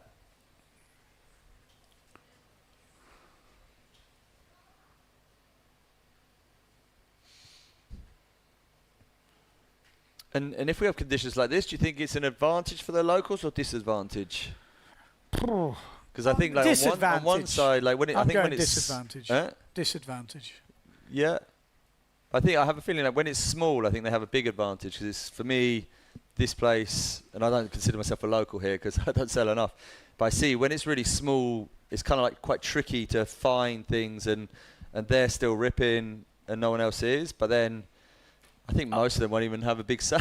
I would say light and small is not an advantage. No, if it's small and windy, yes, advantage local for sure. Yeah. If it's bigger, then it opens it up definitely a bit more.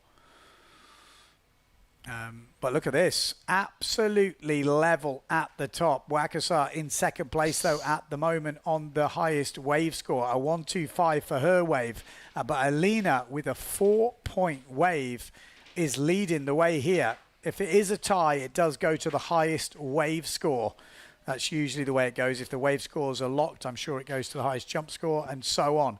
So a real fight going on here. And Frida Miron is not out of this yet, only counting 2 scores, and she's just 1 point behind. So any kind of jump, and she'd be straight in the mix all to play for. Yeah. All to play for. 3 minutes to go on the clock. And we are all wide open. After this, I think we're going to under 21 pro juniors again, semi-finals. So definitely all to play for. Where are we? We've got Wakasa is on the bunker by the looks of it. She's managed to get off unscathed, but she's right down. It looks tricky right now. Definitely.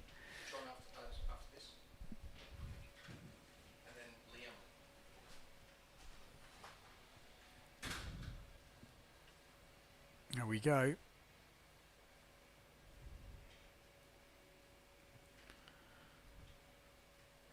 Just going back a bit, we had the cheese advert in the break. If you're here in Gran Canaria, do check out the cheeses because they are amazing. But I thought the farmer gave them that massive cheese. I've never had that. I've never been walking in the woods and someone just giving me a cheese. But I do, like, Naira's auntie, wherever she travels anywhere, she comes back with a big cheese, and they're really, really good. How much are they? I think they're quite a lot, but like, yeah, queso semiduro aquí. Wow, how many? How much? Go on, give me a price. I want to know. I want to buy a big cheese. But you can get them in quarters. It's a bit cheaper. I think a big cheese would be like €20 or something. For the big cheese? Yeah, 20, 25 maybe. Way more. You think more? Yeah. Oh, I'm sorry. We'll soon find out. Someone tell me how much a big head of cheese is. I like the adverts though. I like them. I like it. It definitely opens up and it shows you another side to Gran Canaria. We've got 1:20 left in this heat. Alina still leading. Wakasa needs to do something. Needs to improve on a 1.25 wave. We've got a 1.15 jump.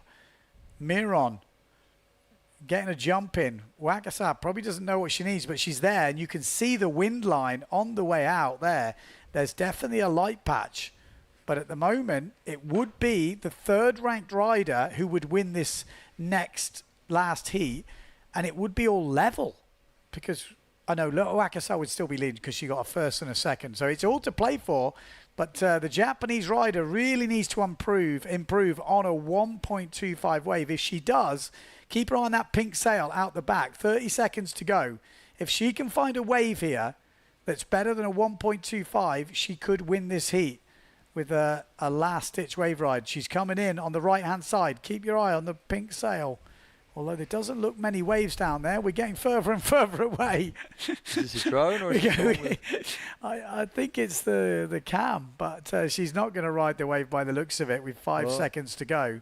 She's going to have to pull off a pretty mean bottom turn. No. So there we go. We're going to finish the heat level on points, but if it stays like that, on the highest wave score, Alina will take the win. Wakasa in second, and Miron will take third place. But we're going to go to the adverts, and we'll bring you the full heat scores next.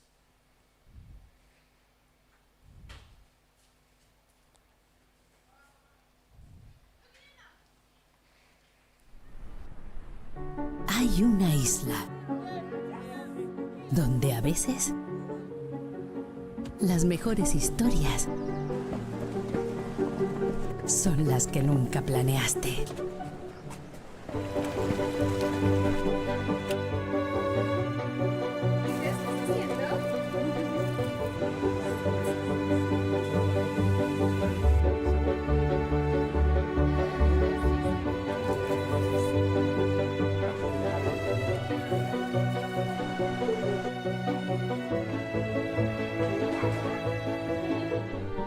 Gran Canaria, una isla sin guión. Cool. All right, cheers, Mr. John Sky. We're going to do a bit of a changeover in the commentary booth. Oh, we got a dog as well. The dog's coming in through the commentary. Yeah, so it is official. Alina will win that heat on level points with Wakasa from Japan and Frida Miron in third place. So at the moment, advantage Wakasa in the overalls, and there's one more final going to be coming up, but we're going back to the Pro Juniors now. Semi-finals, we got some big heats coming up, and we are going to see some stunts getting thrown down. And we're going to bring in Alessio Stilrich into the commentary booth. Hello, hello. Hello, hello, hello. How are we doing, man? Very good. A lot of waiting. A lot of waiting, but we've had some action today. How has it been out there? Because you never can really tell, although I feel like the TV's about to turn off. Wait, let me see. We've got a slight dilemma. We got a 1 minute warning in Spanish.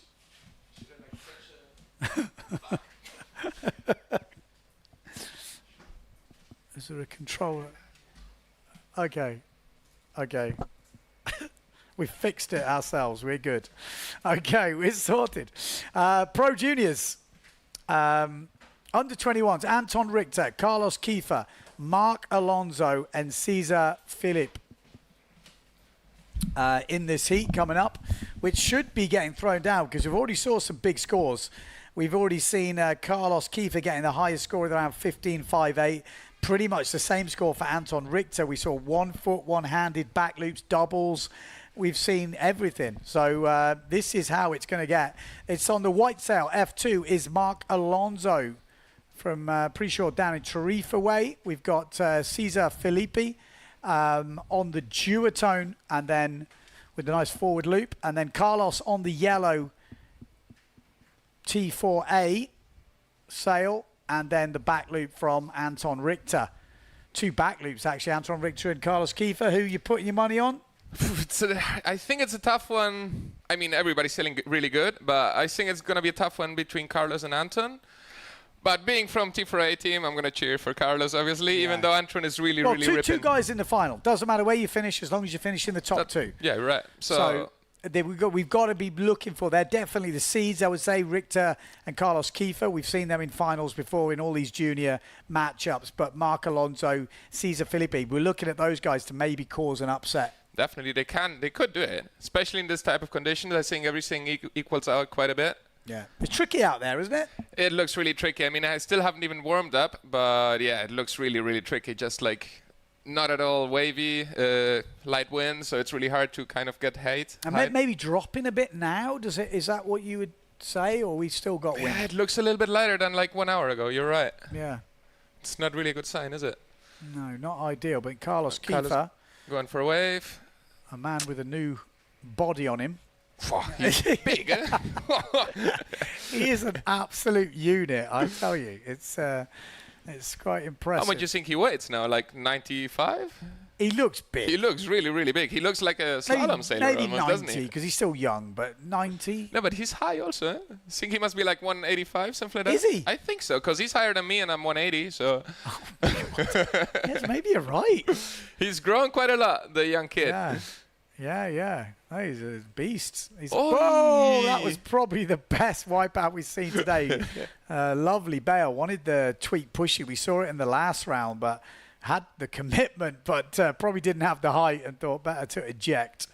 That was a really nice drone shot also, was it? Yeah, that was, a perfect position, that's for sure. So this is Anton Richter. He was looking really consistent in that first round, just went about an absolute textbook heat. Oh, I think we missed both of those. But forward loop looked like planing from Anton Richter because he's still moving out there. And Carlos Kiefer with something else we couldn't really see it, didn't we? Yeah, a jump of his own.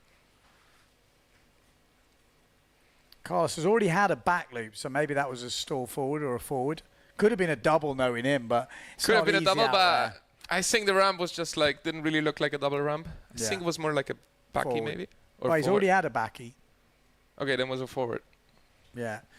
Richter already having a back loop 1 foot, 5.4 points. Carlos with a 3, so it must be a forward loop. Oh, nice forward now from Filippi also. Carlos in a little mini wave. The set is falling down around us. Hang on a minute. My God, Ben, what's going on here today? You need a hand. Oh, God. Maybe you need a hand.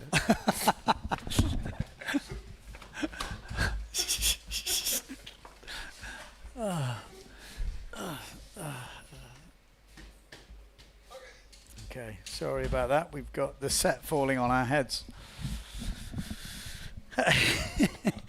All right, Carlos, what was it? Yeah, forward loop, 3.2. 1 foot backy, forward loop, bit bigger by the looks of it from Richter, 3.55. So Richter leading at the moment. He's actually already updated that. 4.12 on the wave. We might have missed a few things as we were just rearranging the set. But it looks pretty like tight between Carlos and Anton, doesn't it? Yeah. Like I said, these guys... Oh, Anton double. No, forward. Nice play. But he looks so... He looks fired, eh? Huh? He looks like fired up. Yeah, like everything he lands. I've literally not seen him make a mistake. He's like precision, just like bang, bang, bang. Yeah. Really, he looks really in good form at the moment. Even in the warm-ups when I was filming like training diaries and stuff, I saw him just on his game. He looks really up for it this year, Anton Richter. Yeah, exactly. Which is really good to see. I think he stepped it up last year already, but like this year is like even stepping up more. So it's good to see. Good to see all the young kids.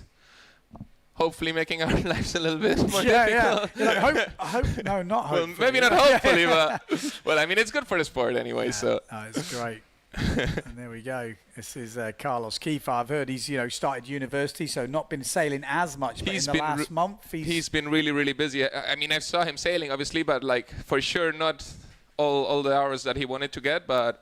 Yeah, I think now he's kind of at least done for the summer with uni and stuff, so we'll see him around more for sure. I mean, it's a brave brand move from T4A to sponsor him at that size now, because he's still like, I mean, he is a big unit and he goes big. He does, and definitely. I was watching him before the concert. Bloody hell, he was landing so solid. I mean, it's definitely a good testing machine. Like, if you want to test out the structure of your equipment, Carlos Kiefer's definitely got to be up there. I think he's gonna be for sure like the most hardcore tester, on like breaking stuff and all these things. He doesn't hold back at all. When he goes, and now he's about 20 kilos heavier than he used to be. It's impressive. It's really impressive. But he's leading this heat, 12.55 on the board. Anton Richter, 11.78, although that's changed already. Anton Richter moves to 13.66. Really solid scores from him. And these two are definitely running away with this heat at the moment. Yeah, back loop. And he's still got that small forward loop counting for Carlos Kiefer, but he's up the wave score 4.38. So definitely needs to up his second jump. Maybe we're going to see a double if he can do it. It's not easy double conditions though, really. Very hard to get the lift. And what size is he on? Looks massive. It looks big, huh? I think it must be like 4.7 probably. I'm not sure, but I could almost. Maybe 5.0. If you said 5.0, it would not surprise me. I don't think it is, but it looks relatively big, but then all sails do in POZO. When someone's got 4.2, you're like, oh, it looks big. Honestly, I haven't sailed POZO more than like 4.2, like was a bigger sail than 4.2. I sing like for years. Yeah, really. No, but 4.2's a light wind day usually. Like if it's lighter than 4.0, I don't usually go out really. Yeah. Only in winter if we have like waves, but then you go like to second bunker or up into Moscow or stuff like that, but not in POZO. Different type of sailing, isn't it? Yeah, exactly. It's not like this. Here we go. Table forwards. Nice. Bang. Landing a little bit wet, but it will definitely upper his forward from before. Yeah, difficult heat for Cesar here and Mark. I mean, there's no easy heats in the semi-finals in this pro junior category, no doubt about it. You look at the next one with Takumi and Staphopoulos. I mean, it's not easy. Next one is also fire. Huh? Next one is like a really good heat also. Yeah. But still time to go. What have we got? We've got 3 minutes 45 on the clock. Still some time to upper those scores. Yeah. And again, we need a bit more wind if we're going to see some other tricks, but boys are mixing up. Carlos seems to be shouting to the beach to try and get some information of what he needs. I think he probably thinks I've already done a decent wave. So he's just got to keep plugging away, hasn't he? Make the forward loop, really. I guess he should have got that table forward in. Depends what they score it. Any scores yet? See any yet? Not yet. No table forward in.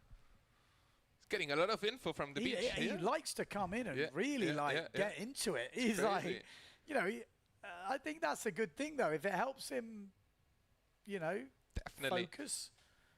I always I'm really happy if I get like a little bit of help from the beach.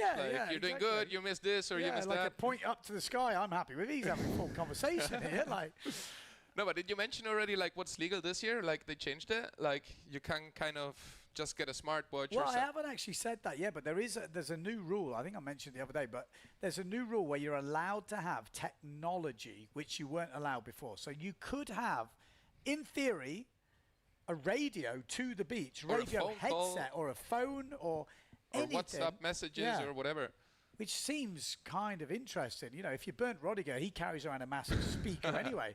He could be having a phone call with someone the whole way around.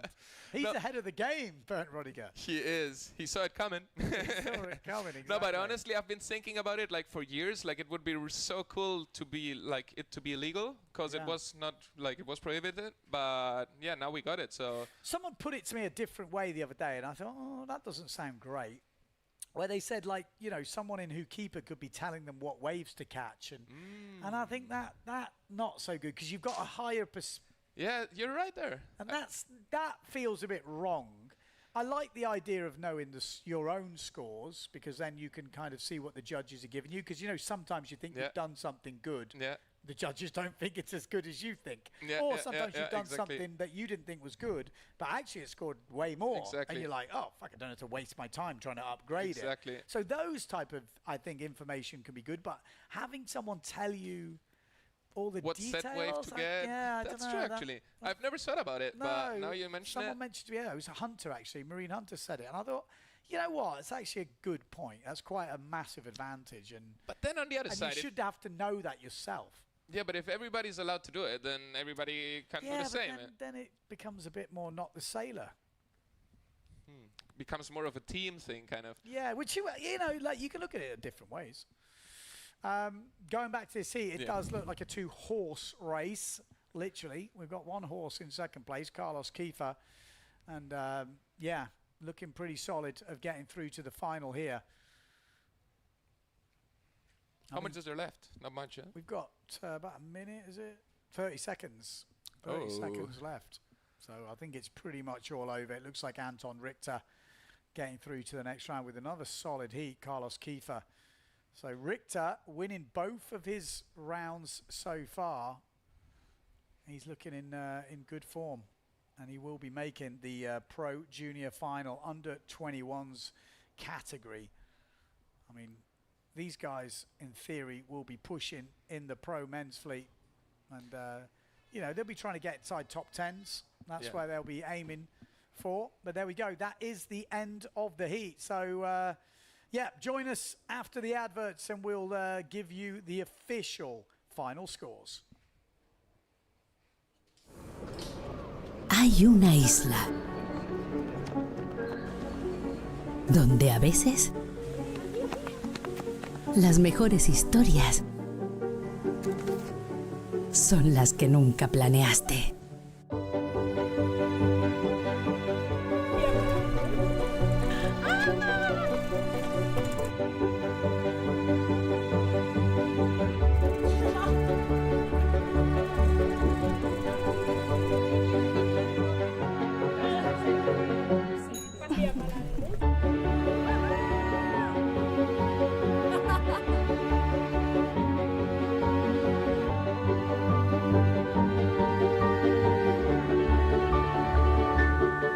Gran Canaria, una isla sin guión. Woo! Sorry, I've had my first Red Bull in about 3 years. I'm about to turn up the heat. Pro Junior semi-finals. Anton Richter does, in fact, win it. Carlos Kiefer second, go through into the winners' final. And a chance to be the champion of Gran Canaria 2026 Gloria Windsurfing World Cup. Next up, we've got heat number 2, the second of the semi-finals. Japan, Greece, Spain, and Germany represented here. We've got Takumi from Japan. We've got Gregory Staphopoulos from Greece. We've got Romeo from Spain and Leon Mafner from Germany. Who is your money on? Alessio Stilrich. I mean, I think Gregory is like sailing really, really, really solid. All the other guys obviously also, but like Gregory just looks like he's stepped up his games during like the last year basically. So I think even like some of the pros will be like, ooh, kind of not scared, but like having a little bit more of like respect at least. So yeah, it's really good to see. And second, well, it's a really tough one, I think. Who you reckon, Ben? Takumi. The way he's been sailing so far with the small waves, he's able to get lift, he's able to get his jumps, he's getting his wave rides. He's got that shifty sometimes, which can be pretty useful. Really the conditions are looking ropey. You know the problem? Like the tide is just starting to go like really, really low. And it's just, if there's no waves with high tide, like when it's low tide, they're just breaking on the completely like rocks. I think that's looking a bit, I mean, it's been good. I thought it's been fully competable all day. I'm sure it's competable now, but it doesn't look as good as it has been. But we've able to see the standout so far. So I think if that's the chance, as I say, that set comes through. Oh, what happened to the shot? Oh, the shot. Couldn't see it. Looked like a backy, no? Yeah, it looked like a backy from Staphopoulos. Yeah, he's got all the wave moves in. He's got doubles. He's got some nice backies. Nice forward there from Takumi. Yeah, he's got the skills, Takumi. I mean, obviously, he's an absolute podium hunter in the freestyle. So, Definitely. you know, why wouldn't he be good in POZO, especially when it's small? But I think even when there's a few waves around, he's pretty handy. His wave riding looks pretty on point. He's quite light as well, so manages to keep speed. That helps also if the wind is like lighter and the waves are smaller. Yeah, but I think even when it gets windy, he's got this. He just seems to land everything. I don't know, but Leon Mafner maybe could cause an upset here.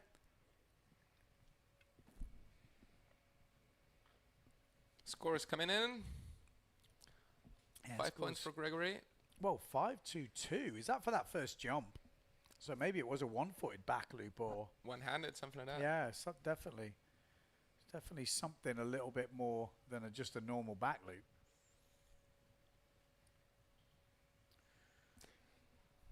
Yeah, conditions look a little bit lighter, as you said before. Yeah. But it was forecasted also, like during like midday or like beginning of the afternoon, it's gonna drop. That was Romeo with a nice forward loop. Yeah, there we go. Staphopoulos back loop 1 foot, 5-2-2. Planing forward loop from Takumi, just to give you an idea, 3.58. It's not a bad score for a planing forward, you know. That's all right. You know, as a counter, like you kind of like a backup. Exactly. It was like a small one, but it was like really clean and planing, so definitely worth doing.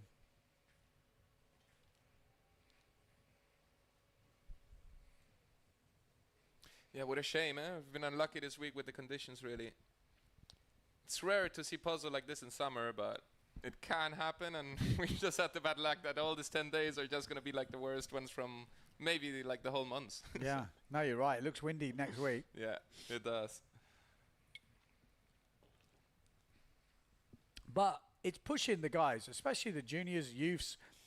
You know, I think that's what this fleet is for. You've got to push the bottom level of these conditions, because when you can still do this is easily competable conditions, you know, like in the UK, this would be a great competition, you know, especially I think all around the world. So I think when you live here, normally it's really easy to get like, it's not very good. But actually, you know, this is great training for these guys when they're moving up, doing the world tour, moving around the world. You've got to kind of be able to compete in everything. And when it's not perfect, which it's still good, but it's not perfect, you haven't got big lines coming in or strong winds, you're still doing back loops, stall forwards, one-handed. You know, you really got to push to find those little ramps. I think it's great grounding. Definitely. Yeah, then also like in the main event, for example, Tenerife last year was also not epic at all. It was kind of like what we have now, even less wind maybe. So it's really like, I guess it helps all the juniors like just to grow into even more into the sport and to competition and just get more experience for the main fleet. You can't be lucky in these conditions. You can't be lucky, you know. Yeah. Maybe you can be unlucky, but you can't be lucky. The winner will be good. Yeah. You can't just fluke it, you know. But on the other side, like sometimes I have the feeling like just the level is like so, like it gets very like closer, kind of like everybody's kind of doing the same, but still you can't see like who does. But it's like saying in, it depends. I mean, if it's super low level, but at the moment, we're still seeing guys pushing out doubles, pushing out one-footed backies, you know. Again, when we go into the pro men, maybe some of the heats there will be, but I think you'll still see the best guys. I guess we'll find out because they feel like they're pushing. I'm surprised, honestly, we still didn't run like the first round of like pro men and women. I know like the conditions are like marginal, but I think. But it's top 32 here, so we kind of have without knowing it. Yeah, you're right, but you know, like just the first. We've done the challenges, which is almost like the first round of a 48. Yeah, that's true, but. So this is, if you're just joining us, the Pro Juniors semi-final number 2. 2 of these riders will go through to the winners final for the Pro Juniors to see who will be the champion of the Gloria Windsurfing World Cup this year here in Gran Canaria, POZO Beach. At the moment, Gregory Staphopoulos from Greece looking good. 12.67 points already with 6 minutes and 35 seconds on the clock. Takumi Moria in second place, already above 10 points as well, which in these conditions, to be above 10 points and to be putting in 15 points like we see in the guys, you're sailing pretty good. And they are judging this heat like they would the pro men fleets. I think so, yeah. And I think we've seen it before with 2 jumps, 1 wave to count. You know, towards that 15 to 20 points is where you're kind of going to be going through the round. You know, 12 points, that sort of range in the earlier rounds. And then as you go through, the big boys maybe hitting 20, 21, 22, and it starts to get up, you know. But maybe a bit more wind is needed for those type of points. But the boys are definitely throwing down some big scores. I saw Greg even like get a nice 360 before, like it was a really small one and a small chop, but still it's not easy to do that. He's done it every heat. Yeah. You know, he's super consistent with the 360s, the back loops. I mean, like I said, he's one of the guys when you're filming, you see him all day, every day. Yeah, it's amazing. He's sailing, I don't know how much he sails every day, but it's for sure like 6 hours minimum. Oh, crazy. I film for hours and hours. I go in, have some food, whatever, come back. He's still there. He's still there. He's still there. I'm like, bloody hell, he's still there. I'm like, has he had a break? He doesn't have a break. I don't think he breaks. No, yeah, like super long sessions, definitely, like 2 hours, 3 hours. Yeah. No, it's impressive to see. And that's the sort of dedication you need. That's the sort of work rate you've got to put in. Yeah, remember, when I was smaller, I was also, like, non-stop sailing. Now I'm a little bit older already, then the next day I feel like a little bit tired. To the juniors, exactly that. Like, do not judge how much time you should be putting on the water by looking at the older guys who have been around a bit. Not. You need to do your own thing, because most of those guys, when they were your age, were absolutely, you couldn't get them off the water. Moritz, you know, all these guys, you'd never get them off the water. I remember I was the same. Like Musso was the same, and then people were looking at Musso going, oh, he's not going out. You're like, yeah. But he's 35 He did back when he was your age. Oh, look at that. Bam. That was a hit. Yeah. That Who was it? Romeo. Was it? Or was I that think Greg? it was Morilla, no? Maybe it was, yeah, you're right. Maybe it was Takumi. Yeah, maybe Takumi. That looked a decent hit. I didn't quite see what happened at the end of it, but we'll soon find out if a wave gets back loop locked from in. Matner. Oh, he fortunately goes down.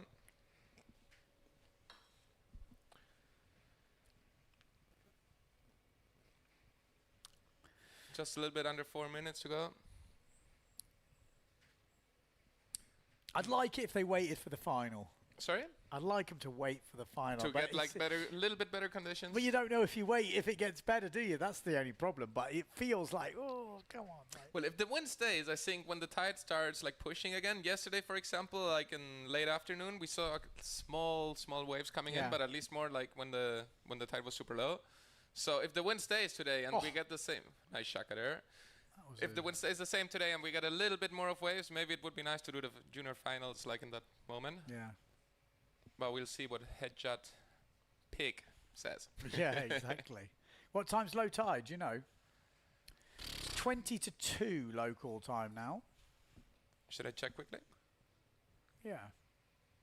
But looking good for Staphopoulos here and Moria. Oh, one-footed backy. From Greg. A little bit wet, but... And he's already got one in. I think the first one was nicer. Shifty. Oh, Shifty. Nice. What'd you score that? If a one-footed backy is like a 5.2, I would score it maybe more or less the same-ish. Yeah. No? I mean, yeah. Like a 5, we're not seeing them from anyone else. So yeah. I always say, if people say it's easy, like, well, go do it then. If it's getting a good score and it's easy, go do it. Like, that's what, like, don't moan about it. Go, yeah, okay. You know, and then they go, oh, yeah, but it's not, yeah, I can't, okay, so. I mean, for me, honestly, a one-footed backy is easier. Yeah, well, exactly. I always said it, like, if you know the answer to a question, it's easy. But if you don't know the answer, it can be the hardest question in the world. But to some other body, it's easy. And it's the same with windsurfing moves. Once you know how to do something, it's relatively easy once you can do it. You ask Costa how easy it is to do a double. But maybe for Maria, it's easier to do a shifty than a one-footed backy. You know what I mean? So yeah. I think it's more or less on the same Let's see what he scores. Level. Let's see what he scores for that. What do you reckon? Give me a clue. I say 5.5. A little bit more than the one-footed backy. Just a touch. 3. 3? What? 1.5, 2, no, 1.8, 2, and a 3. Ah, come on. I know it's kind of like a freestyle move, but... He was a bit wet, but it wasn't very wet, was it? It wasn't very wet. I mean, it was wet for like freestyle standards. Because those guys always have to land everything pretty clean. Harsh. That's harsh. I'd say that's harsh. Well... 2.2 he got. No, they've lowered. Oh, no. Sorry. All good. Oh, no, he can't have, because on there he's got a 3.28. Maybe it's not come in yet. Maybe it's not in on here. It's in on there. Okay. Well, not long to go. Less than a minute. It's looking pretty much like, Staphopoulos and Takumi are going through this round. We've still got 45 seconds to go. But interesting to see, like, what that score dropped in at. I mean, a 3 is really harsh. Come on. I'd say so. Seems a bit. I mean, he's basically scoring a forward loop, that planing forward loop.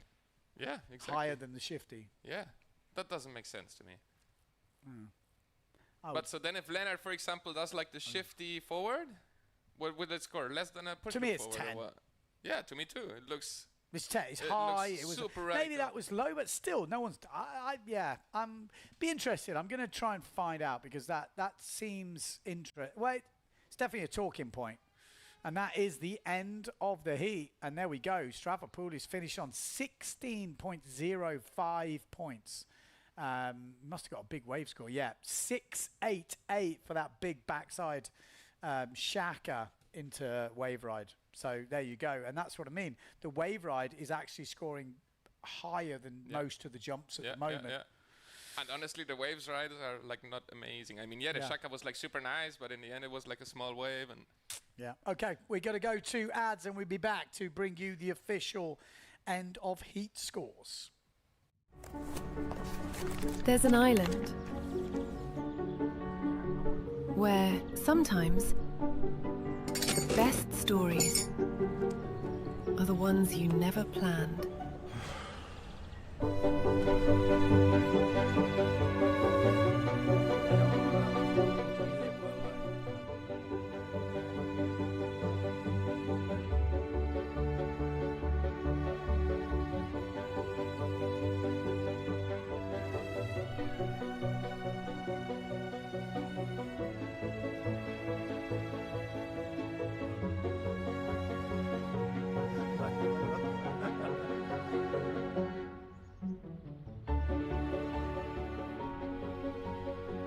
Gran Canaria, an unscripted island.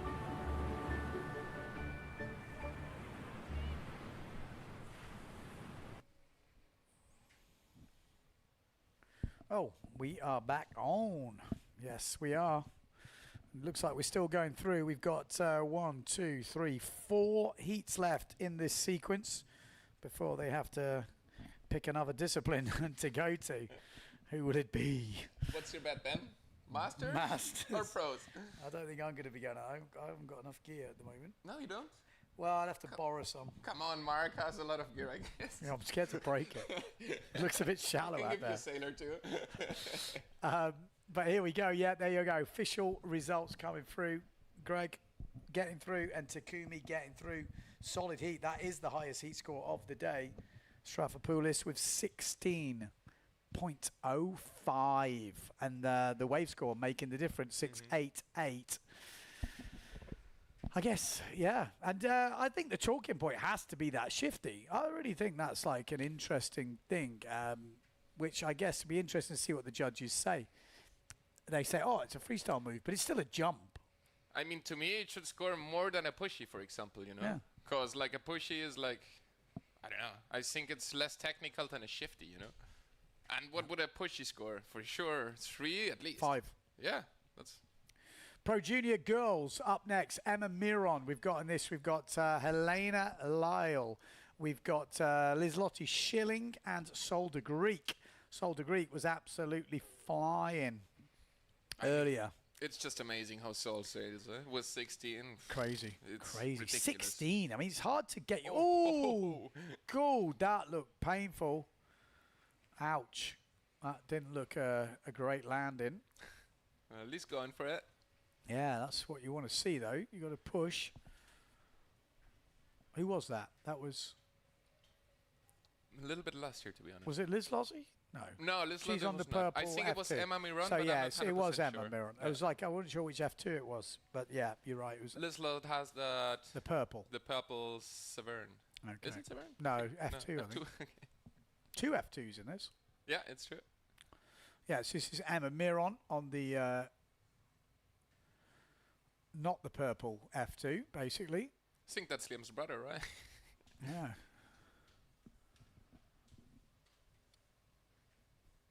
Solder Greek, there we go. That's Emma Miron on the red and yellow F2. Liz Lottie Schilling on the purple F2 sail. We got Helena Lyle.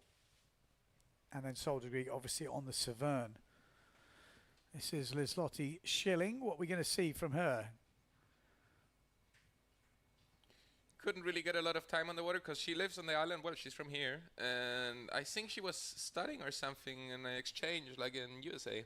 So she didn't sail for ages. I think she just came back and. Ah, okay. Well, that would make sense because she didn't look quite up to her usual. Yeah, because last year I think she did really, really good. No, yeah, she was flying. Even like in the pro women. Yeah. Yeah, so she's probably just trying to get back into it a little bit. Yeah, that makes a lot of sense. A few stickers on the sail. That's usually good news for the sponsors. Money coming in. Yeah, cha-cha-ching ching. I heard a rumour Bjorn back in the day. It was like, I don't know what it is now, but back in the day it was like minimum of 20,000 euros a sticker. Whoa. That's the rumour. It could be all made up, but that was a rumour on the beach back in the day. I guess times have changed. Probably more. I mean, probably more, you know, because these more, rumours. That's a lot, man. Wow, you know. That's almost. It's almost enough for a year. Front side turn, exactly. Front side turn. And he had a lot of stickers on his sail, right? And I'm sure a few were worth a fair bit. I mean, but Bjorn back in the day, God. That forward there. Unfortunately loses the foot straps. That was prime real estate, wasn't it? Yeah. On Bjorn's sail. I mean, it's amazing when you think about it. Like, we are like surfing with a billboard. It's pretty amazing. Yeah, I think the sails, they just stick out really, really well from the water and they call attention. I'm still surprised we don't see more custom kind of branded sails. You know, you think like the whole sail branded, the whole sail branded with like Coca-Cola or something. Okay, you know, like some, you know, the whole sail, not just a sticker, like a whole. Kind of like what Ricardo had with Martin Garrix a couple of years ago. Yeah, maybe, but the whole thing, like color-coded, everything. I mean, it would be epic, but I just feel like big brands kind of like they don't really. Because you need all the backing of the other stuff to make something happen. It's not just the sponsorship, I guess. But it was good forward at the back from, I think, Elena Lale on the Severn. Yeah. The green Severn. That was a good forward. That's going to come in pretty soon. But at the moment, Solder Greek leading with 8 minutes and 15 seconds on the clock.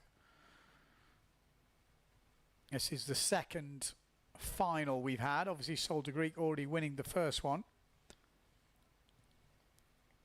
Just going to have a quick reminder for myself, which is the pro girls in the first one. Yeah, Solder Greek won it. Liz Lottie Schilling was actually second in the end. Helena third and Emma Miron in fourth place. So she actually come back right strong at the end. Yeah. Let's see. It will be tight for sure in the second place, I think. Yeah, she's got another slow start here, actually. She seems to be... Oh, there we go. There's the forward. Nice. Well, she's remembering. Yeah, she's getting back into it slowly. Exactly. She's getting back into it. But I definitely feel it. Like, if I haven't sailed, which is rare, but like for a month, like the first session always feels like a little bit kind of strange, kind of weird. Yeah. Then as soon as like you sail for an hour or two, already you start remembering the little things you forgot. Oh, full trying to plane in forward there, I think, from Solder Greek. But doesn't quite get it, over-rotates. Maybe Dieter was right that she over-rotated the forward. I thought she might have tried a double in that first heat, but maybe it wasn't over-rotated forward. I take it back, Mr. Dieter van Rijken. I take it back. I thought it was a bit crazy. But you got to give her the benefit of the doubt. At 16, she's already trying doubles, isn't she? It's a bit, she did. It's a bit Last year, worrying. well, and this year also. You're kind of thinking before 18, she's probably going to nail a dry one. I mean, she's got the rotation on that. You're thinking, well, there's, you know, as long as I think like a little bit more of height would help her. Yeah. That's just a little, like half a meter don't maybe. Sheet in straight away. Exactly. Just get the lift, kind of. Like I have the feeling, like on the double forwards, like the most important part is just like the takeoff. Yeah, 100%. If you get that right, you have basically all of it done. Yeah, it's very easy to go straight into the rotation, and then you lose. You go down on the first one. Exactly. You don't really get that high to kind of like spin too comfortably. Yeah. Well, it's all part of the learning process. Yeah, it's been a long time since I threw a double, though, to be fair. I hate talking about it because people go, when's the last time you did one? I'm like, when was it, actually? Probably like 10 years ago. And you never again tried? I was thinking this year, but since my last couple of sessions, I'm like, maybe not. Maybe it's not the best day to go for it. It's really easy when you're not on the water to come up with these amazing ideas. When you're on the water, you're like, wait a minute. No, I don't feel the same. But yeah, no, I'm keen. At 50, when I'm 50. I bet on you. I think if you go for it, you can do it. At least a wet one, you know. I think so. I'm pretty sure, but you know, you still got to do it. I'm gonna give me a day. Right. Although I've never done good ones here. No. No, I don't know why. It's not the easiest thing to do if it's like really, really windy. Yeah. Because I have the feeling like it's easy to go like over the top, kind of, if you're too overpowered. Well, anyway. I see Sol and I see, you know, Died and stuff, and the technique looks good. And I think if it's more cross-shore, you're landing. You know, here you've got to take off a little bit different, and then it's easy to get pulled. It's just because of that unsure wind touch. Yeah. Isn't it? Okay, 4 minutes 45 on the clock. Sol de Greek looking like another win, but it's still a close, but looking pretty similar to the last heat. Liselotte Schilling has moved up into second place with that jump coming in at a 2-1-2 for that forward loop. Emma Miron in third, and Helena Lael in fourth place at the moment. Miron finished fourth in the first one with Lael in third. So there has been a little bit of a switch around, and that's for the podium.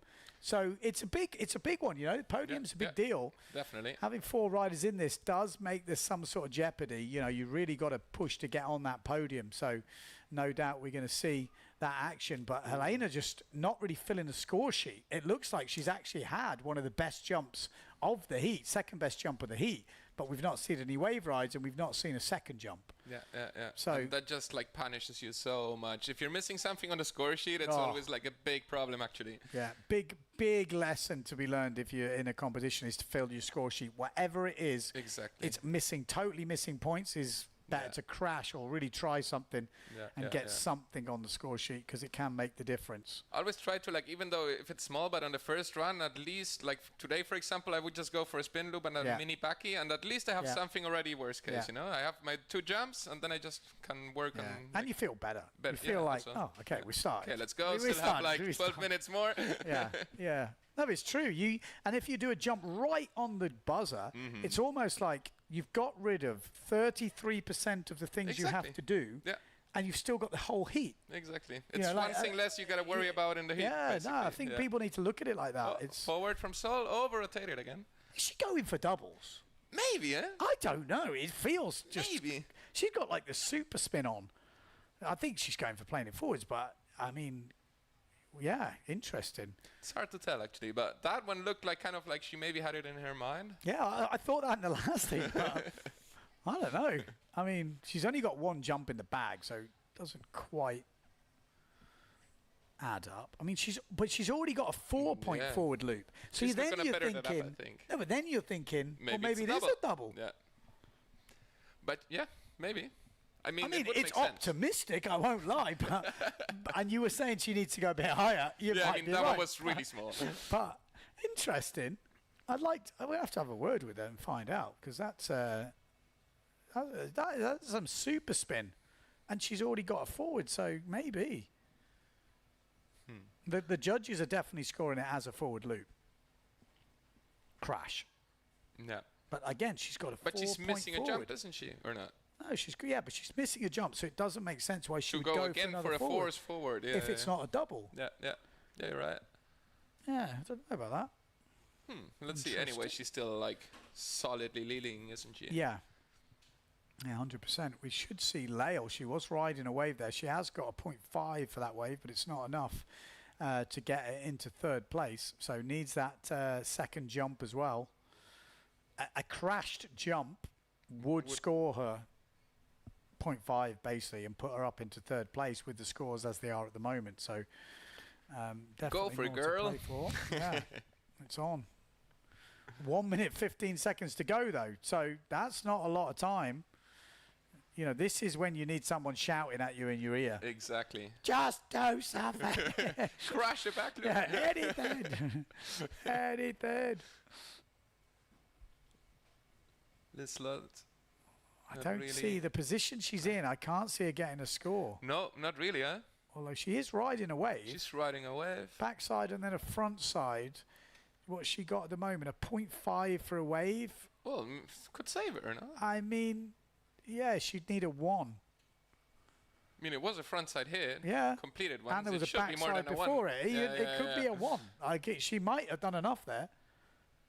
I think she has. Yeah, I think so too. I think she has. Yeah. In the dying seconds, she gets 1 point for that wave, and it's actually moved her up into third place, which is a bit of a difference maker when you're talking about podiums. It's a podium or not a podium. Yeah, Emma Miron slips to 4th. Elena Lael moves up into third place. Liz-Lotte Schilling still in second, and Sol de Greek extends the lead at the top with a wave 6.62. Solid. Jesus. Very solid. Yeah, very, very solid. So 2 wins out of 2 for Sol de Greek. It's looking like it's coming home. Nice. I mean, she deserves it. Yeah, she's absolutely ripping. Absolutely ripping. Ridiculous things. And we should have the men's Pro Junior final coming up next. We're going to take a quick ad break, and then we'll be coming straight back to the men's under 21s final, or boys, I should say.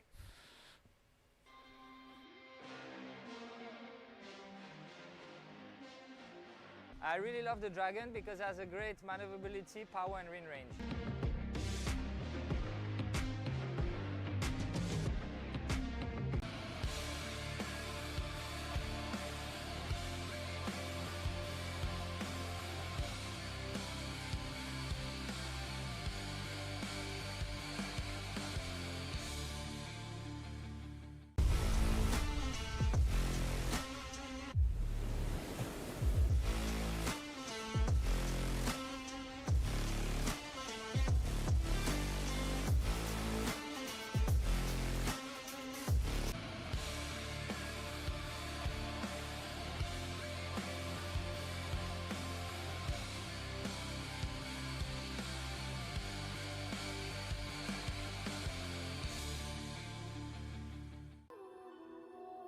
La KS3 Lithium es tan ligera que se convierte en una extensión de ti.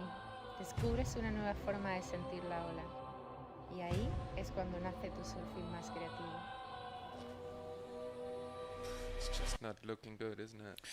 Okay, we are back in. I've got to say, I like watching those windsurfing adverts. I think that's what we want to see. We want to see windsurfing adverts. We want to see Gran Canaria adverts. I'm actually liking the adverts. Let me know what you think of the adverts in the YouTube channel. We have got 2 heat break now, and I think that's a good decision. Yeah. The conditions are not particularly firing. There is a good chance when that tide starts to push, they improve. Plus, we could have some lunch. Exactly. I'm starving actually. Yeah, exactly. So we just wrap this up now. Sol de Greek is obviously the winner of that second heat. Liz-Lotte Schilling in second. Helena does get third, and Miron in 4th. So a carbon copy of the first heat. We've got a 2 heat break now, and then we'll be coming back with under 21's final if conditions are good enough for that final. So don't go too far away. Massive thanks to the guys joining me in the booth. Thanks to Alessio Stilrich. Thank you, Ben. Pleasure. And we'll hopefully see you soon.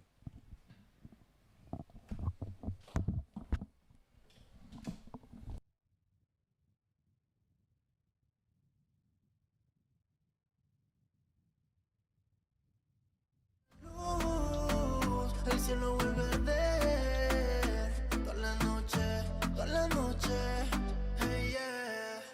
Qué ganas de de comerte a besos y ser contigo todo a besos. Dime si te pasa igual o si soy solo yo, o si soy solo yo. Qué ganas de comerte a besos y ser contigo todo a besos. Dime si te pasa igual o si soy solo yo, o si soy solo yo. Quiero darte suave y duro, duro y suave.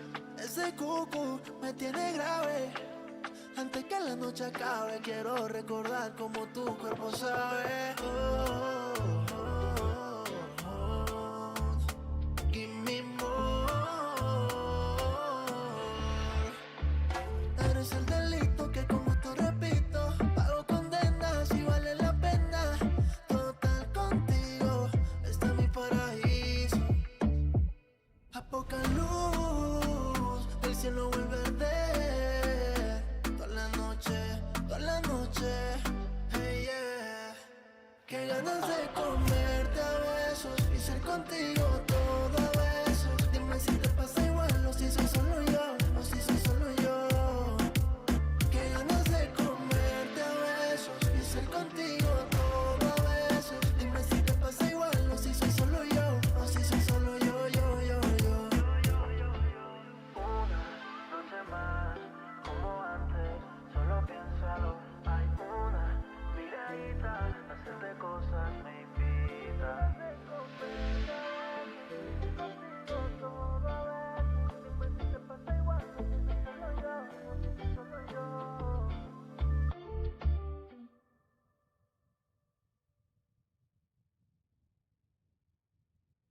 Cuentan que te vieron por las calles bailando.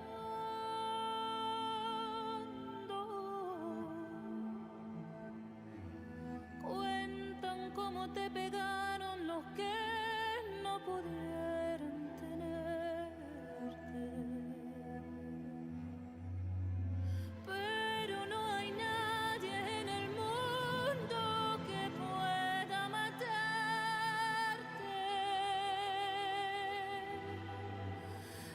Tiene más fuerza vivir que de la sangre.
aquel rincón me sentí el fuego en mi corazón. Todos los años que soñé con volverte a ver, tuve la esperanza, no paré de creer que llegara el momento de nuestro amanecer. Y de repente estás aquí, no te dejaré apartar de mí. Baila conmigo hasta olvidar todas las amarguras, todo nuestro penar. En esta luna llena contigo quiero estar. El mundo deja de existir, no hay nada más que tus ojos negros cuando me miras. Todos los años que soñé con volverte a ver, tuve la esperanza, no paré de creer que llegara el momento de nuestro amanecer. Y de repente estás aquí, no te dejaré apartar de mí. Baila conmigo hasta olvidar todas las amarguras, todo nuestro penar. En esta luna llena contigo quiero estar.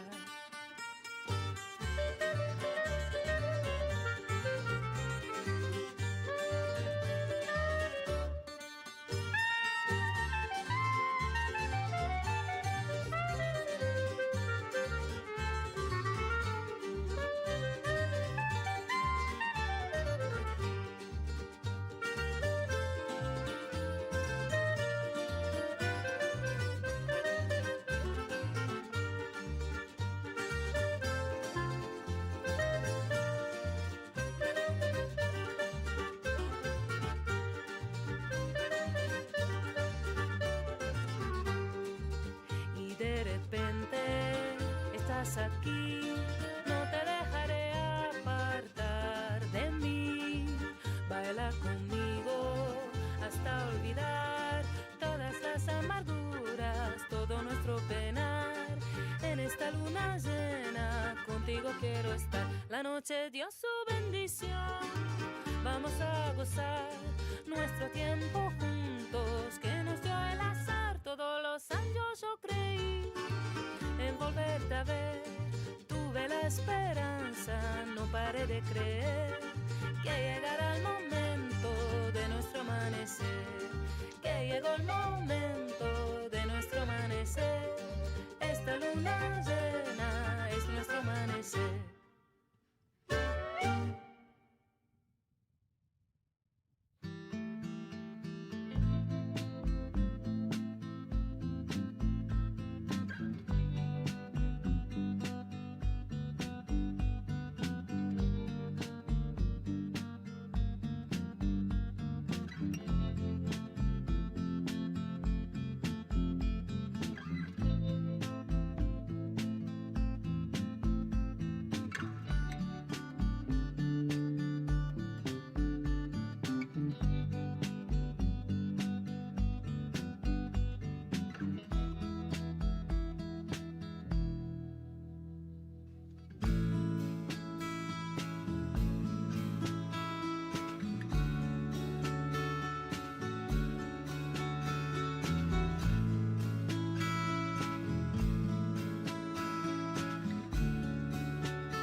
una noche más, como antes, solo piénsalo. Hay una miradita, hacerte cosas me invita. Desde que te vi yo supe, serías mi problema favorito. Que los vecinos me disculpen, pero esta noche te necesito. A poca luz, el cielo vuelve a arder. Toda la noche, hey yeah.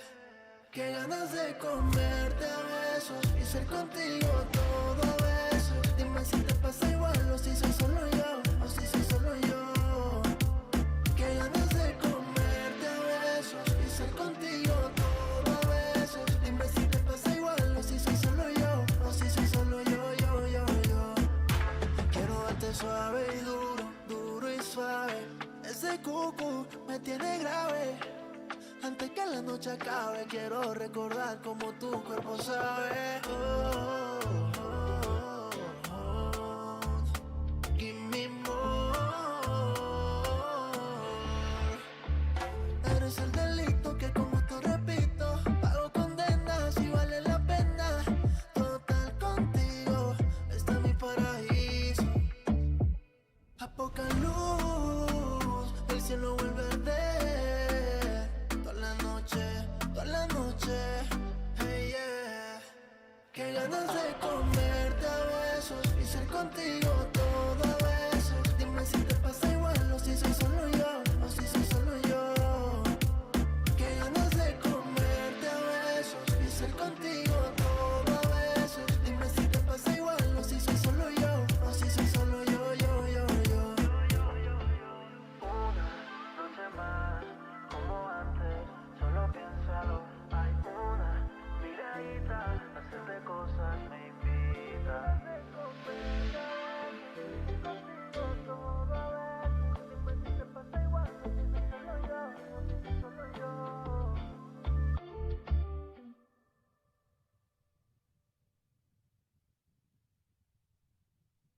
Cuentan que te vieron por las calles bailando.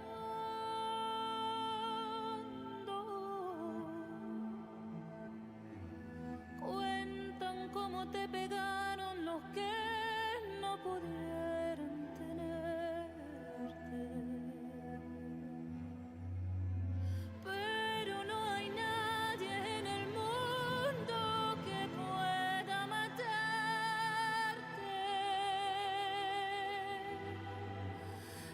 Tiene más fuerza vivir que de la sangre.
aquel rincón me sentí el fuego en mi corazón. Todos los años que soñé con volverte a ver, tuve la esperanza, no paré de creer que llegará el momento de nuestro amanecer. Y de repente estás aquí, no te dejaré apartar de mí. Baila conmigo hasta olvidar todas las amarguras, todo nuestro penar. En esta luna llena contigo quiero estar. El mundo deja de existir, no hay nada más que tus ojos negros cuando me miras. Todos los años que soñé con volverte a ver, tuve la esperanza, no paré de creer que llegará el momento de nuestro amanecer. Y de repente estás aquí, no te dejaré apartar de mí. Baila conmigo hasta olvidar todas las amarguras, todo nuestro penar. En esta luna llena contigo quiero estar.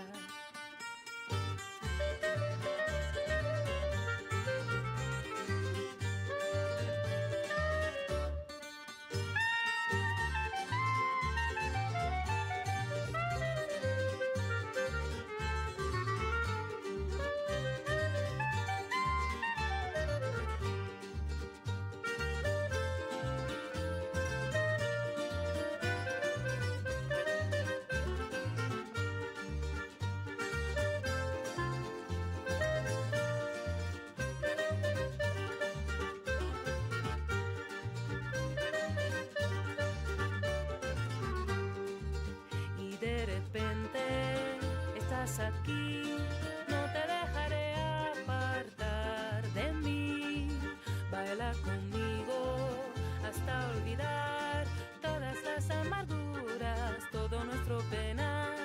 En esta luna llena contigo quiero estar. La noche dio su bendición, vamos a gozar nuestro tiempo juntos que nos dio el azar. Todos los años yo creí en volverte a ver, tuve la esperanza, no paré de creer que llegará el momento de nuestro amanecer, que llegó el momento de nuestro amanecer. Esta luna llena es nuestro amanecer.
noche más, como antes, solo piénsalo. Hay una miradita, hacerte cosas me invita. Desde que te vi yo supe, serías mi problema favorito. Que los vecinos me disculpen, pero esta noche te necesito. A poca luz, el cielo vuelve a arder. Toda la noche, hey yeah. Qué ganas de comerte a besos y ser contigo todo a veces. Dime si te pasa igual o si soy solo yo, o si soy solo yo. Qué ganas de comerte a besos y ser contigo todo a veces. Dime si te pasa igual o si soy solo yo, o si soy solo yo. Quiero darte suave y duro, duro y suave.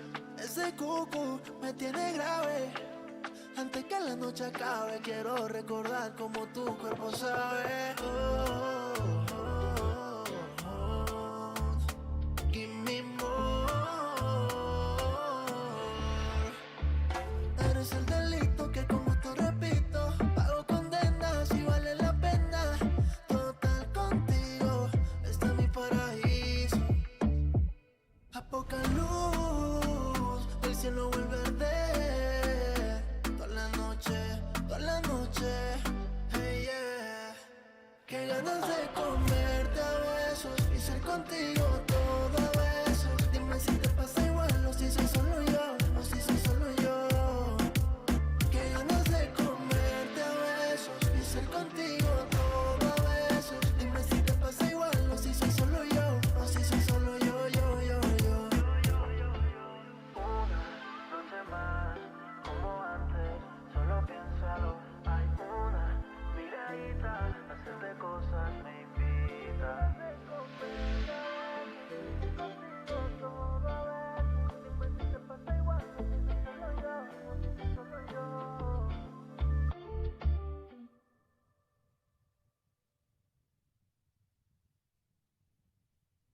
Cuentan que te vieron por las calles bailando.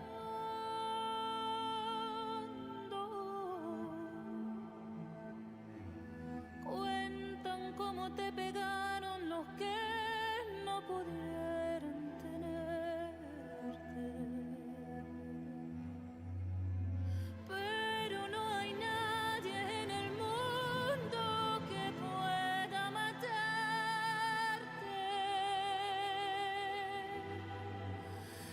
Tiene más fuerza vivir que de la sangre.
sentí el fuego en mi corazón todos los años que soñé con volverte a ver.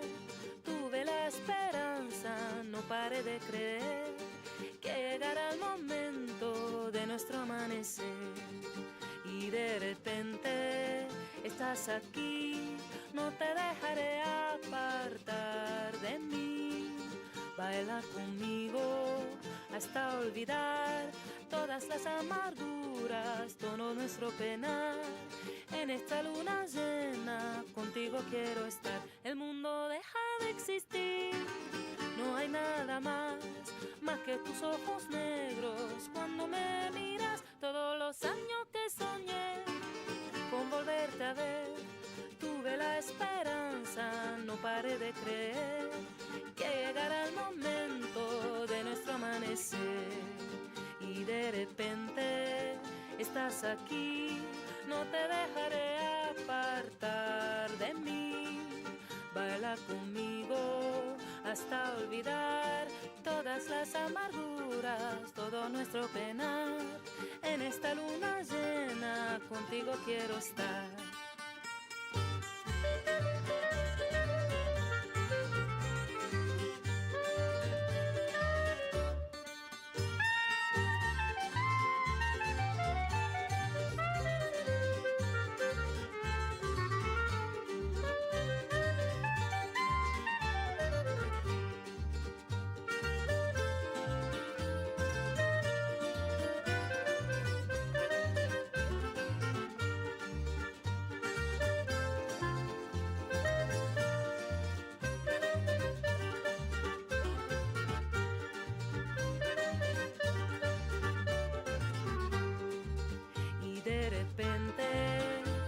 Aquí, no te dejaré apartar de mí.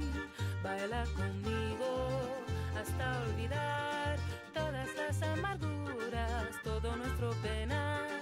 En esta luna llena contigo quiero estar. La noche dio su bendición, vamos a gozar nuestro tiempo juntos que nos dio el azar. Todos los años yo creí en volverte a ver, tuve la esperanza, no paré de creer que llegará el momento de nuestro amanecer, que llegó el momento de nuestro amanecer. Esta luna llena es nuestro amanecer.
noche más, como antes, solo piénsalo. Hay una miradita, hacerte cosas me invita.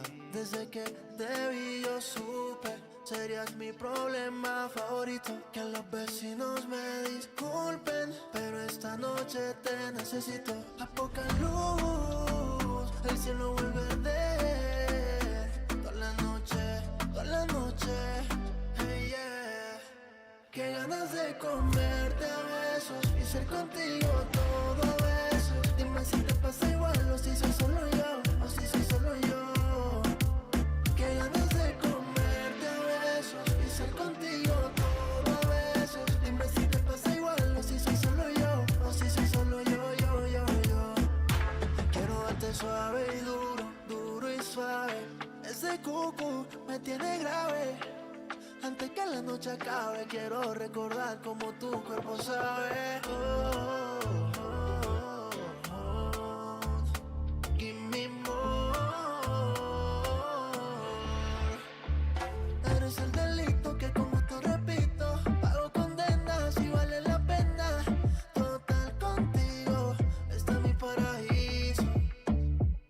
A poca luz, el cielo vuelve a arder.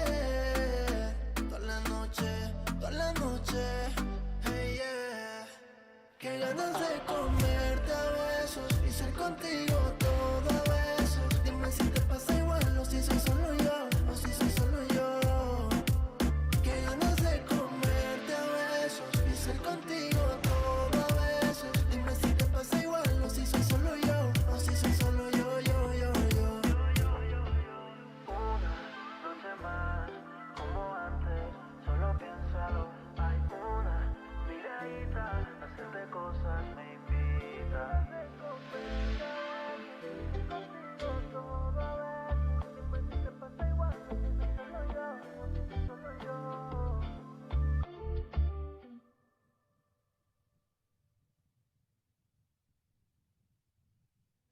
Cuentan que te vieron por las calles bailando.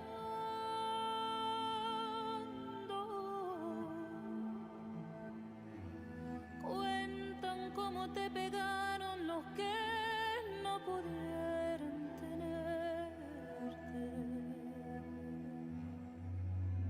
Pero no hay nadie en el mundo que pueda matarte.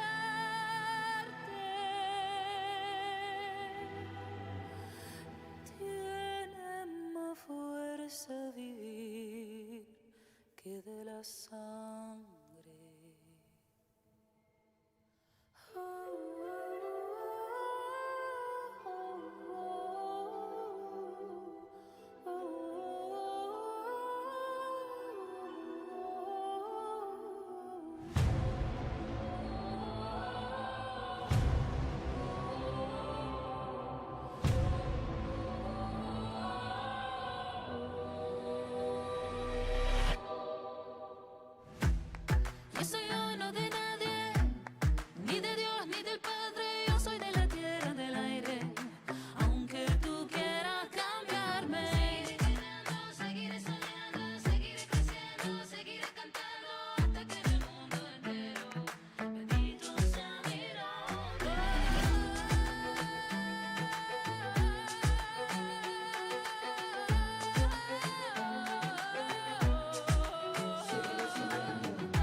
en aquel rincón me sentí el fuego en mi corazón. Todos los años que soñé con volverte a ver, tuve la esperanza, no paré de creer que llegara el momento de nuestro amanecer. Y de repente estás aquí, no te dejaré apartar de mí. Baila conmigo hasta olvidar todas las amarguras, todo nuestro penar. En esta luna llena contigo quiero estar. El mundo deja de existir, no hay nada más que tus ojos negros cuando me miras. Todos los años que soñé con volverte a ver, tuve la esperanza, no paré de creer que llegara el momento de nuestro amanecer. Y de repente estás aquí, no te dejaré apartar de mí. Baila conmigo hasta olvidar todas las amarguras, todo nuestro penar. En esta luna llena contigo quiero estar.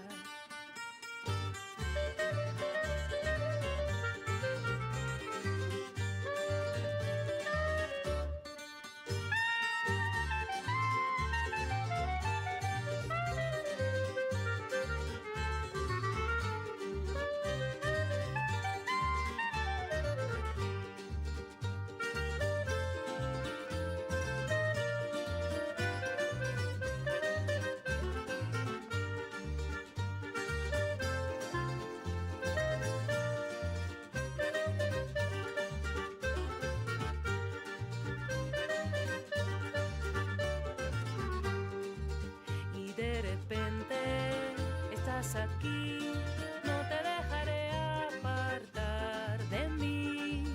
Baila conmigo hasta olvidar todas las amarguras, todo nuestro penar.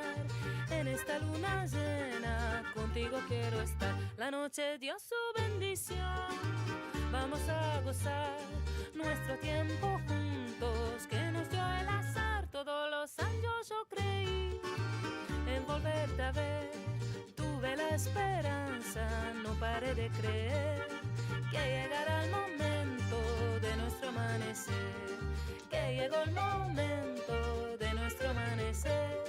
Esta luna llena es nuestro amanecer.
noche más, como antes, solo piénsalo. Hay una miradita, hacerte cosas me invita. Desde que te vi yo supe, serías mi problema favorito. Que los vecinos me disculpen, pero esta noche te necesito. A poca luz, el cielo vuelve a arder. Toda la noche, hey yeah. Qué ganas de comerte a besos y ser contigo todo a veces. Dime si te pasa igual o si soy solo yo, o si soy solo yo. Qué ganas de comerte a besos y ser contigo todo a veces. Dime si te pasa igual o si soy solo yo, o si soy solo yo. Quiero darte suave y duro, duro y suave. Ese cucu me tiene grave. Antes que la noche acabe, quiero recordar como tu cuerpo sabe. Give me more. Eres el delito que como tú repito, pago condena si vale la pena. Total contigo está mi paraíso. A poca luz, el cielo vuelve a arder. Toda la noche, hey yeah. Qué ganas de comerte a besos y ser contigo todo a veces. Dime si te pasa igual o si soy solo yo, o si soy solo yo. Qué ganas de comerte a besos y ser contigo todo a veces. Dime si te pasa igual o si soy solo yo, o si soy solo yo. Una noche más, como antes, solo piénsalo. Hay una miradita, hacerte cosas me invita. Contigo todo a veces. Dime si te pasa igual, o si soy solo yo, o si soy solo yo.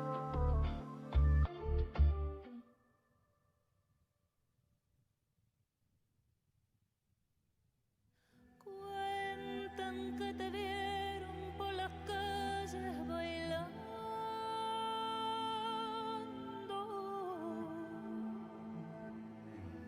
Cuentan cómo te pegaron los que no pudieron tenerte. Pero no hay nadie en el mundo que pueda matarte.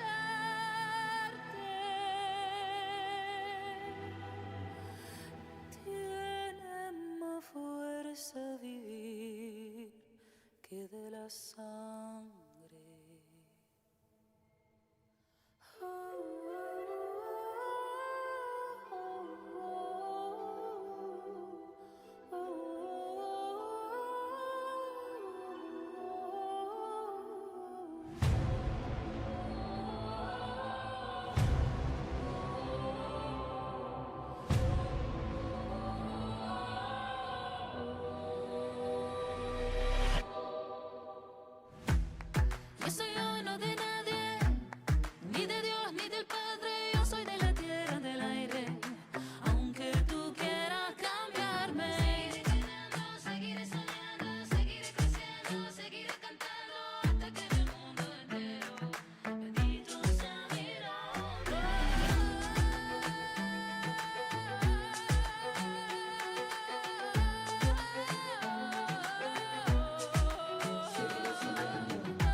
Desde el momento que te vi en aquel rincón, me sentí el fuego en mi corazón. Todos los años que soñé con volverte a ver, tuve la esperanza, no paré de creer que llegara el momento de nuestro amanecer.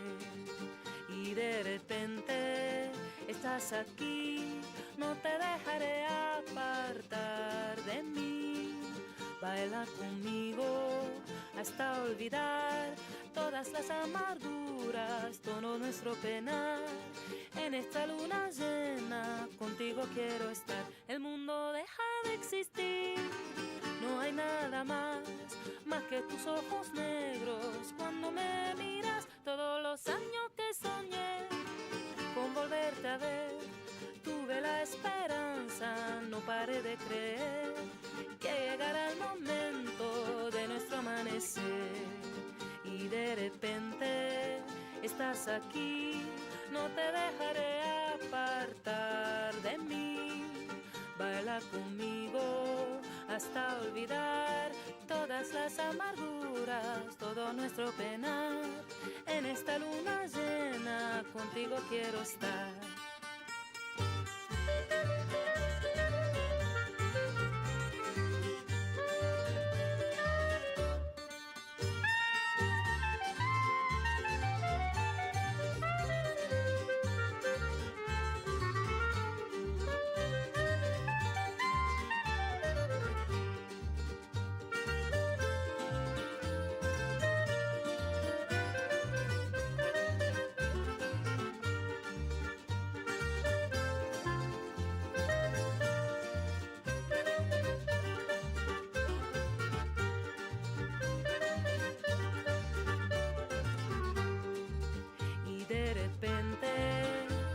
Aquí, no te dejaré apartar de mí.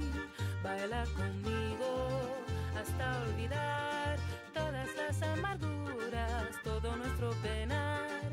En esta luna llena contigo quiero estar. La noche dio su bendición, vamos a gozar nuestro tiempo juntos que nos dio el azar. Todos los años yo creí en volverte a ver, tuve la esperanza, no paré de creer que llegara el momento de nuestro amanecer, que llegó el momento de nuestro amanecer. Esta luna llena es nuestro amanecer.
una noche más, como antes, solo piénsalo. Hay una miradita, hacerte cosas me invita. Desde que te vi yo supe, serías mi problema favorito. Que los vecinos me disculpen, pero esta noche te necesito. A poca luz, el cielo vuelve a arder. Toda la noche, hey yeah.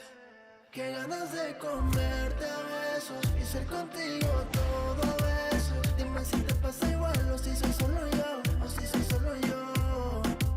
Qué ganas de comerte a besos y ser contigo todo a besos. Dime si te pasa igual o si soy solo yo, o si soy solo yo.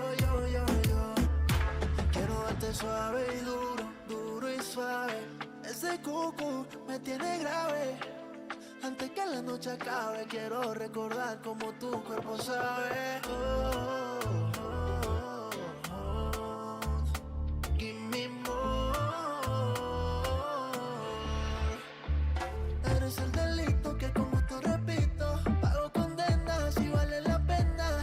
Total contigo está mi paraíso. A poca luz, el cielo vuelve a arder. Toda la noche, hey yeah. Qué ganas de comerte a besos y ser contigo todo a besos. Dime si te pasa igual o si soy solo yo, o si soy solo yo. Qué ganas de comerte a besos y ser contigo todo a besos. Dime si te pasa igual o si soy solo yo, o si soy solo yo.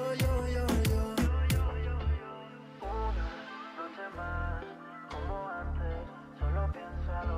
Hay una miradita, hacerte cosas me invita.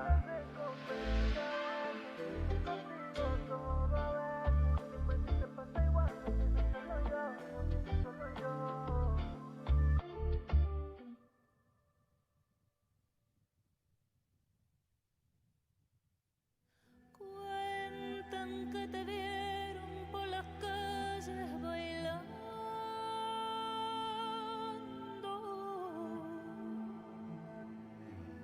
Cuentan cómo te pegaron los que no pudieron tenerte. Pero no hay nadie en el mundo que pueda matarte.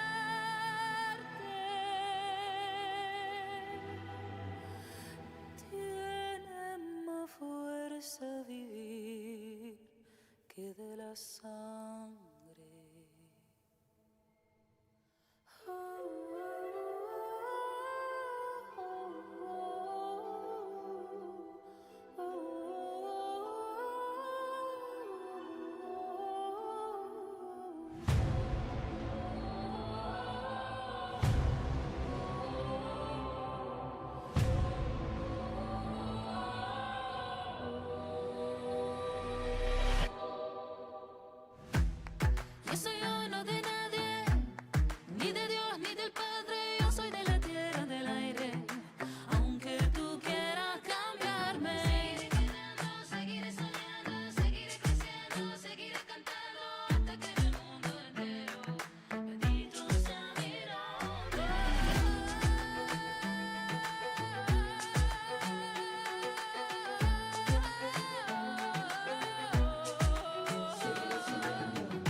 aquel rincón me sentí el fuego en mi corazón. Todos los años que soñé con volverte a ver, tuve la esperanza, no paré de creer que llegara el momento de nuestro amanecer. Y de repente estás aquí, no te dejaré apartar de mí. Baila conmigo hasta olvidar todas las amarguras, todo nuestro penar. En esta luna llena contigo quiero estar. El mundo deja de existir, no hay nada más que tus ojos negros cuando me miras. Todos los años que soñé con volverte a ver, tuve la esperanza, no paré de creer que llegara el momento de nuestro amanecer. Y de repente estás aquí, no te dejaré apartar de mí.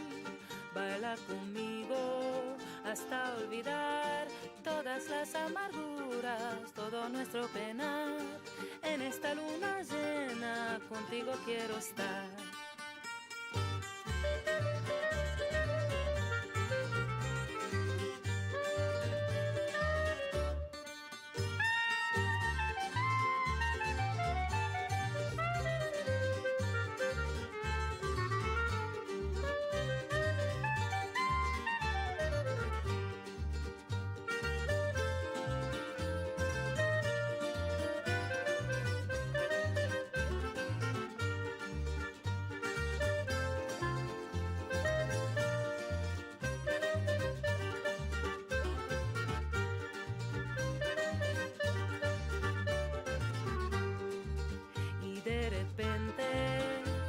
Aquí, no te dejaré apartar de mí. Baila conmigo hasta olvidar todas las amarguras, todo nuestro penar.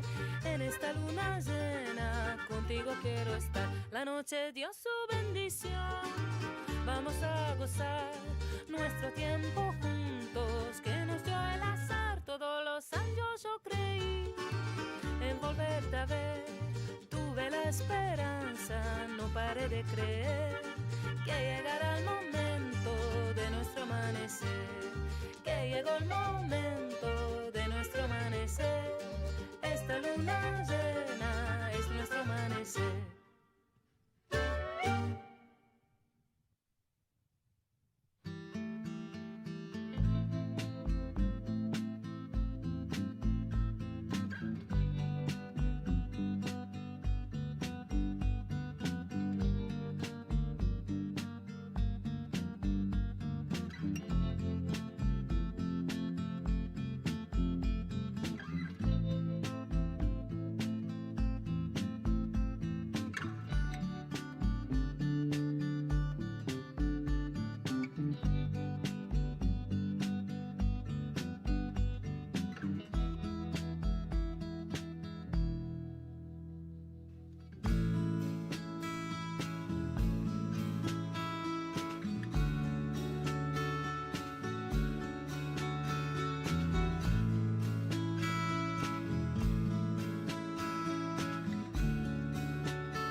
noche más, como antes, solo piénsalo. Hay una miradita, hacerte cosas me invita. Desde que te vi yo supe, serías mi problema favorito. Que los vecinos me disculpen, pero esta noche te necesito. A poca luz, el cielo vuelve a arder. Toda la noche, hey yeah. Qué ganas de comerte a besos y ser contigo todo a besos. Dime si te pasa igual o si soy solo yo, o si soy solo yo. Qué ganas de comerte a besos y ser contigo todo a besos. Dime si te pasa igual o si soy solo yo, o si soy solo yo. Quiero darte suave y duro, duro y suave. Ese cucu me tiene grave. Antes que la noche acabe, quiero recordar como tu cuerpo sabe. Give me more. Eres el delito que con gusto repito. Pago condena si vale la pena. Total contigo está mi paraíso. A poca luz, el cielo vuelve a arder. Toda la noche, hey yeah. Qué ganas de comerte a besos y ser contigo todo a besos. Dime si te pasa igual o si soy solo yo, o si soy solo yo. Qué ganas de comerte a besos y ser contigo todo a besos. Dime si te pasa igual o si soy solo yo, o si soy solo yo. Una noche más, como antes, solo piénsalo. Hay una miradita, hacerte cosas me invita. Contigo todo a ver. Dime si te pasa igual, o si soy solo yo, o si soy solo yo.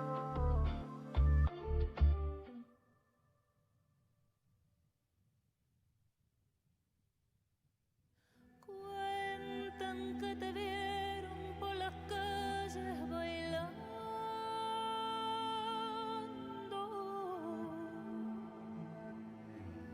Cuentan cómo te pegaron los que no pudieron tenerte. Pero no hay nadie en el mundo que pueda matarte.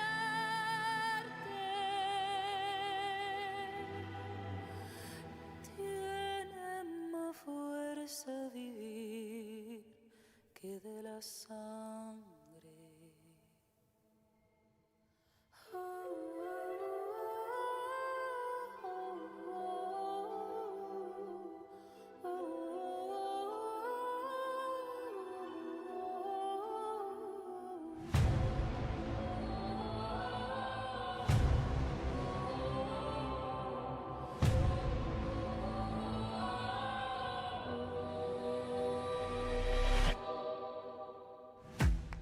No soy yo, no de nadie, ni de Dios, ni del Padre.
sentí el fuego en mi corazón, todos los años que soñé con volverte a ver.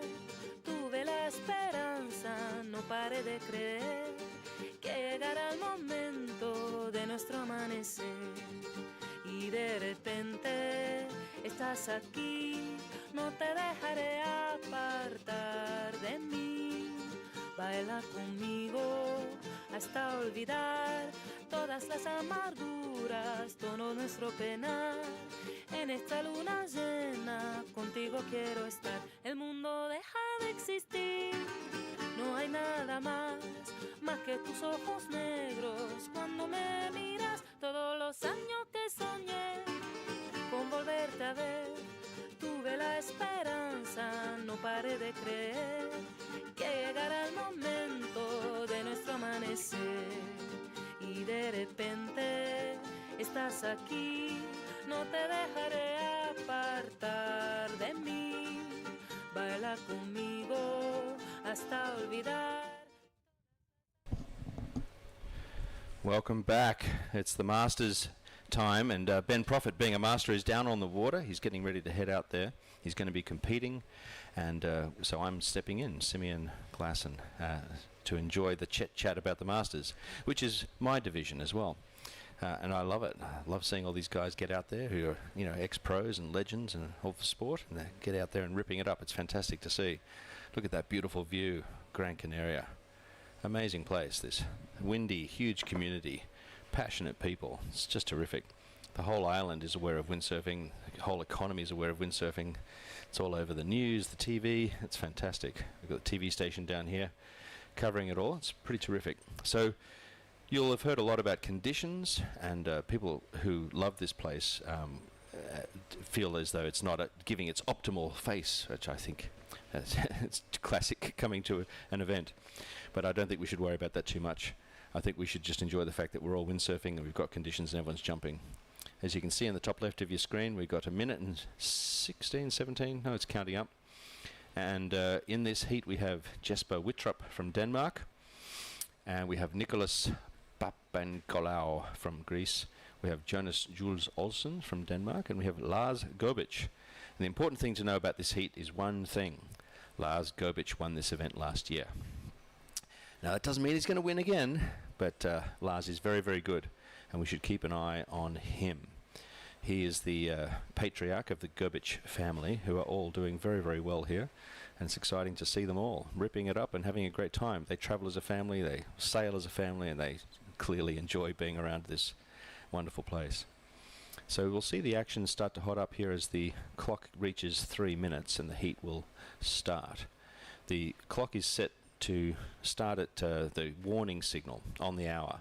So what you'll see is right now here at local time it's 3:47. So that clock started at 3:45, and at 3:48 precisely, which is in 40 seconds, this heat will start, and we'll start to see the action rolling through. We've got a schedule here that tells us what's going on, and it's basically that we're heading into the Masters divisions, round 1. And we'll be going through the Masters until we reach the finals today, which will be a single elimination from a round of 16. So 4 heats of 4, down to 2 heats of 4 semi-finals, down to a final 4. We will run the end of the day with the final for the Pro Juniors, boys and girls. And that's how the day will work. So let me explain where we're at. We've got through a lot of heats. There's the heat start, 3 o'clock. Just heard the horn out here. And they're just getting ready on the inside, and as you do here, you get ready to line up your first run, as these two are doing. Now the drone's following them beautifully for the start, and this is the best way to capture all the action. You can look at the speed that they're starting to pick up here. They're all ready, charging for lumps. They're looking for their ramps. Here we go. So it's a lot of speed. He sees something. You can see the way he's aiming for something now. Here, oh, we just missed him. Oh dear. Just as the action was coming. Okay, well, we'll find out what happened there. But we're in the first round of 4 heats of 4 for the Masters. There we got the scene on the beach. Now, after the first round, 4 heats of 4, we'll go into the Masters semis. Heats 2. Oh, there's a forward from the... Look at that. It's quite nice. A little bit wet. And Lars Gerbic, his score is 3.6. That's the first one coming up there. G800. That's him. He's the first score on the board. Out there, that looks like it might be Nicholas Papankalo. Maybe, I'm not sure. I'd have to check. I'm getting familiar with all the sails this time around. I know all the guys. Just got to make sure I get the sails right. So we'll enjoy watching everyone as they unfold. And there's Jesper with a 1.75. That looks like it was the wet forward, and Lars Gerbic's better other move was something else. I'm going to get into here and come into our hub. We go to our live section here and break it down. Lars has a forward loop that he did, and he got 3.6 for it. And Jesper did a forward loop and got 1.75. So yes, I suspect that when we were just cut off, we saw Lars's, we were about to see Lars's forward, which looked like it was going to be a nice clean one. So yes, he got the better score. Nikos has just picked up a forward loop for 2.25. That must have been a nice one. Well done, Nikos. So these guys are really very good. They're all 45 plus is the age for being a master. Oh, Lars just picked up a wave, 1.38. Okay, here we go, heading out. I'm going to see if I can make out the sail numbers to help everyone identify who's who. But for now, here we go. Here's a ramp. Look at this. Pretty good little back loop. Not bad. Is that Lars? I think that might be Lars. Okay, that's a pretty good little ramp there. Nicely done. Not a high back loop, but today it's pretty tricky to get back loop. So to conditions today, you've probably heard these things with compared to normal. There he goes for a quick check around. Here, that's Lars. He's moving quickly. Lucky we don't get points for transitions, Lars. You're falling in there, mate. Come on. As you can see there, G800. Okay. It's 801. He may actually have been borrowing one of his kids' sails there. One of the Gerbic clan. That looks like one of their numbers. Lars is the originator, patriarch with 800, G800. And the family no doubt has the numbers rising up from there. Here he comes looking for a wave. Now we're chasing Lars largely because he was the champion from last year, and that's what we want to see. Here he goes, little downturn, coming back on that wave. Pumping to try and stay on it. He's got a big gear. He's got a bit of a lip he can hit here if he gets it right. Not bad. Not bad. Pumping to stay on, and he's off the back. So that won't get him a huge score, but it'll get him something. So now you can see in the score box in the top left, you can see overall scores in the first position, and then you can see a W for a wave and J for a jump. I'm sure you're familiar with this if you've been watching. So there's Lars coming in. He has right now a total heat score of 9.48. There he is. Good drone footage. Like beautiful water. Gorgeous. It's like we're in tropical paradise here. Look at that. Okay, his score's moved up to a 10.35. Commanding lead over the next one with Nikos on 3.75. Jesper with 2.25. And Jules Olsen yet to score. I hope that doesn't mean Jonas is not out there. I hope he's out there. Anyway, Lars is ripping, heading towards a ramp, or looking for one. He's moving quite quickly. Now coming in, he's tacking again. Now we're staying tightly focused on Lars with the drone. That was the instruction with the drone pilot, to stay focused on the champ, see what he comes up with. I believe this is Jesper. Here he comes, moving nicely on that gear of his. Nice turns. Nicely done. Whipping himself around. He's got a few sponsors on that sail. Check him out.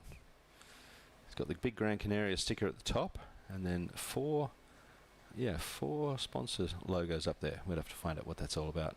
He's trying to get planing here. Not quite enough on the inside. There's a little bit of a dead spot on the inside just after your jibes. You have to get out there a little bit more to reach the wind, as he's going to start accelerating soon. And there's Lars looking for something to catch. He's on a bit of a wave. He's going to wait for this to form up. Bit of a backy. Can he get pumping to get back on? It's not giving much to work with, but he's going to be pulling another move out of this, is he? Another backside here? Nah, he's given up on that one. Okay, well he'll get some sort of scores in the lead. Attacking. Out there on the Goya, heading out. That looks like Jesper, pretty sure. It looks like he's aiming, lining up for something or hoping for something. He's accelerating. It's usually the precursor to a launch, but maybe there's no ramp for him. Little popping ones. There's Lars again on the inside. Okay. Right on the outside, I'm pretty sure you're looking at Nikos out on that green Severn, light and dark green Severn. And here's Lars pumping on the inside to get himself going. They're all on fairly big gear, which is a very good idea for today. Ooh, he might have a bit of a ramp here. What's he going to be able to do with this? Back loop and pretty clean again. Yeah, pretty good. Pretty good.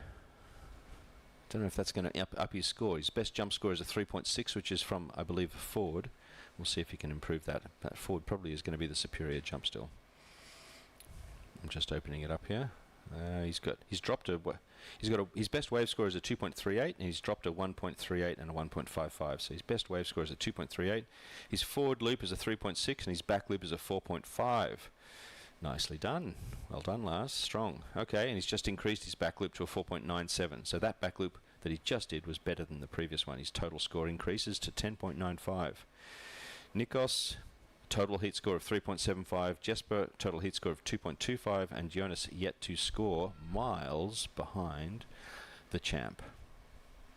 Go Lars! And come on, guys. Give him a run for his money.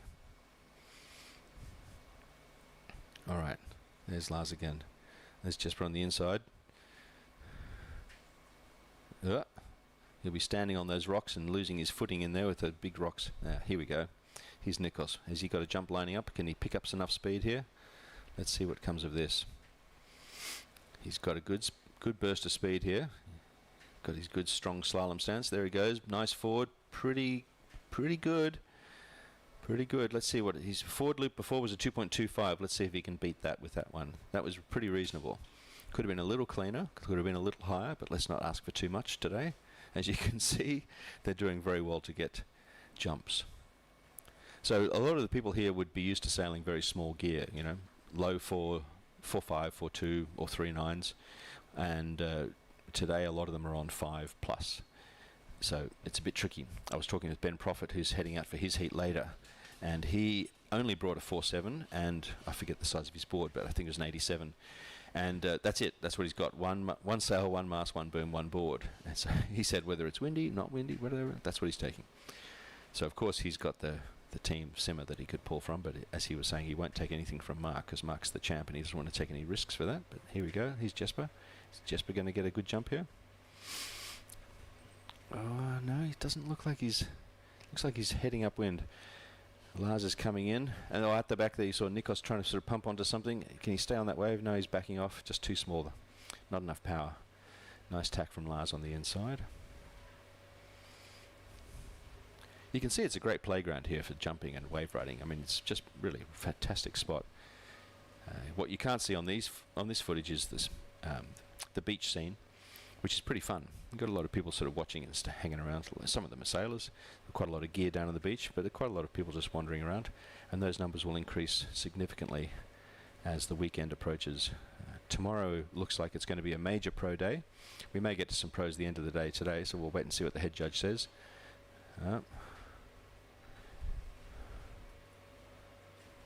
Okay, I thought Nikos was going to do something with the wave there, but GRE Greece Nikos is just tacking around on the inside. There's Lars again. Beautiful scene looking back at this place. It really is delightful. Being here, it's a full holiday town. It's just fantastic. There's a little cafe in the corner which is really cool to go and hang out in, and there's a big long promenade along which there are cars parked and places to rig. Oh, there's Lars doing a bit of a bottom turn down on the left hand corner of your screen. Big tent that the Dunkerbeck family set up here. Bjorn and his family are putting in a huge family effort to run this event. It's kind of fantastic. It's a giant tent, a whole lot of containers everywhere for housing the media, broadcast teams, judging teams out in the front. Here's Nico. Come on, Nikos. What's he going to do? Just a rocket air. Couldn't quite get a ramp that he was looking for. He must be frustrated. Lovely guy, Nikos, an extremely good sailor. You're not really seeing the best of him in this or any of them in this, but he really is extremely good. That's a good angle. Look at that. Yeah. I couldn't get it around. Okay. Never mind. Another chance, Nikos. Another chance. Now the clock is counting down with 1 minute and 15 seconds to go, so it is getting critical now for anyone to try and challenge Lars. So what's going to matter? It's going to matter who goes through, not the scores. The first 2 of 4 will advance into the semi-finals, and the bottom 2 will be out. So the first 2 are clearly Lars Gobic, and it looks pretty clear, Nikos. So if we can get Nikos to get a more secure position, then Jesper won't be threatening him. But with a minute to go, that's under a minute to go, Jesper still could take him out. And this wave could be the one. He's moving nicely on it. He's got good form on it. He's got a smoother flow than any of the waves that I've seen Nikos on. That would be an interesting wave score from Jesper to see if that can challenge. We'll see what happens.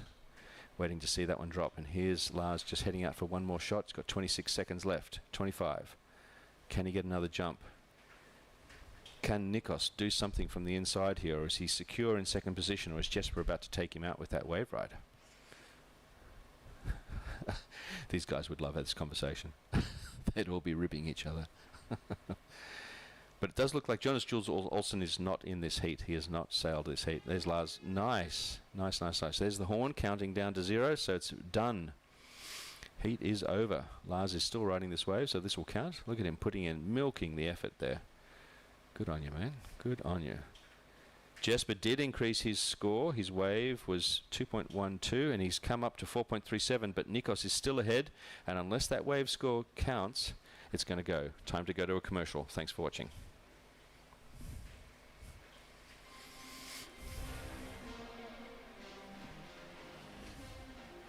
I really love the Dragon because it has a great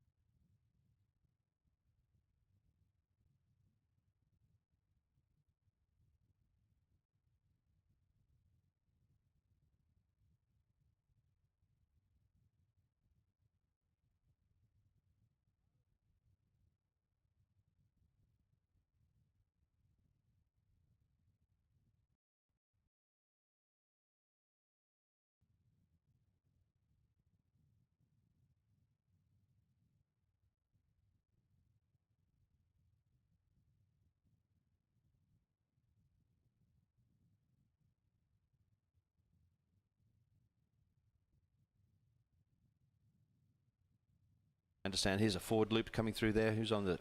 That will be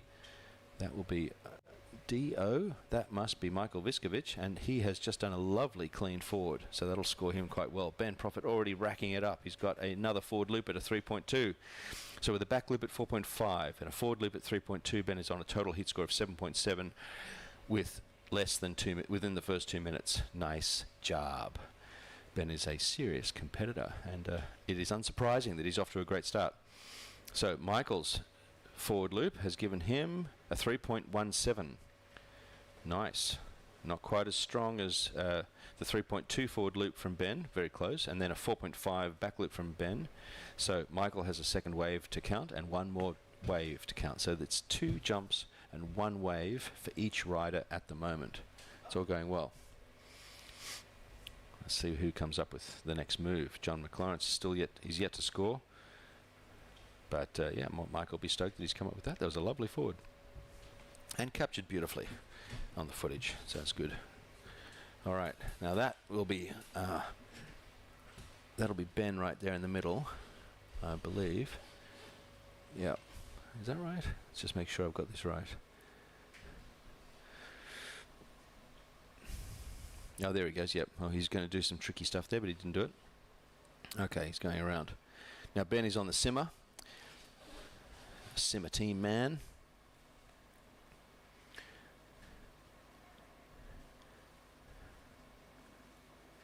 Okay.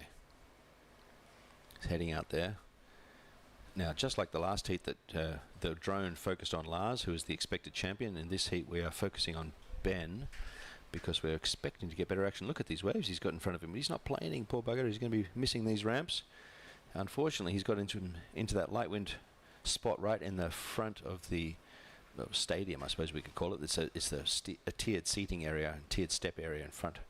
But yeah, he's got light wind. Look at that big hole. Very unusual. This heat's had a big drop in wind, but then its ramps have picked up. Those waves are looking considerably better than we've seen before in other heats.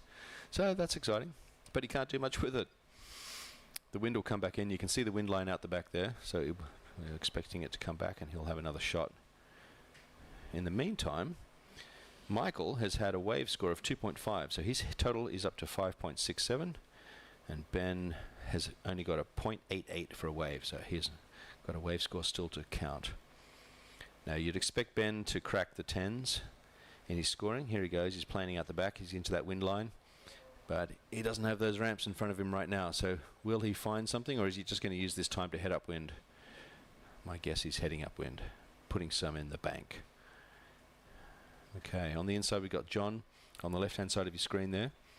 He'll be getting out of that hole in the wind there, trying to get himself into the planing position, into the wind line, and then he'll get going and get his jump. There he goes, into the wind line. You can see him starting to accelerate. He's into it. Now he'll be hunting a ramp. Come on, John. And there's Michael just heading across your screen in the Nil Pride pink. So we've got Simmer with Ben, Nil Pride pink with Michael, and hang on a minute. Oh yeah, and the Severn with John. But is John going to find a ramp here? Let's see. He'll be hoping. He's got a pretty big sail that looks like it's at least 5.0.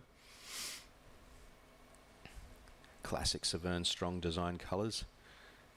There's Ben milking it on the inside, looking for his wave, but he's not having much luck. He only has to beat a 0.88, so I like his chances. Let's see what he's got going on. He's got into a really light wind situation there, very much on the inside. He was talking before how much he dislikes getting caught on the inside, so he's keen to get out there. You can see him holding on. Here comes Michael, planing nicely on his Pride sail and his JP boards. He bought a whole brand new set of gear to come here. He's very excited. DO for Denmark.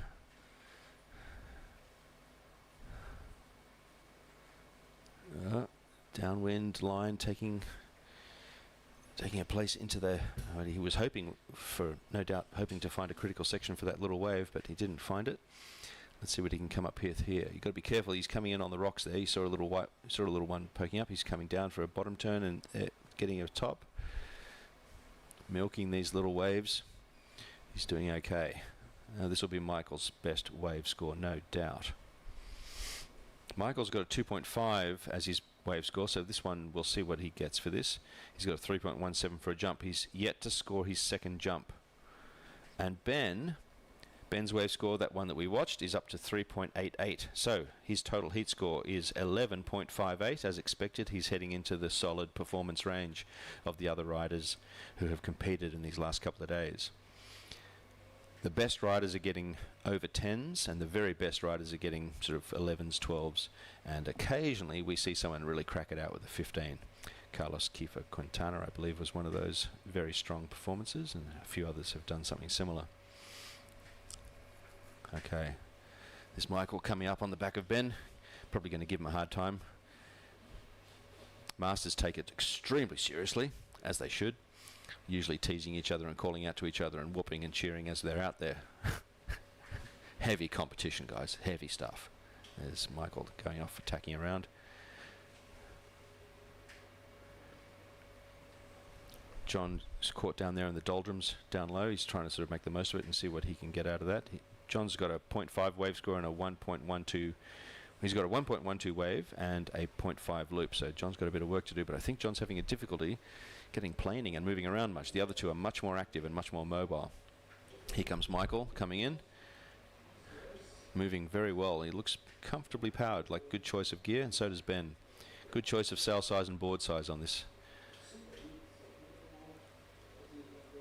But there's no doubt that Ben has the commanding lead at 11.58, and Michael and Ben look like the two riders who will progress to the Masters semi-finals.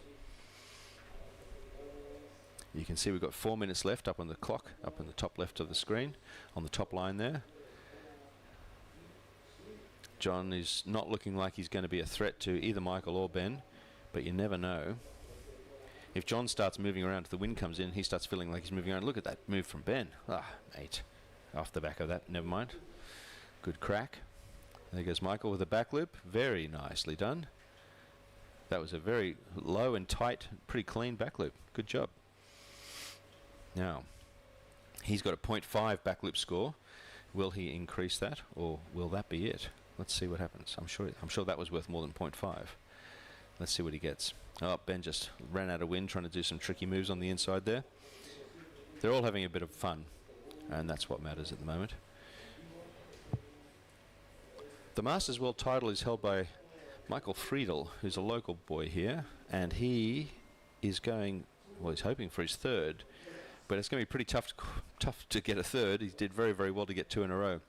Michael is up in the next heat, either the next one or the one after. So these guys are all vying for that in some way. Oh, I thought Ben might jump that one, but he's looks like he sees a better ramp option further out in a better wind line, which I think is pretty critical at the moment. You want to stay in the wind line to be able to do your rotations and do your bigger launches. Michael's coming in on the inside here. Okay.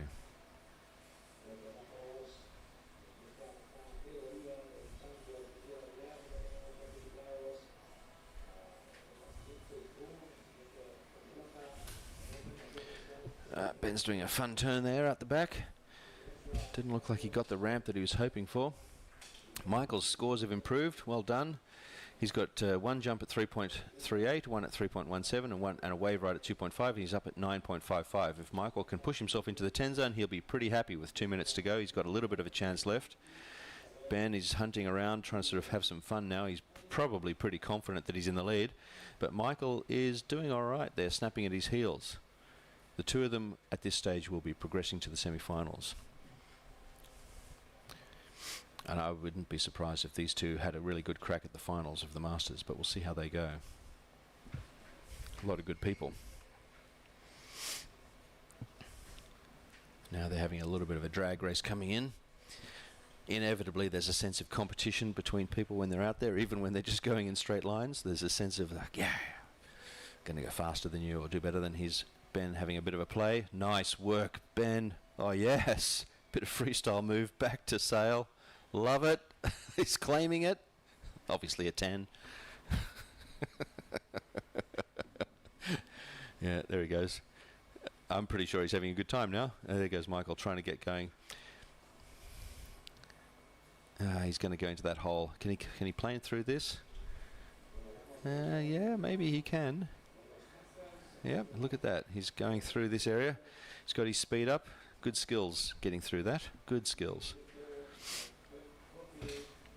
He's not quite going fast enough. You can see he's got his pressure on his forward foot and he's leaning forward. He hasn't really got enough oomph to do a great jump, and he's looking for more power in his gear to get that.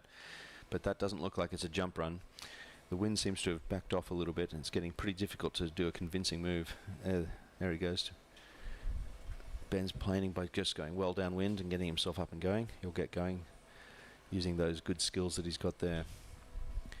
With 14 seconds to go, I believe this is the result. Ben Profit in first place on 11.58. Michael Viskovich on 9.5 and 9.61. He's just gone up a little bit to claim second place in the two advancing spots. And in third place, John McLawrence, he's eliminated.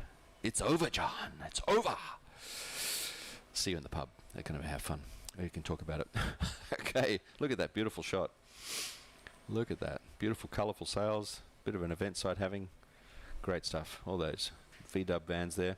On the left of your screen, just outside of view, there is are the two containers that contain the judging tower, or judging box, with a big, Perspex glass screen, and then the broadcast box, which is a windowless box where they have all their machines and screens and mixing bits and pieces in there. A lot of wires and a lot of boxes.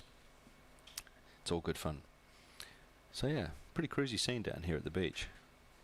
Now the next heat is getting ready to go in the water, and we'll go off to a commercial. Hay una isla donde a veces las mejores historias son las que nunca planeaste.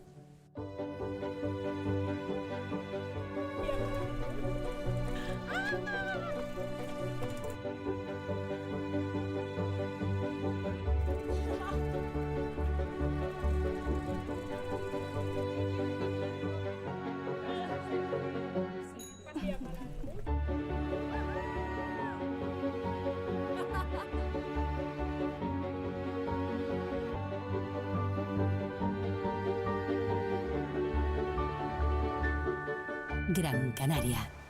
Una isla sin guión.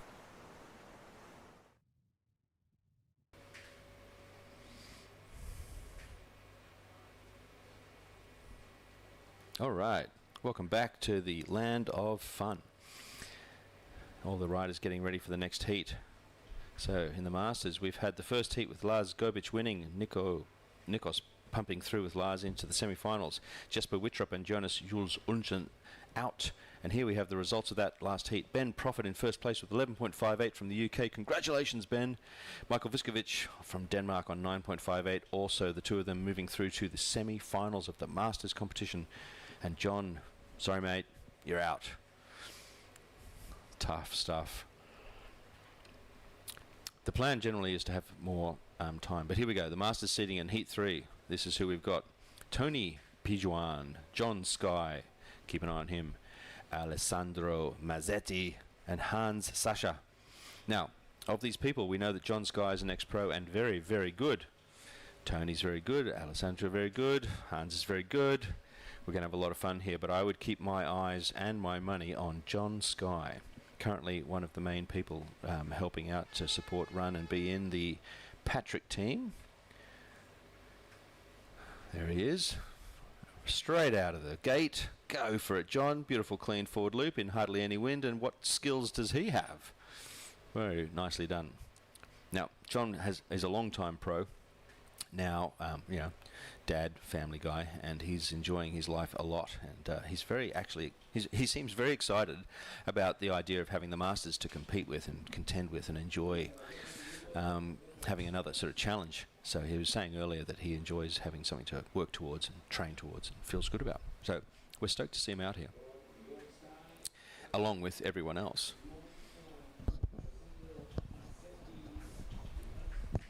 Now I'm going to slowly identify or steadily identify all the people in this heat. John's an easy one. There he goes again, back loop. My goodness, John, you're getting greedy, mate. Now Tony has already scored a back loop at counting at 4.05. Nice work. Let's see if we can identify which gear Tony is on. John's about to get his second jump score, and that will boost him into the lead. But at the moment, based on single jump scores, Tony is in the lead. Now let's see. Tony hasn't put in a cell number into his profile, so we don't have that. And John, I know from the gear that he's on, so I'll have to work out the other three guys. Let's see.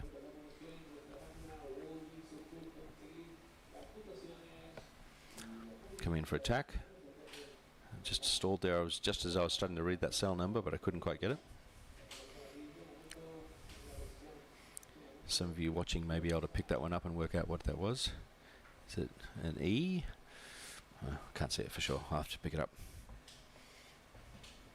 Okay, John has two heat scores. He's got a back loop 4.9, nicely done, and a forward loop 3.2. Out the back there's someone on a dark black sail who just had a bit of a wave ride. On the inside they're red.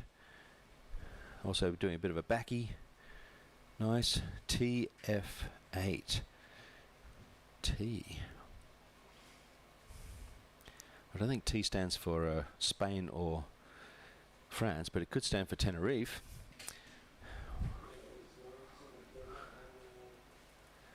So he could be one of the Spaniards there on that red sail on the inside. I'd say that's a good bet. So that means it's either Tony or Alessandro on the inside. I'll have to get a bit more information to find out which one it is. And the black sail, I'm not sure who that one is. We'll work it out. We'll enjoy watching everyone. We've got 4 riders on screen, 4 riders in the heat. That's always nice to make sure that you've got the riders there. And the drone hovering above John, as you can see on the right-hand side. And you can see the bunker on the right-hand side, which is what gives that area of rocks on that point its name, the bunker. The wind's gone quiet on the inside here, as we've seen in every heat. That's okay. John will get himself out through this and into the wind line, as will the rider on the right-hand side on the black north sail with the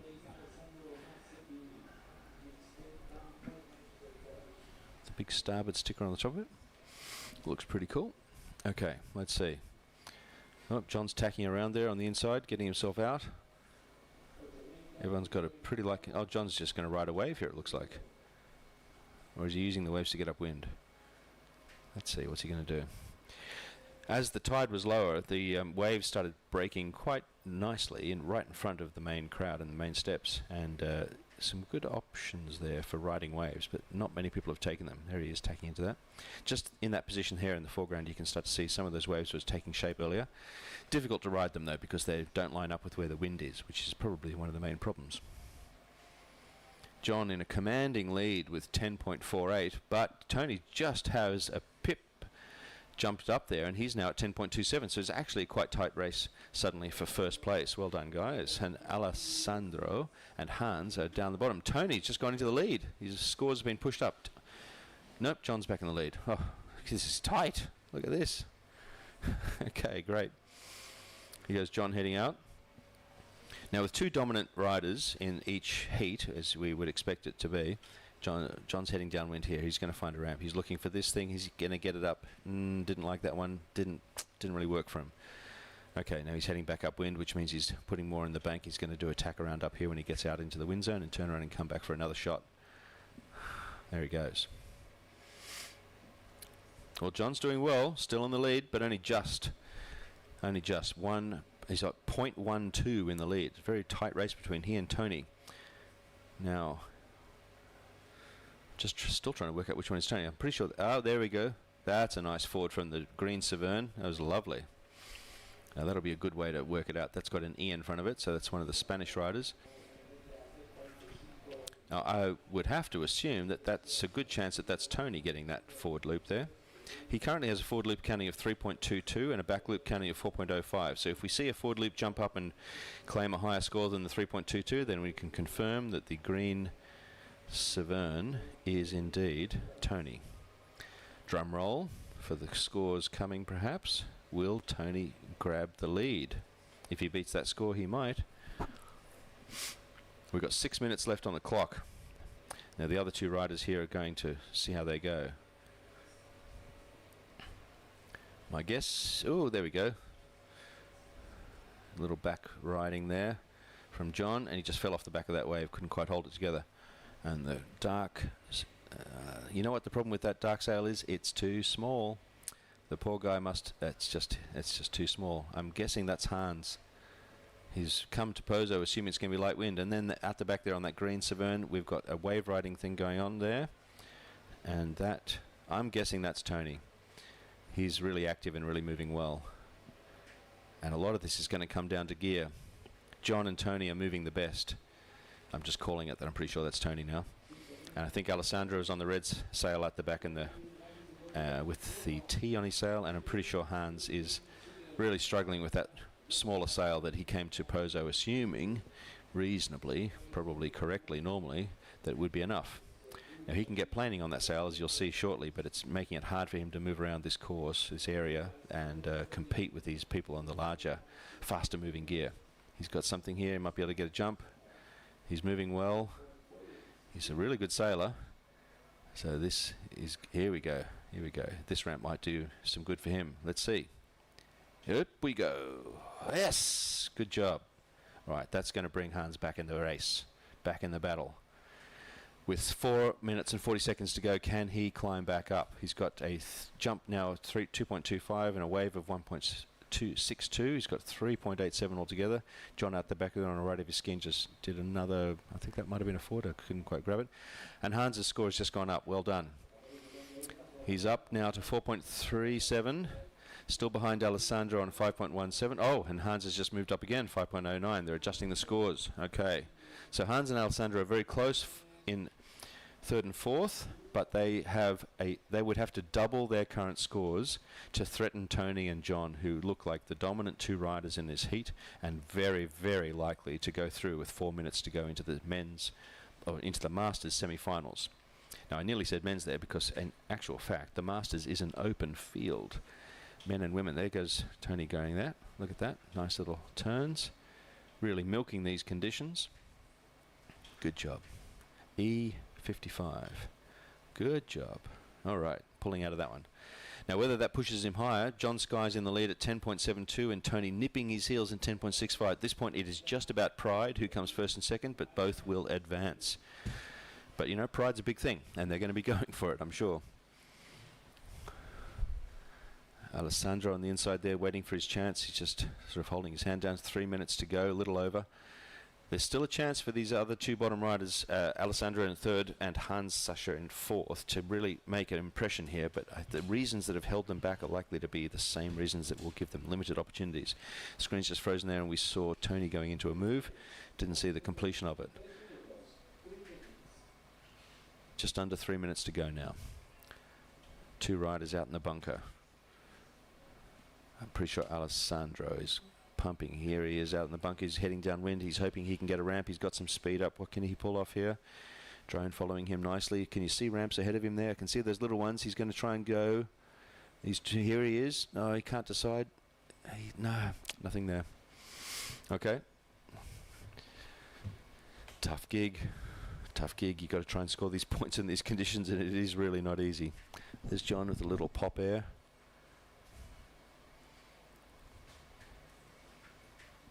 Alessandro attacking out the back, trying to come back in. He's got 2 minutes left to come back in and head back out for some jumps and things. He's running out of time to make an impression here. Alessandro and Hans Sascha are looking like they're not going to make it through into the Masters semi-finals.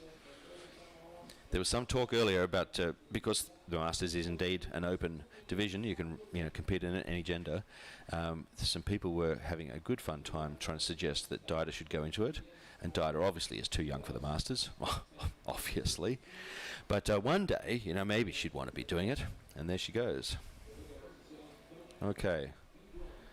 Just had a message from the head judge here, who's just put out a message to everyone, said, Masters of the semis, stay on the beach for the moment. I think that might mean that he's contemplating a pause in proceedings. Look at that nice rounded bottom turn and top turn from John Sky coming in on that. Nice backy. Look at that. He's sailing quite aggressively considering all these conditions. Look, another backy. Good on you, John. John is securing his first position, and I think the Pride game is going to be won by John. I can't see Tony pulling off anything here unless he can really pull off a miracle. Tony's on the inside there on the top of your screen near where all the crowds are. John's on the left, scooting along back into the beach on the yellow sail. Hans on the inside here must be frustrated not being able to get going and get his big scoring, but he's done all right. He's done himself proud considering he's been underpowered, but he's managed to get some good scores, and we all know that he's a very good sailor.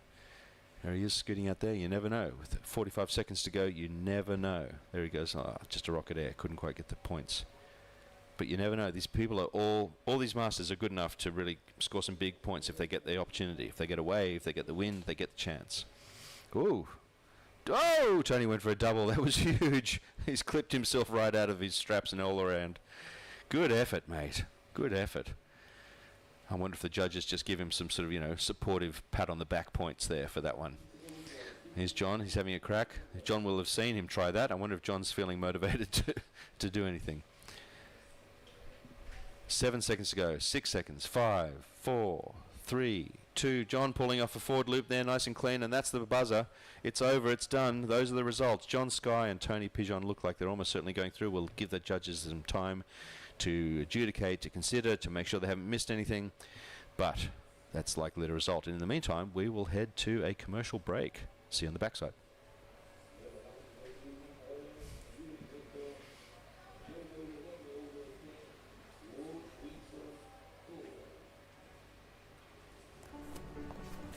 There's an island where sometimes the best stories are the ones you never planned.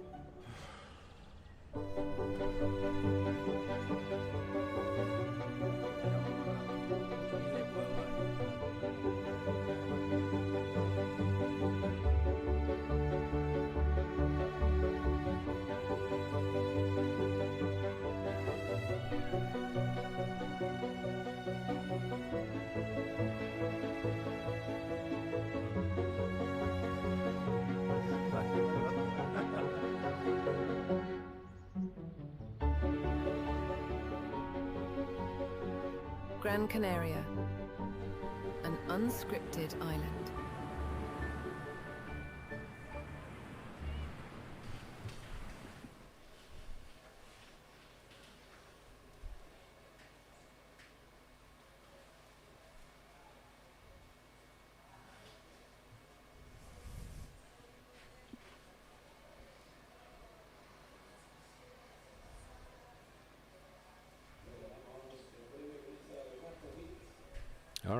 we're back.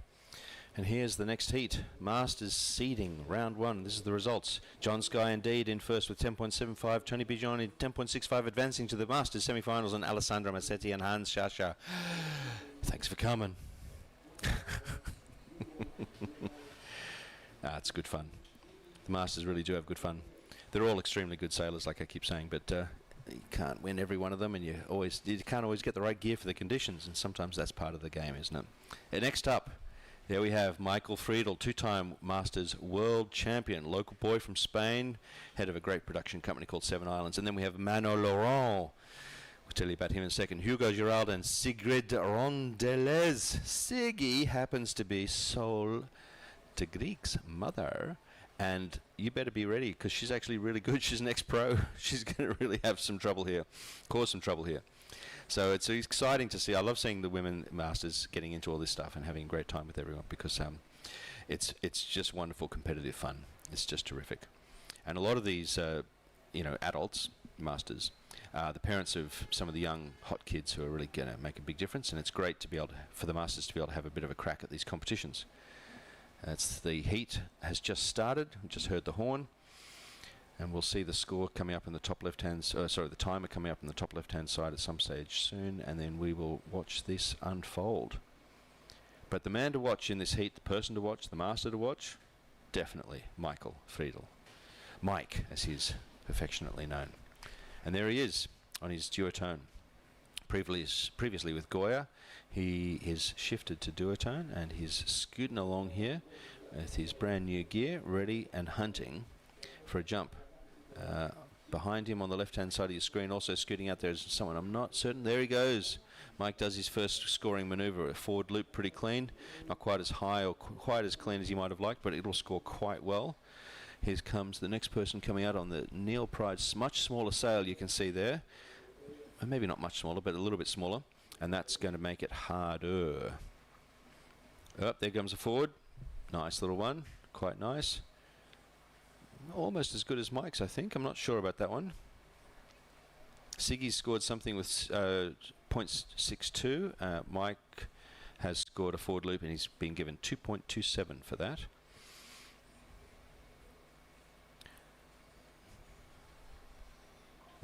And Hugo Gerald has been given a... hang on, things are moving around a bit. Scores are changing, so let's just let them settle down before we sort of work it out. But it looks like Hugo Gerald has a 3.02 for a jump, and Michael Friedel was 2.27. So that leads me to conclude that Hugo Gerald was indeed on that Neil Pride pink sail. So congratulations to him for getting a good score. Nicely done. The judges would have liked the speed of that rotation, so that would have gone down well. Okay, let's see who's up next. Now, Siggy has got a 0.62, which is not a score that she's going to be thrilled about, but that's it. She's just starting. It's a little wave ride. Here comes Mike on the inside, scooting along. No, we're going to be looking at this other sail rider here. Is that Hugo there in his pink? Yeah, it must be. He's come right into shore for some reason, and out he goes again. Down on the right-hand side far of your screen, you can see Mike, who's gone all the way into the rocks, into the corner, and Mike has had a wave score that's jumped him up 3, and his total now includes a jump and a wave score, so that puts him into the lead of 5.52, but we'll wait for the judges to settle that down, but he's back in the lead. Can he hold it? Can he hold it? He's gone right into the rocks there. He just went crashing onto a little thing. So he's pushed it really hard to get that score, but now he's having to deal with the fact that he's stuck on the inside there. He's going to be dealing with rocks, urchins. Not fun. But that's the price you pay when you push it in these conditions to find the milking maximum of a wave. So good for him for trying, but now he's got to get himself out, and those rocks are going to be punishing. Meanwhile, there he goes, sort of trying to get himself sliding out. Look how shallow it is. He's on his side trying to push himself across. Very challenging. That looks like it is Hugo Gerald. Can't wait to see what happens there. He's getting going there. Okay, let's see what happens. Mike might just be fins free from the rocks and able to get through from the rest of this, looks like. Yeah. Okay, he's out of trouble. You can see how shallow it is. You can see the rocks in the bunker. All right, he's off and running. He's still very close to that shallow water, but he's good to go now.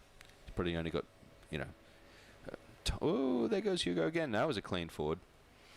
He does a nice little rotation there, Hugo. So Hugo. He may get a better score again for that. Let's just see what happens there. He's got one score of a 3.02. Look at that. Mike does a very elegant little back loop. Okay, this is getting interesting, people. These two riders are clearly marking themselves out for the top 2 seeds in this heat, and we'll see what happens.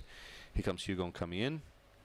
The GA rider, I think, is not in this heat. Is it Manuel Laurent? It could be Mano. Yeah, it must be Manuel Laurent. There he is, coming in on the GA sail. Now, he is the father of Kamani. Kamani's an extremely good, young, talented sailor from Guadeloupe.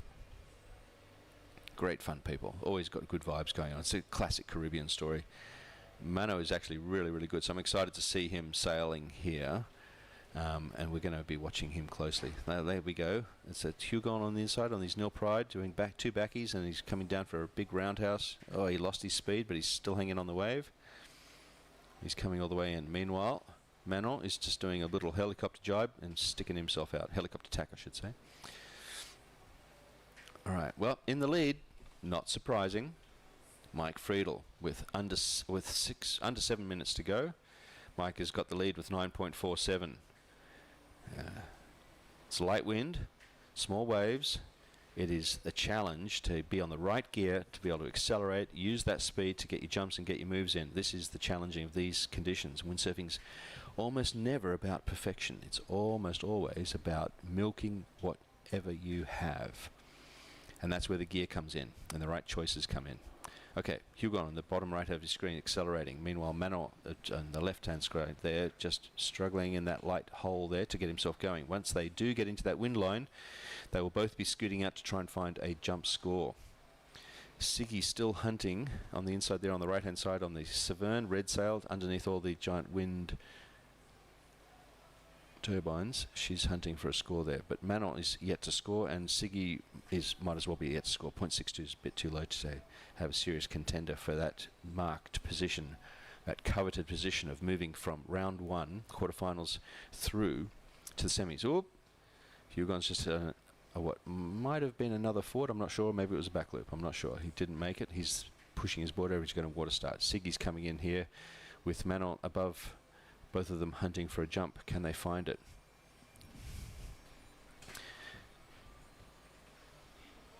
Siggy travels a lot with Sol to all the events around the world, just making sure that her young daughter is okay, doesn't get into any strife and trouble, and she's an excellent coach for Sol. And the two of them have a terrifically good time. Amazingly good parent-child experience, this thing, going on tour with together. It's just amazing. Being able to, oh, look at that. Manon just pulled it forward and didn't quite pull it off, but good for him. Well done. He'll have another crack. You've got 5 minutes to go, Manon. Get into it. You can do it. Mike, on the hunt. Out there looking for ramps. Moving well. Big gear. Fast. Good style. Focused. Hunched. He's pushing himself to go upwind. Hugon now jibing around. Mike jibing around on his duotone sail. Siggy coming in on her Severn sail. Hugon coming in on his nil pride sail, and Manon coming in on his GA sail. All riders on the way in, hunting for waves. With 4.5 minutes to go, it does very much look as though Michael Friedel and Hugon Gerard are the two who will advance to the Masters semi-final. And there doesn't seem to be a lot that Siggy or Manon can do about it at this stage, but they're both very good sailors, and you cannot write anyone off in this stuff. You really, really can't. There's Mike, determined to get going. You can see he's on a big board with a good flat rocker line, so he's scooting along pretty well. And that's the sort of stuff you want in these conditions. Windsurfing gear is all about suitable gear for the conditions. In light wind, you want something that's reasonably wide, reasonably flat, with a good sail that gives you plenty of grunt, with a fin size that allows you to drive off that back foot and accelerate, driving the power from the sail down into your board, and off you go. High wind, you want something else entirely. Manon coming in. Is he going to find a little wave here that he can backside onto? Not quite got enough speed or power. He's seeing something here. He's going to go for a bottom turn, but just no power. Yep. Tough gig, everyone. Trying to sort of wave right in this light wind hole in the middle here. Mike's finding himself having just no doubt pushed another wave ride down into the rocks, but he's not quite as bad as he was. He's coming out. You can see, you can see on the ticker There'll be one heat break after the Masters R1 Heat 4, which is this heat. This is R1, round 1, Heat 4. So there will be a one heat break after this, where the head judge will contemplate everyone's futures.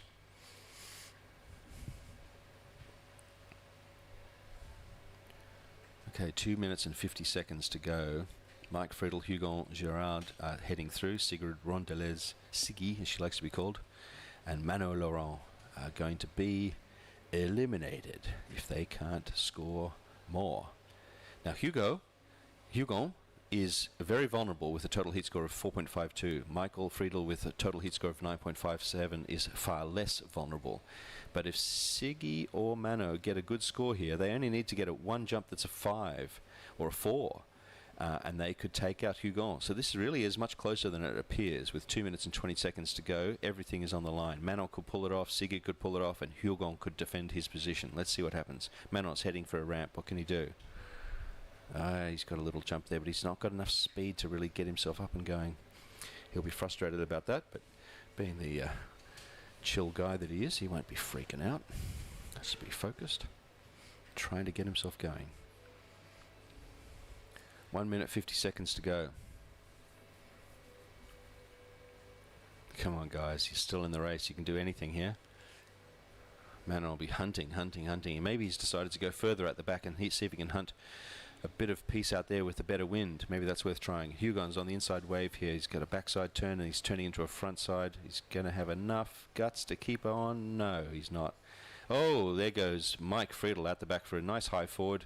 Came around pretty clean, cementing his lead. His best jump 3.95 and a 2.27. Let's see.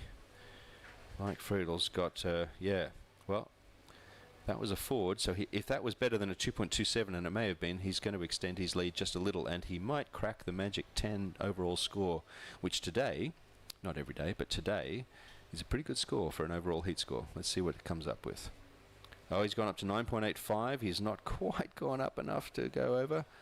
Hugon's just picked up a score. Manon has picked up a score for that jump. He's got 2.07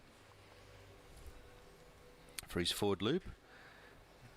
Look, that's better than nothing, but he's gone ahead of Siggy, who's still on a wave ride of 1.38, which is an improvement from her previous one, but she's not getting the jumps that she needs. She just did a little mule kick, donkey kick there.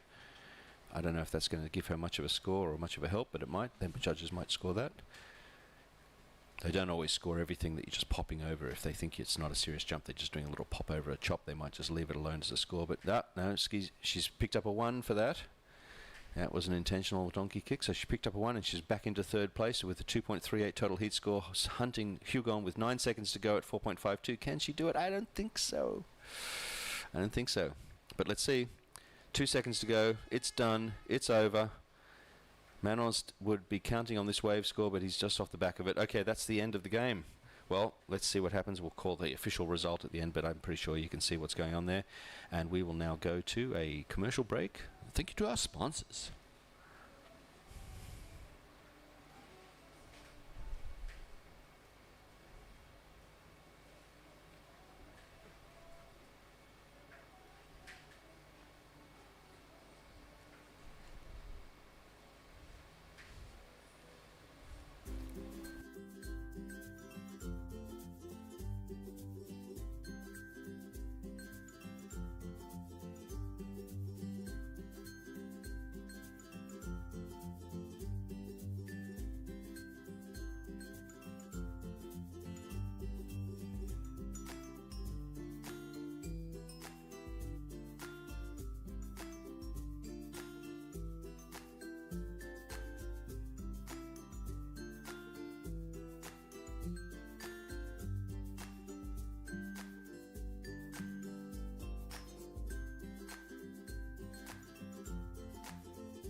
Are you a windsurfing school, instructor, or club?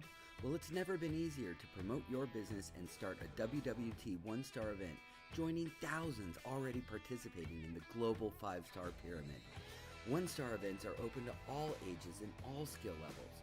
Flat water? No problem. Waves? No problem. The only requirement is fun. Head to worldwindsurftour.com today for easy steps to sign up. Bring them to the water and let them play.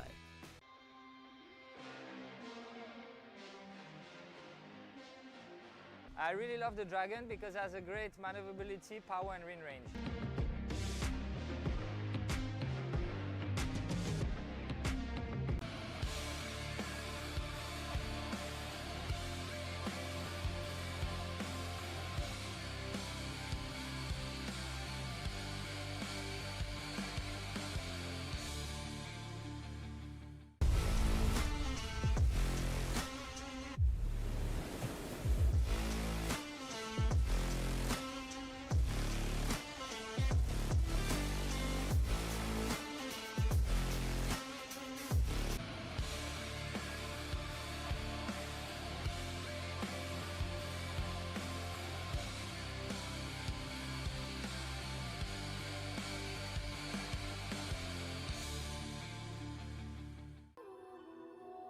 La KS3 Lithium es tan ligera que se convierte en una extensión de ti. Descubres una nueva forma de sentir la ola. Y ahí es cuando nace tu surfing más creativo.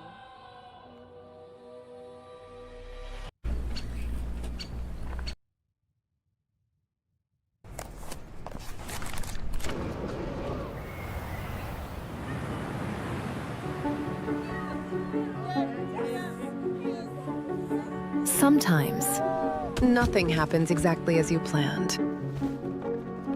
Destiny takes its time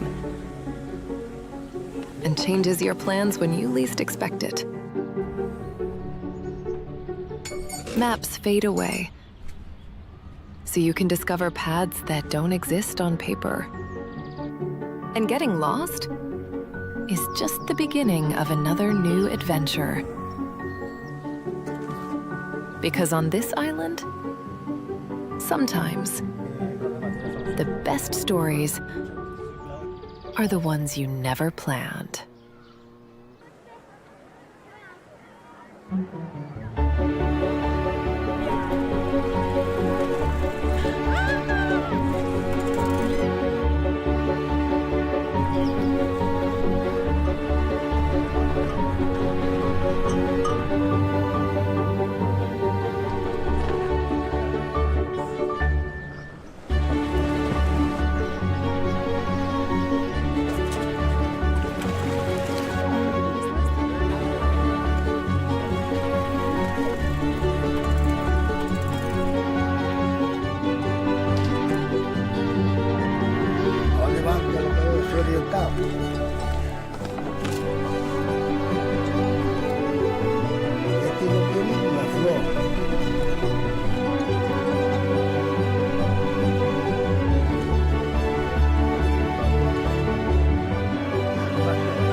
Gran Canaria, an unscripted island.